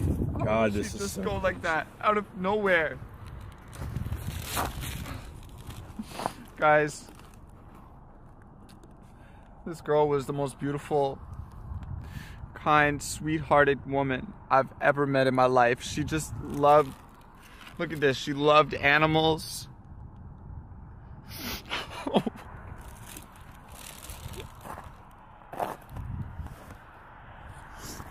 Jay, bro, it's okay.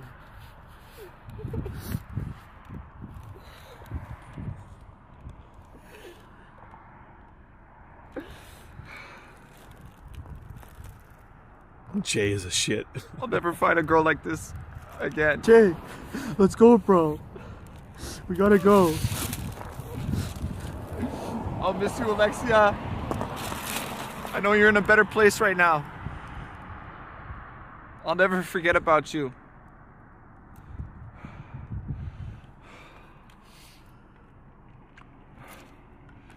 It's just so hard to leave.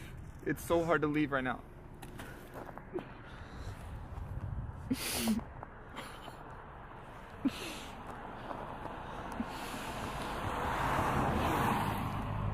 Guys, this is my last goodbye to Alexia. I know she's in heaven right now, looking down. Thank you guys for all the love and support.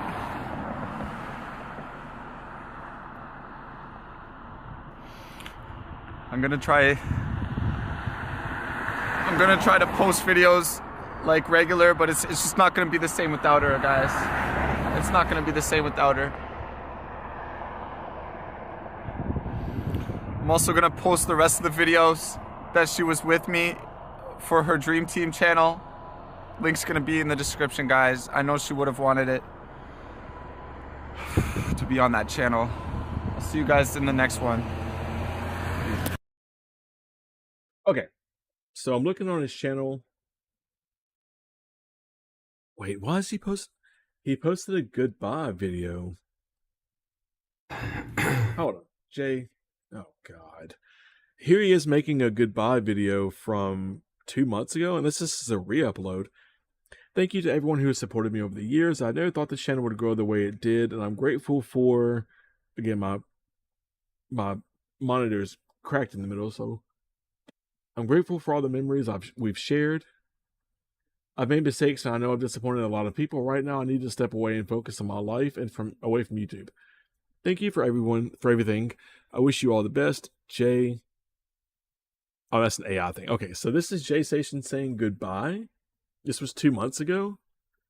So I guess he came back, started a new channel, got 2.24 thousand subs, and then I guess he fucked off again. Okay. What's up, guys? So this video is like 12 minutes. Super hard for me to make. Basically, I want to have a heart-to-heart with you guys about everything that's gone on with me in the last like few years. So basically, is it a re-upload? Oh, did it say something about being a re-upload? Like I said, I can't see the screen super well. Yeah, I was so peaked back then. Take care of yourself, man. I used to watch so much. Nah, I don't think this is a re-upload. I think this is legit. I think this is modern. See, it was uploaded 2 months ago from a channel that he's been posting on constantly, which lines up with around the time that he came back and made that video saying he was going to make another channel. It is a re-upload? Okay, we won't worry about it then. It's a re-upload. So I'm having trouble trying to find content of him in the modern day. So I'm guessing 3 AM Studios is probably his newer channel. Let's see. Yeah, that's the one we watched briefly. Because I did watch, in all honesty, I did watch somebody talk about, and that's how I found out about this. I watched a commentary channel talk about JStation being back, and he watched that video, the first video we watched, where he was explaining how he probably got banned. The person watched that video and did commentary on it, and then showed some of these new videos, and he showed these where he's doing like these like creepy stories or whatever that are pretty innocuous, and then he showed some other content from other stuff that he did, but I don't think it's this channel, because this is it. But he showed other content from like recently where JStation ended up going right back to doing the bullshit that he was doing before. So I'm not entirely sure, but I think he ended up going right back to the gimmicky 3 AM, insulting my intelligence bullshit. But I'm guessing this is his current channel. I'm guessing. Like, some of these videos are clearly old. Some of these are an upload.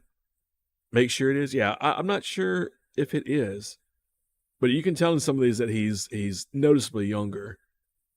Yeah, he's mid-30s now. So I guess that's everything with JStation. Yeah, I couldn't really find anything, like I said, new about him. Under relevance.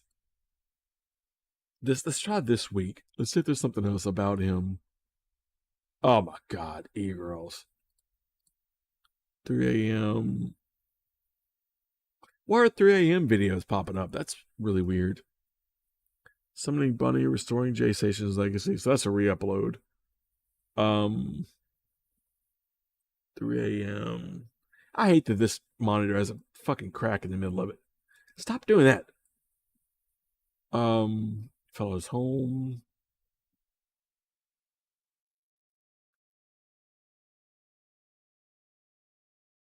Yeah, I'm not seeing anything about him this week. So I don't know if that was current this month. Because he probably, oh God. He probably would be posting, with some sort of consistency. Oh man, all the JStation haters. Oh, let's see what this shit is. Let's see what this dented ass shit is. He's not a bad person. He's a good guy. He did fake death on camera for views. I don't ever slow up. No, I don't take shit. I got no love for the fake. That's probably getting copyrighted.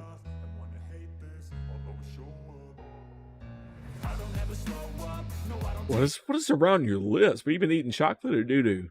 What's this? What's going on here? You been eating chili? It's summertime. You better not be eating chili in summertime. You fucking weirdo. He's not even like synced up with the words.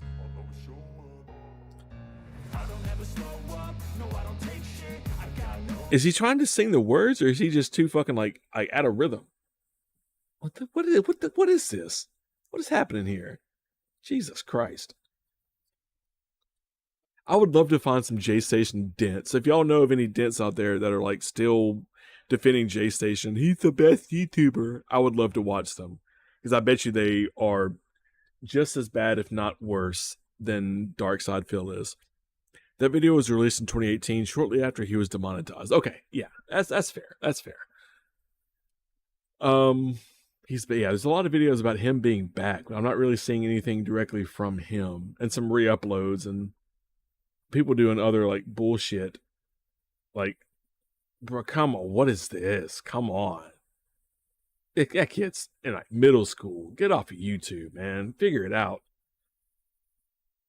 JStation summoning Ron. Huh? Little Jada, title named him JStation summoning. I'm not. That's gonna make me lose brain cells. I'm not watching that. Yeah, so I guess that's it on JStation. I've been watching Mo Sargi. I don't know if you ever heard of this guy too. I've been watching Mo Sargi for a few years. Just every now and again, I'll pop in. So Mo Sargi is reminiscent of, and look at these beautiful AI thumbnails. Look at these beautiful, totally not real thumbnails. Mo Sargi is a remnant of a bygone era, the mid 2010s on YouTube, when the cool thing was like urban exploring videos. Like I said, like when FaZe Rug stopped doing gaming video, Call of Duty shit, when he stopped being a quote unquote Call of Duty athlete and started doing like vlogs about him ghost hunting and urban exploring and shit. Mo Sargi is a remnant of that bygone era of like basically clickbait fake videos. Him and what's that other guy's name? Omar Gosh. If y'all know who that is. Him and Omar Gosh. Exploring with Josh. Those old videos that are the guy that used to slam his hands together. Usaf Armadi. And it's the other guy. Oh, they're all coming back to me. I didn't expect to say more than like one or two. Carnage. Yeah, Carnage, Usaf Armadi. What's the other guy? Ethan Bradbury? Ethan Bradbury? Oh man, holy fuck, I forgot about Ethan Bradbury. Ethan Bradbury? Good shit. Where's that video? There it is. I think this is it.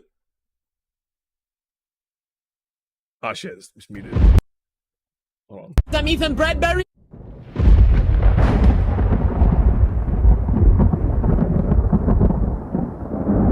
I'm Ethan Bradbury. I'm Ethan Bradbury. Ethan Bradbury. I'm Ethan Bradbury.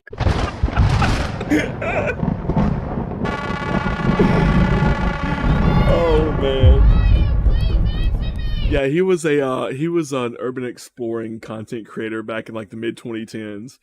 And for some reason that blew up as like a meme of him. I'm Ethan Bradbury. It went really, really viral. Oh, it was a remix of it. Oh god. But yeah, there's a trapper. Oh my. I'm gonna get copyrighted if I use this shit. My voice cracked. I'm gonna get copyrighted if I use this fucking shit.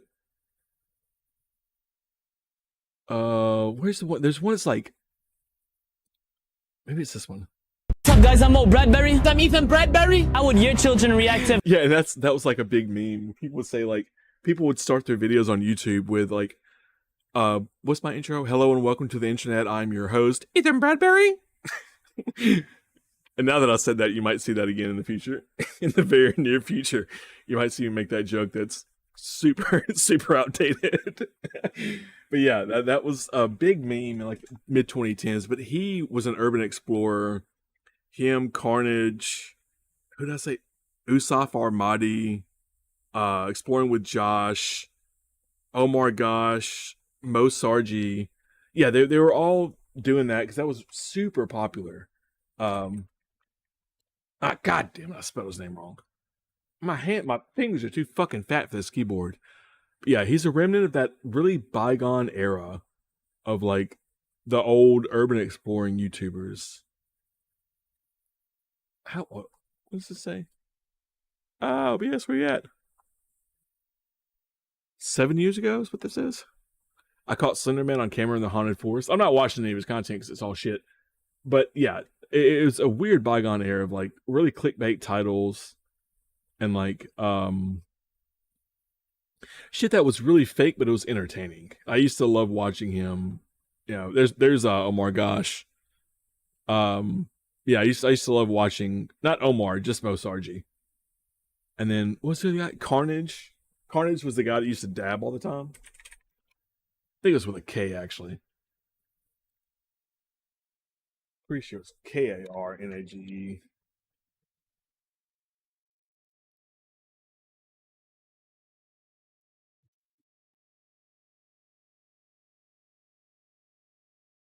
Carnage Clan, established in 2011, a popular and widely fast-growing gaming industry.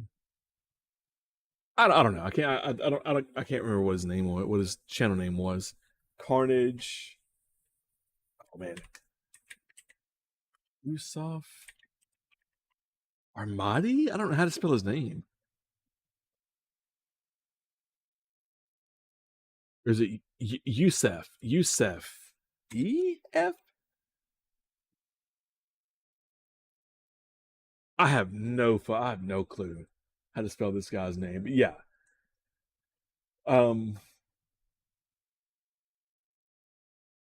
Yeah, I wouldn't even know how to spell his fucking name, but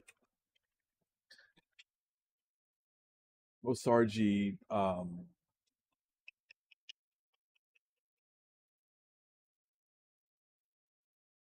damn it. Fuck, I can't spell shit right with this fucking stupid keyboard. Osargi, commentary. Yeah, I'm trying to find some like maybe documentaries or like clip channels on Mo. Nah, I'm not really. I don't know. I'm not really saying anything. I hate them. They get on my skin. Watch Kino see others. Yeah, I know who Kino is. Kino had a big part in the DSP arc, the resurgence, whatever. I personally fucking hate Kino Casino. I can't stand their aura. I can't stand the fact that PPP just yells down the mic the whole time. and Andy does that weird cokehead laugh. I can't fucking stand it. Their content gets under my skin, ironically. But yeah, I know who they are. I know the Kino Casino arc where they had the resurgence with DSP, and he quote unquote king snaked them. But of course he was fucking lying. They clowned on him and the relationship soured, and he was trying to get ahead of it. Yeah, I wish there was some commentary stuff about Mo Sargi, because his channel is really cringy. He's kind of a locale in and of himself. Let's see. Stonic does a lot of stuff about Only Use Me Blade. Yeah, they're not for everybody. Yeah, teach his own, man. It's all good. They're just not for everybody. But I do appreciate the Kino Casino arc, because obviously I'm guessing you're new to this channel, so most of my content that's very robust and very meaningful is aimed towards Dark Side Phil. So I do appreciate the whole bit, the shoot that they did, the rib, I guess to be more of like a rib with DSP, where they had the resurgence arc and they low key were like clowning on him, but he was too fucking stupid to realize until they started calling his wife fat, and he started to pick up on the fact that maybe they're not his friends. The Kino Casino would never snake me. Cut to the clip of them straight up fucking snaking Phil. Like, just good shit, man. Just all around, just some good shit. Kino Casino would never snake me.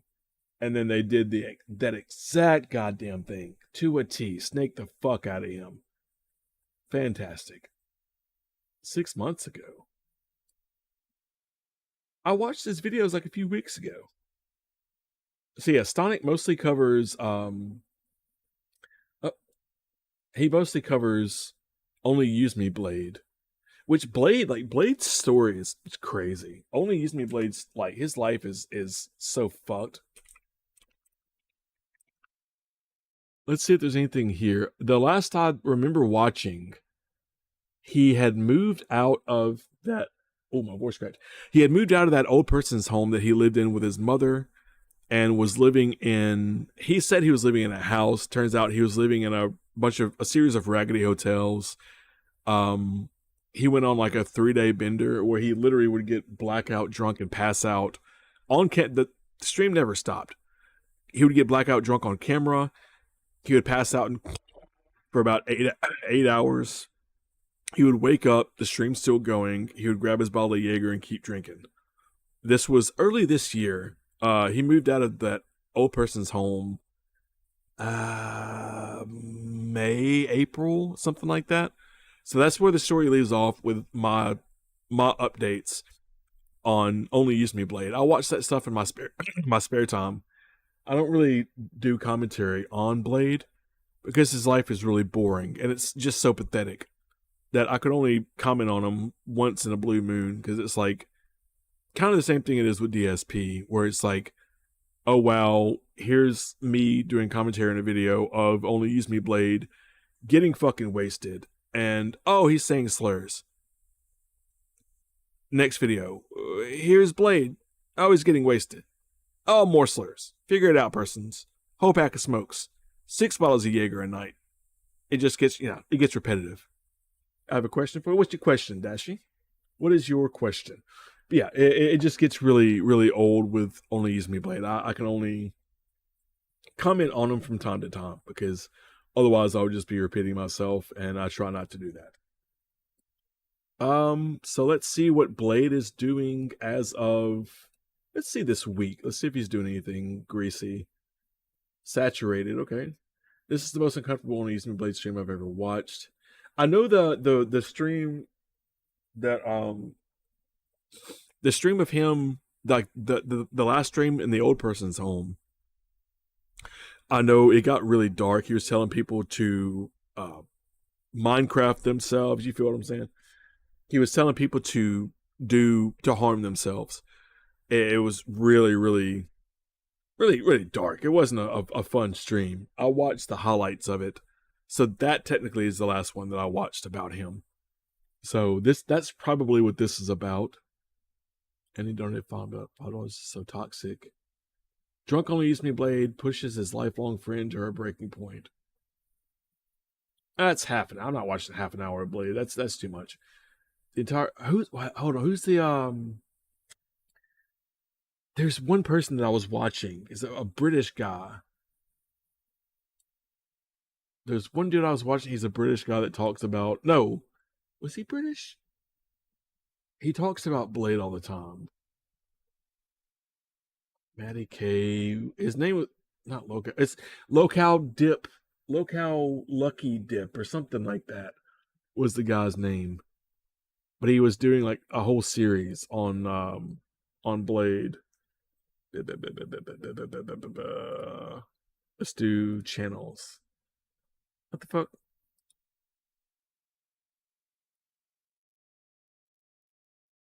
What can I do? What's happening? Well, let me do channels. Yeah. Yeah, what's your question, Dashy? What's your question, bud? Oh, here's Blade's actual channel. Figure it out. Oh yeah, figure it out. It's a podcast. What Firefox, can you not fucking do that, please? No, what are you doing? Figured out Stonic. Yeah, so we just went to Stonic. It was Local Lucky Dip, I believe was his name. Look it up. Let's see what his question was. What was the Bit Wars like? Huh? What Bit Wars? With DSP? Like Twitch Bit Wars? With DSP or with Blade? Blade does fire cells. What did I say? Local Lucky Dip. Oh shit, did his channel get taken down? Local Lucky Dip, yeah. Damn, they might have taken his channel down.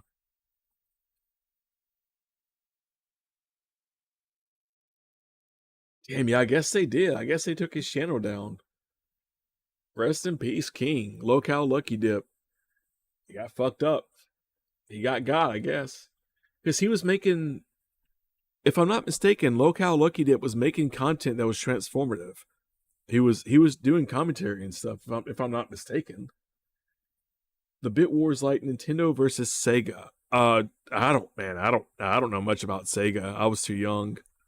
But I don't really know what you mean though.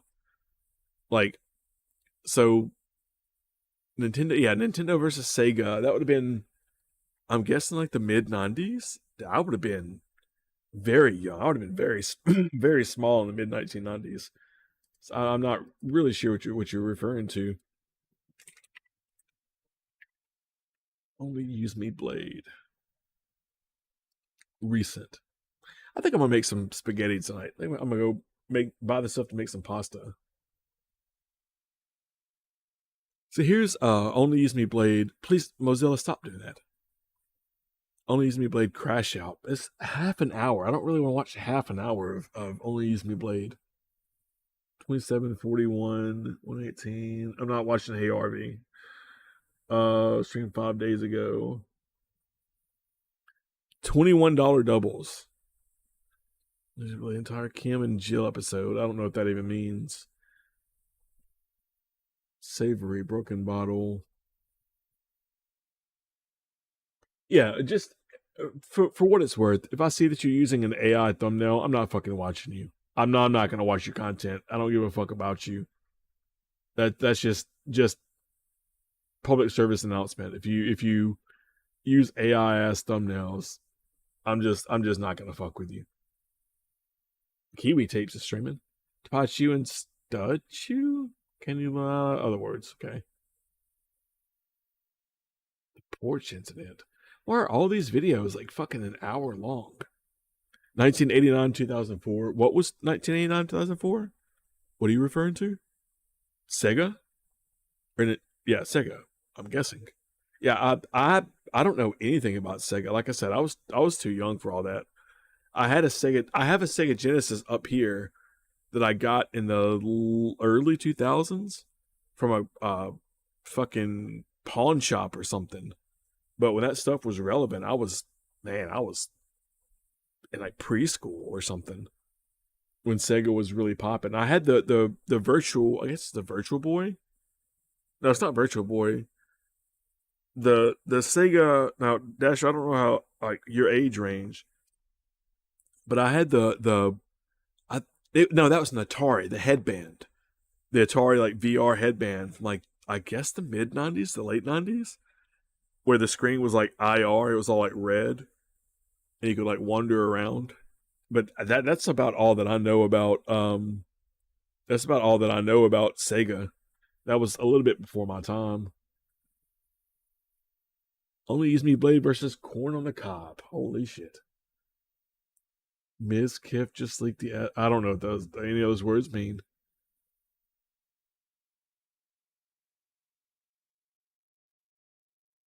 So here he is admitting he's hotel hopping. Hey, Blade, why can't you be honest with everyone and just admit that you are homeless? You have no car and no place to live. It is clear to everyone that you are living between hotel rooms. We are only as sick as the secrets we keep. I not kept a secret. There's no secrets, dude. We have not been able to secure housing, and we've been going hotel to hotel. It's been rough. I want to live in a home again so I can stream on my computer with decent internet and not move every fucking 2 days. Yeah, it's getting fucking old, dude. And I need more money for that door. Yeah, like, did I ever say I wasn't? I am, dude. I've been moving hotel to hotel room, bro. It sucks.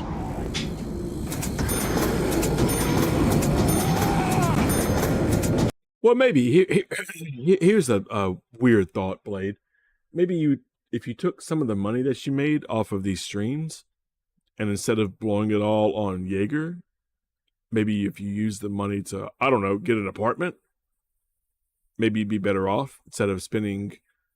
How much is a bottle of Jaeger? The ones that he buys with $20, $30, if not more, and you're drinking like 2 a stream. That's $60 per stream. You know, you save that money, it'll accumulate pretty fast. You're -1 in 1995, so you're close to my age then. You're in my age demographic. But yeah, if you would stop blowing all that money on Jaeger and smokes, and actually save it and stop getting wasted on stream all the time, you could afford a house. You could afford to live somewhere nicer, and probably in the Seattle area. You wouldn't have to move all the time. Wouldn't have to be a nomad all the time and be flying by the seat of your pants. Oh wow, Detractor Media is streaming. Wow, fuck that guy. The portable console with red screens. Yeah, it's a Virtual Boy. Yeah. I had the Virtual Boy when I was, I don't know where we got it from. I have siblings that are older than me. I'm the baby of the three of us. So I'm guessing that the Virtual Boy came from my older siblings, and at some point I just ended up being able to play it. I only played it once or twice because I didn't like the fact that we talked about this on a previous stream, I think yesterday or the day before. I played it and it was all red and it freaked me out. I didn't like it, so I didn't play it more than like once or twice. So what was the thing called that DSP had where I don't know how to explain it.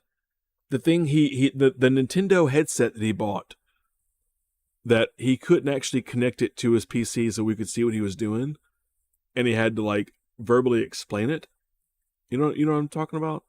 It was a couple months, probably early this year. It was because that was Nintendo. What was that? Nintendo headset?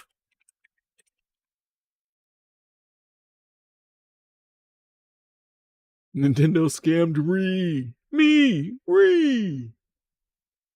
This thing. Oh, that okay. So wait, no. So that can't be it then, because this was the one I had was Sega. It sure as hell was not that. This was a Sega product.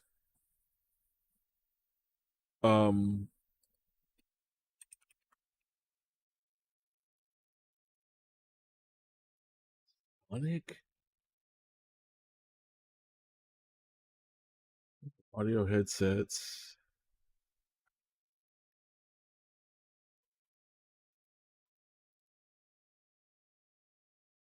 This was the 1990s. The Sega. Wasn't Sega VR in the 90s? Are you sure? I don't think that's fucking right. Hold on a sec. Maybe it was. I don't know. Like I said, I was in like preschool or something. I don't even know if I was even in school. But I remember doing it. But it wasn't this, because it wasn't Nintendo. It was Sega. But yeah, he had to fucking explain to us verbally what was going on with this stupid little thing, because he couldn't connect it to his computer to actually share the screen with us. And it was just super fucking awkward. Like, I definitely remember that. Man, I guess that's about all the things I could think of to talk about. I've been streaming for 4.5 hours. Let's see what Renton Report's doing. Yeah, so let me drop my mic a little bit. Okay. So how are we at $60 at support? Yes, that's Dark Souls yesterday, where he made like $60. He wage quit.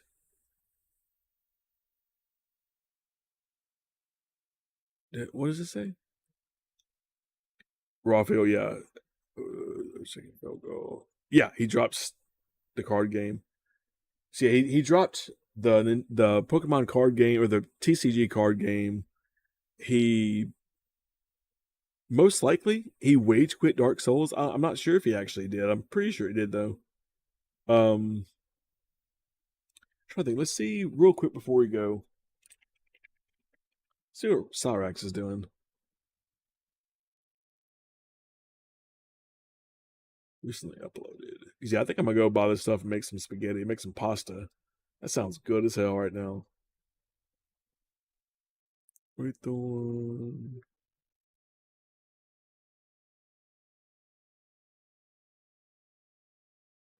Preferably a video that's not like an hour long and it's not full of commentary.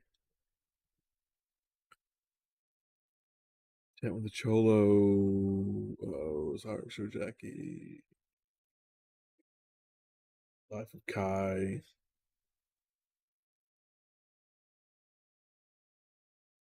Yeah, these are all pretty much just commentary videos. Let's see about this one. So I've been getting many comments on my videos asking, where is Cyrax? Where can I find this channel? Is this new or old content? And I will say there's a reason I've only been covering old content. And that's because he's disappeared off the internet for a while. These past few months he has had no stable channel or platform to post on, and I will explain why later on. However, Cyrax has been resurfacing on different websites and at different times and just creating awful content once again. So today I'm gonna fully answer the question of where Cyrax is and what he's been up to my fullest extent. Firstly, I need to start with why he's off the internet, and there's no one who can explain this better than the man himself, William Glorio. Now I know you guys can read, but for narrative purposes I'll do it myself as well. Yes, it's 100% true. Chance Wilkins has been run off the internet. He's currently having his time occupied by 2 or 3 dudes who are all taking turns in being Jackie. Chance even has you know what, with Jackie, even though he's only seen her live face 1 time, and the rest of the time they are just photos and explicit videos the guys play for him while he's enjoying himself. Guess we now know why they like the name Soy Jack. So yes, a fake girlfriend has been keeping him off the internet, like by demand. The men running it do not like it when he posts for some bizarre reason. Got to be creepy individuals to keep him happy like that. But this quote-unquote person, I will just call them a person, it's easier than saying, you know, the three men. This person has been around since before Cassandra even, and Chance ditched Jackie for Cassandra. Then after Cassandra, you know, was a troll, absolutely hilarious, Chance got back with Jackie, you know, quote-unquote, and this person is just keeping him off the internet, not allowing him to post, and they're trying to keep them to themselves, which is really weird in my opinion. And now, do not fool yourself. This is not a real photo. AI. This is AI. People have gone through it. I'm not going to, because I feel it's a waste of our time. We all know this is fake. Like, that would not be Chance with a woman. They have not met. Let me make that clear. But Jackie is making, you know, these fake AI posts on Facebook, claiming to be with Chance. And in my head, that just shows how, like, obvious it is that this person's just fucking weird and like a troll. And it's so strange, because faking being with someone like that who is known for disgusting things is just, you can't be normal yourself. It does look like him, you know, his teeth are grim, his eyes are looking different directions, but I assure you that is not actually him. So we've got another screenshot as well of another AI photo, trying to make it look like Jackie and Chance like holding hands. It's really weird to be like faking this relationship with a known predator and just creep. So I don't know what the end game is here. I don't think anyone does. The people running the Jackie account and talking to Chance are incredibly secretive. They've kept it going. Nothing's been like leaked. So I really can't tell you how this is going to end up. I have no idea myself, and I don't think anyone in the community does. Alright, so next up we're going to be talking about the weird Facebook posts which Chance made a few months ago. All of this is from a few months ago because there's been nothing recently, absolutely nothing. He hasn't said a word, which is really strange. But I'll show you guys his weird, also AI posts. So as this is large, I'm not actually going to read all of this first one because it's so much, but I've taken the key points and I'll talk about those. For most of it, he's just whining and bitching, like victimizing himself. But he mentions the mass whole mafia sting as being illegitimate. Okay, hold on. Let's and fake and hold on a second there, British guy. Hold on a second. So he says, "I don't usually make public statements like this, but I'm done watching lying. Lying? I don't usually make public statements like this, but I'm done watching lying, malicious bullshit spread unchecked while my family is put in real documented danger. Silence didn't stop anything. Silence taught cowards that they can continue harming my family without consequence." He did not write this. Artificial intelligence most definitely did.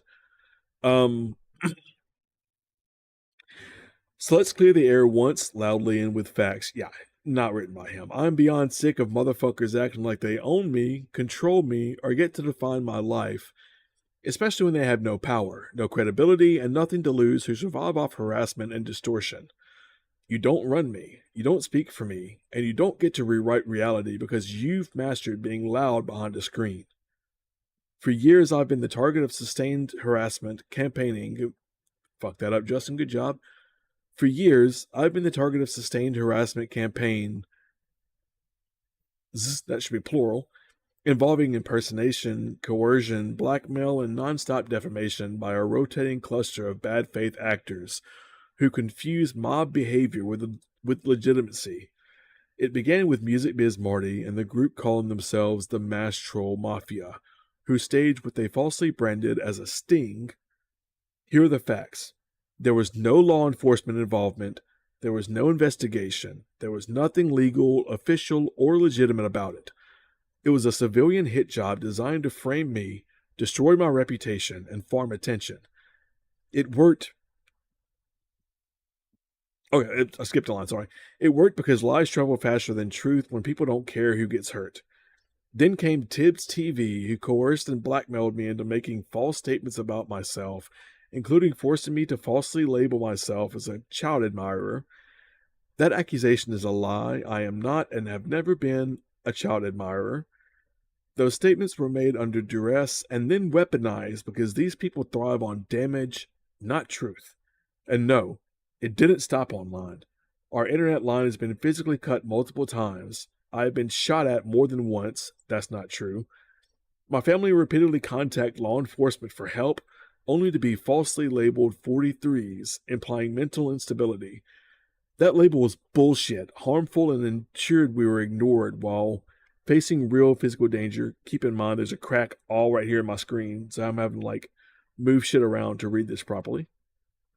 That's not what I wanted you to do. Firefox, figure it out.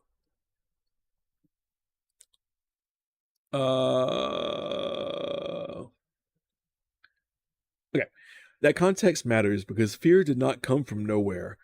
Now, let's address the part people keep lying about on purpose. My statements made in defense of my family, including comments referencing ICE, here's the law, not opinions. Under the First Amendment, speech is protected unless it constitutes a true threat. The U.S. Supreme Court has made this clear in multiple cases. So I'm guessing there's a follow-up part to that. You did threaten to shoot, and I'm not an ICE style fella, right? I'm not an ICE supporting style human, but you made idle threats, verifiable, concrete threats to a government agency.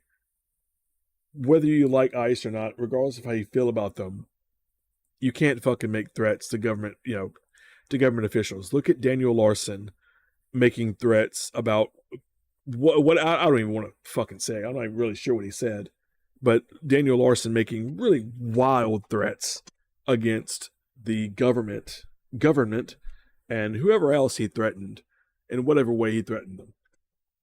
Now, is there a follow-up to this? Because I'm assuming that there is. Not meaning anything, where he did actually send an explicit photo to someone he thought to be 14. Then he mentions his status as a 43, which to Akron PD is a mentally disturbed person. And let's be honest, his character entirely fits that description. He is. Mm-hmm. And then he lies about his 100%. House getting shot at as well, which I did an entire video on. That's my last video. Cyrax believed Marty hired a hitman to shoot his house, which did not happen. But he does mention the fact that his internet has been cut a few times, which has hilariously happened. Some brave souls have gotten close enough to that house to chop his internet lines. If you do want to read all that, you can just pause the video. I'm not going to take any more time on them because we've got 4 more to go through, so I'm not going to spend much time on this one because it's just obvious AI and there's no point. Yeah, okay, so quickly we'll go through this one. To everyone here who's talking about me, Chance Wilkins is feeling blessed 1 hour ago. To everyone here who's talking about me, I see your words, I hear your noise, and I feel nothing because you don't define me. Your opinions, your screenshots, your laughs at my name, they don't shape my life or my future. I've moved beyond the drama, I'm building. Your noise is just background static. I'm not here to argue. I'm not here for approval. I'm not here to prove anything to anyone. So here's the truth. Your best insult is my motivation. Your distractions are my distractions no longer. Your group doesn't affect me, and it never will again. I'm focused on growth, peace, and forward momentum. Not your rants, not your jokes, not your speculations. Thanks for the attention. I've already moved past it, and I move forward with 0 fucks given chance. Yeah, most definitely AI. Because it's very elegantly put, and there's no shot that Cyrax would ever speak like that. And Cyrax would probably write this more like Jade Rasmussen would write this. I know, like, when words me are mean, and I know subscribe, sorry, DSP, or whatever. Paying attention, he's trying to do some self-improvement bullshit with this just like emotionless, just boring little speech. So we've got another fucking Facebook post. This is okay. Here we go again. So, Chance Wilkins feeling positive 2 hours ago. Let's move this over because please stop doing that because my monitor's fucked up. Oh, it cuts. Oh, my voice cracked. It cuts off too. Actually, this is on Facebook. Yeah, this is on Facebook. Let me see if I can find this actual post from Chance Wilkins on Facebook.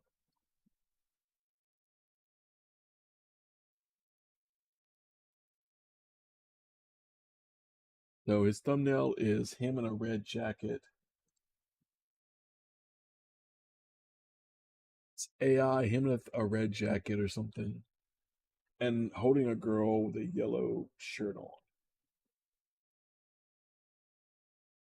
He probably either changed the dude, there's a lot of Chance Wilkins like fake accounts.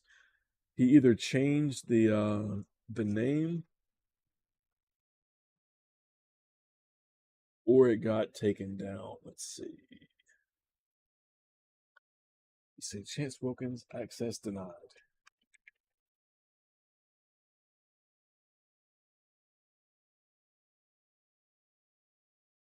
The new policy? Boom. Boom. Done. Okay, found it. Cool. So let's go over this. The new reality. Save your breath. Save your breath. Okay, cool. Yeah, this is it. So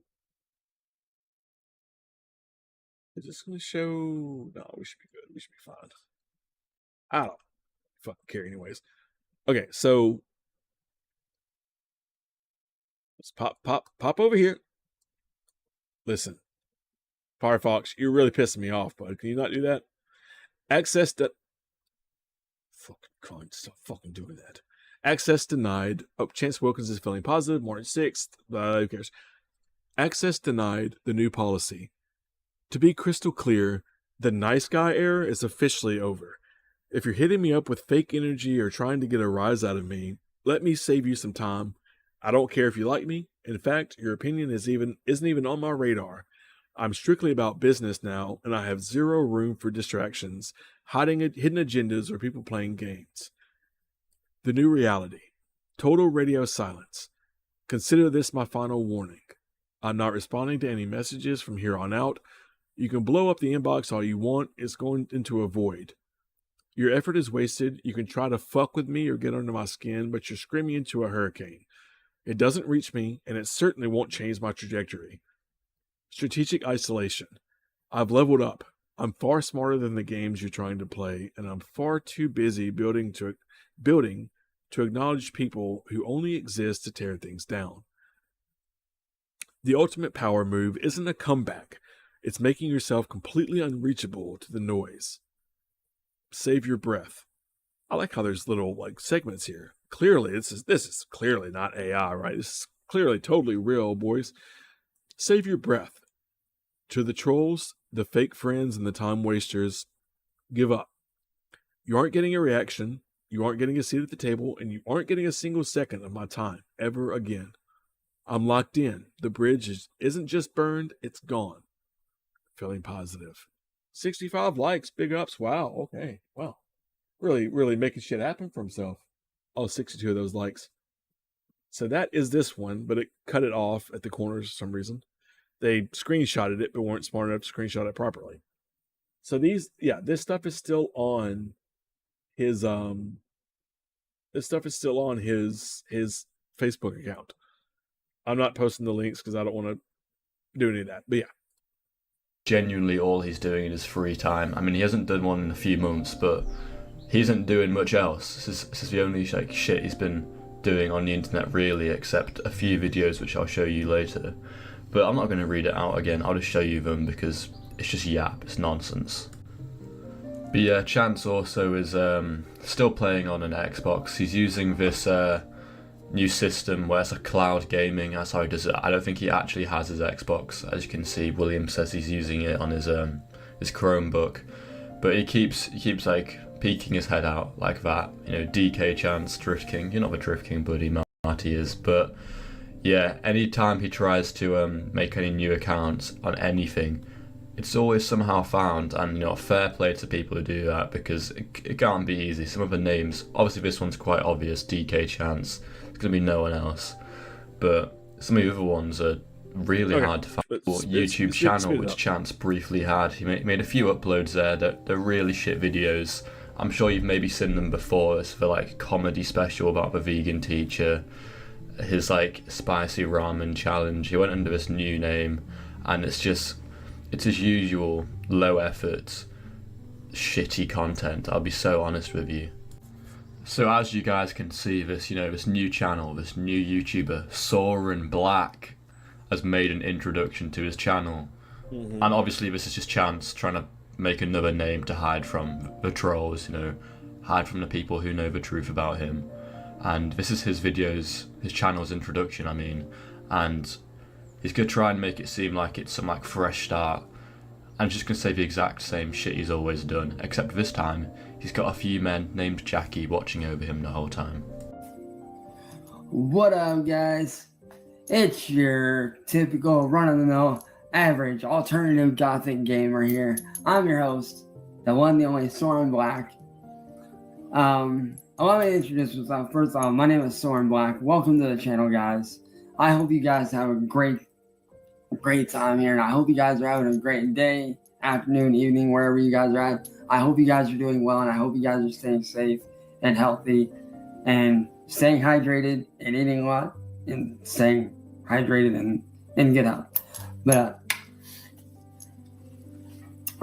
what you guys can expect on this channel is some pretty cool stuff. Not only am I a gamer, I also do vocal covers, I do guitar covers, I do all kinds of stuff. I also do reactions and challenges. Like you guys saw in the last video, my fiance was actually awesome enough to actually film that whole thing for me so that I could give it to you guys.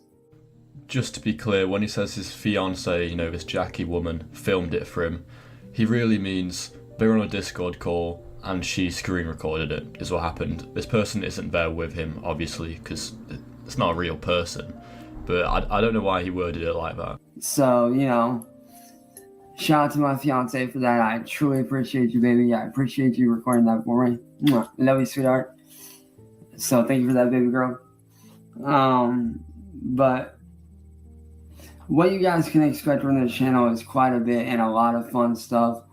You guys can expect everything from gaming, challenges like I did the other day with the spicy ramen challenge.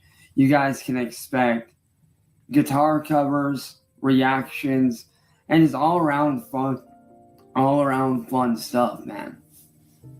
Like, you guys can expect a lot, which I'm super excited for.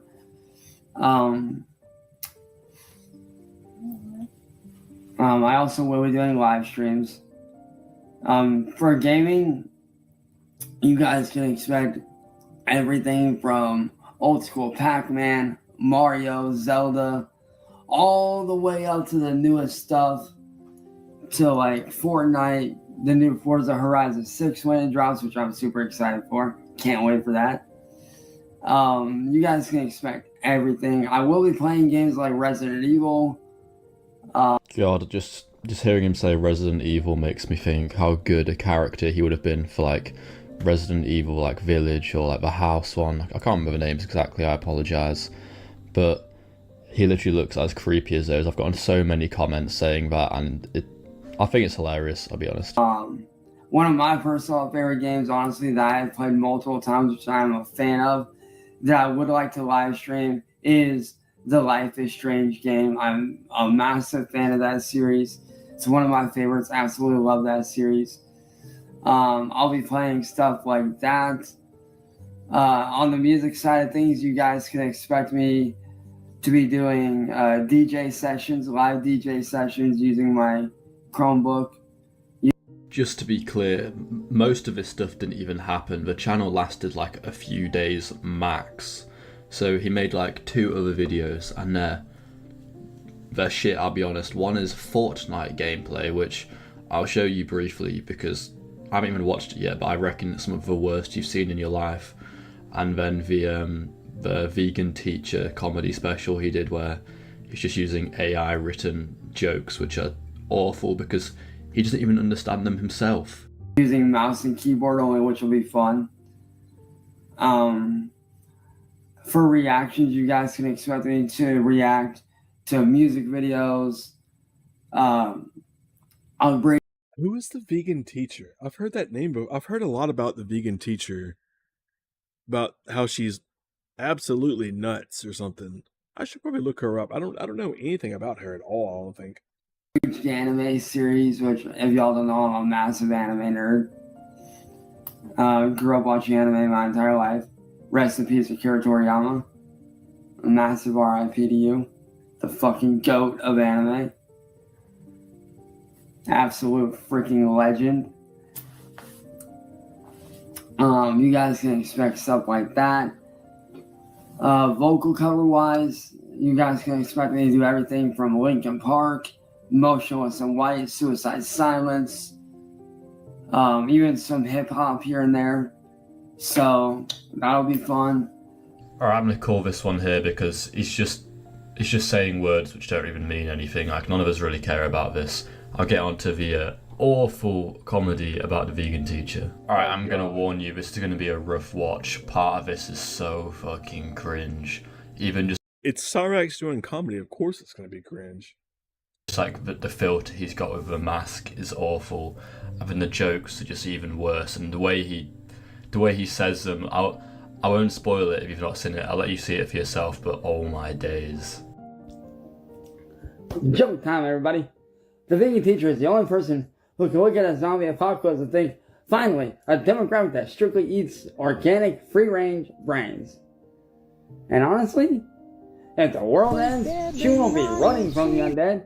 She'll be chasing them with a kale smoothie. Okay, let's take a little break from your timeline, from this just absolutely diabolical person. Look at this. Look at that. Imagine swimming in that. Like, imagine the middle of the summer. It's 190 degrees outside everywhere. Imagine you spend your entire day in pure paradise. You probably can't go down that little water slide, but imagine just chilling here. You got a cooler of beer. You got some like ham sandwiches to eat for lunch. You just spend all day right here with a radio, just listening to like some like chill ass Spotify music, and you just swim in this water. Just imagine that. God, that is so nice. That is so nice. Anyways, against my better judgment, go ahead, Cyrus. Saying. And she'll also be screaming about how dying is a choice, while a zombie named Greg wonders if her vocal cords are also high in fiber. Joke time, everybody. What does Cyrax and a zombie have in common? Both their bodies are rotting. Just saying, just saying.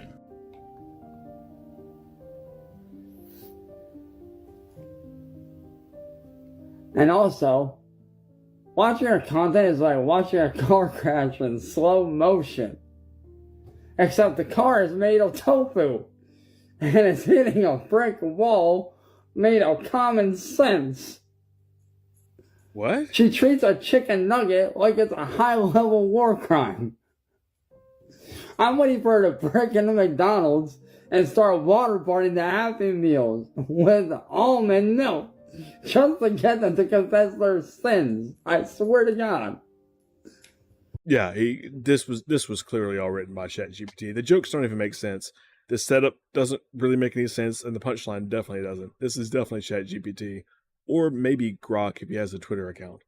But definitely was not written by Chance Wilkins. She's got that look in her eyes, you know, that kind you only get when you haven't had a B12 vitamin since the Bush administration. It's the look of a woman who has replaced her soul with a stalk of asparagus, I swear to God. With a what? Iraq's bringing up, the Bush administration is really funny because I don't think he's showered since then. It has been a long time. Look at the state of that gremlin, and I did warn you. I'm sorry for my little joke there. I couldn't help myself. I thought it was funny, but every single joke he ends it with "I swear to God" or like "I'm just saying." Yeah, because he's trying to convince you that it's a genuine joke. He's trying to convince you that this is something he's making up on the spot. That's why he's doing that. That's because you can also see him reading it off a script, which, by the way, later you'll see this is AI. He doesn't understand the jokes, and that's why they start getting worse and worse. And now is 100% powered by pure, unadulterated spite and long clippings. Just saying, people.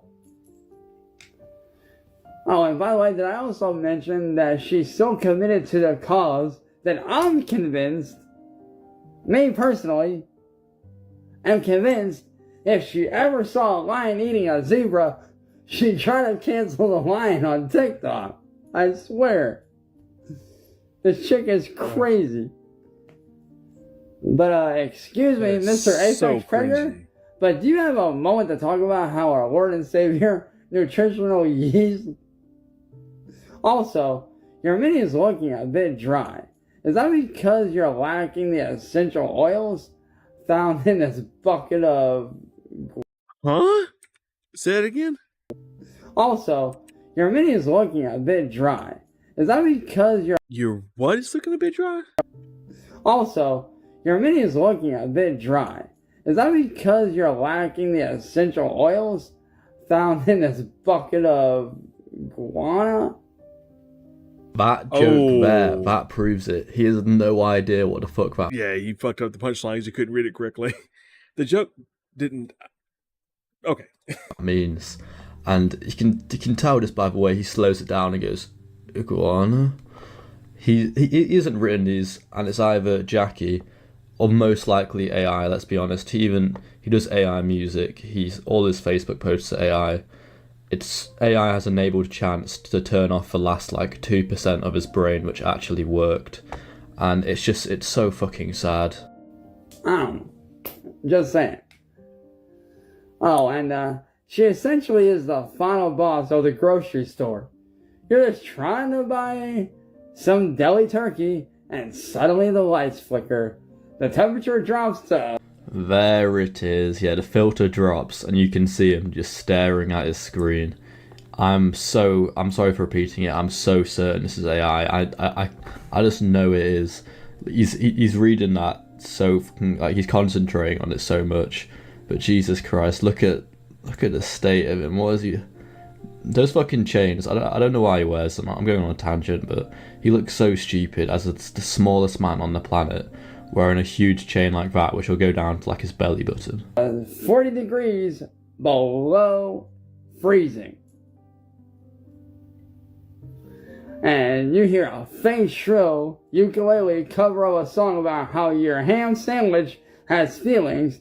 That's when you realize you haven't saved your game in 3 hours, and you're about to be lectured into a coma.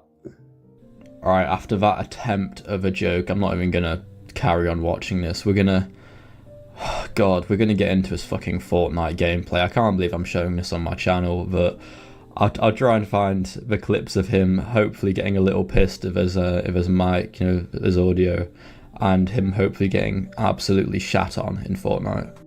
Right, so I looked through the Fortnite video, and it's not very inspiring is all I'll say. He's playing the Star Wars mode, which I know I love Star Wars, but in my opinion, just play Star Wars Battlefront if you want to do something like that. The second one, it's fire, the servers are still online, I love that game. I still occasionally play it in my free time, but yeah, the gameplay in this is shit. There's no good clips. I'll show you one little thing just so you can get a snippet of how Chance was spending his time, and is probably still spending his time playing Fortnite. But I don't know how anyone can watch this live, or how he expects people to watch this live, because it is so bad. Alright, so it looks like I'm playing the role of a stormtrooper, aka the mofos that don't know how to shoot for shit. Oh no, he's putting commentary over it? Oh my god. This is gonna be interesting. Just kidding, they do know how to shoot, man. They're good. Riveting. Or do they know how to shoot? That is thy question. Oh dang, I fell out. So as you can see, that's just some of the most entertaining content we've ever seen on the planet. He's talking shit. His words mean absolutely. and he like walks off the edge of the map. Absolutely nothing. And then he Great just falls content. off the map, which Yeah. I'm not here to shit talk his gameplay entirely. You know, you can be bad at games, but the way this man describes his life as like a pro gamer, a pro drift king, all this shit, and then he's this bad at everything he does, I think I deserve to shit talk him, I'll say. Now, I hope this video has helped you understand where Cyrax is, what he's been doing, why I'm only posting old content, because he's doing nothing interesting. These are videos and posts from months ago, and he's still just off the map, basically. If he does come back, trust me, I will be making a post on every single thing about that. But to end the video, I'm going to read this poem which William Gloryhole posted, because it fits the whole Cyrax trolling thing perfectly, because even though he's offline, he can't physically be trolled because he's not going on the panels. Cyrax is still thinking about these trolls all the time. Looking out of windows, looking under cars, like to keep you thinking, staying on guard. Nothing ever happens, you wonder why. The constant paranoia is of someone's design. Doorbell is ringing, no one's outside. I like my revenge, best served cold, for a lack of respect and a lack of a soul. Best served cold. Suddenly, a shadow under your door, a click of a magazine, your door's not secured. Find an old photograph, was that ever there? Are those really footsteps walking up to your stairs? I like my revenge, best served cold, for a lack of respect and a lack of a soul. I like my revenge, best served cold, with total contempt of an Arctic storm. Best served cold. I like my revenge. Best served cold. Now what this poem means essentially is that, yeah, even though William can't physically get on panel and just piss off Cyrax, it means he's doing stuff in silence. Cyrax will be thinking about him 24/7, thinking about what the trolls are going to do, and just make him so paranoid, which we've seen in the past, even with the Cassandra bricking video. When his Xbox gets bricked, he says, oh, I thought they'd do something like this at some point anyway. And that really describes the mentality where Cyrax is constantly thinking about these people. There's two constants on Cyrax's mind, yeah? The first one is not getting a job. Never, never, ever. I'm going to be on the internet and I'm going to be a bum. The second one is, what are the trolls doing? So that is how I'm going to end this video. I hope any of your questions about where Cyrax has been answered. I hope you enjoyed his little shitty comedy and just had a nice little update of where he has been these past few months, because I feel, even though I've been making content on his past, it's important to keep up with, well, not the present, but the near past, because this was a few months ago and he hasn't been seen doing anything. If you did like this video, if you enjoyed it, like and subscribe, please. We've just hit 500, which is so insane to me. The next goal is 1,000, which it's a big jump, but I'm optimistic. What can I say? And thank you all. The comments have been great.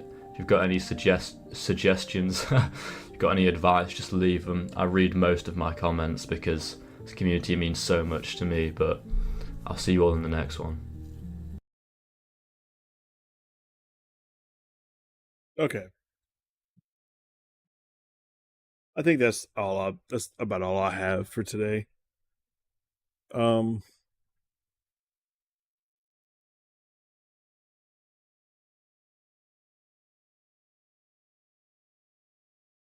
Yeah, I think that's about all I have. As far as the stream today, it went a lot longer than I thought it was going to be. I thought it was going to be just 2 hours or so, me just goofing around. But I ended up streaming for 2 minutes to be 5 hours. So a lot longer than I intended. So I'm trying to think, is there anything else that I want to cover before I go?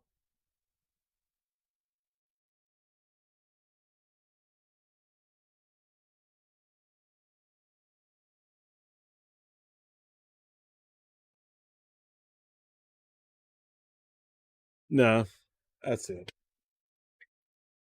Yeah, so thank y'all for coming. Thank y'all for watching. I'll see y'all next time.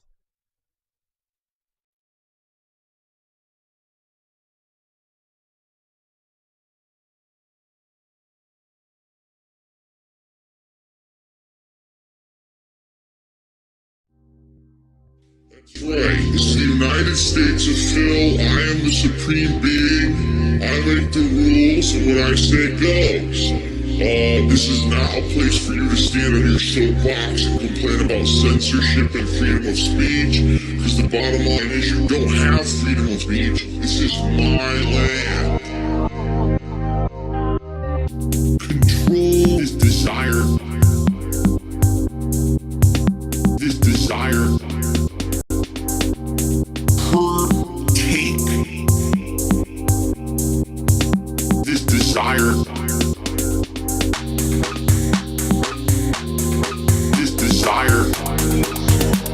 Chocolate starfish! What? Control this desire. Devour. Take. Do what gives you pleasure. And fuck everyone else. Devour. Control this desire.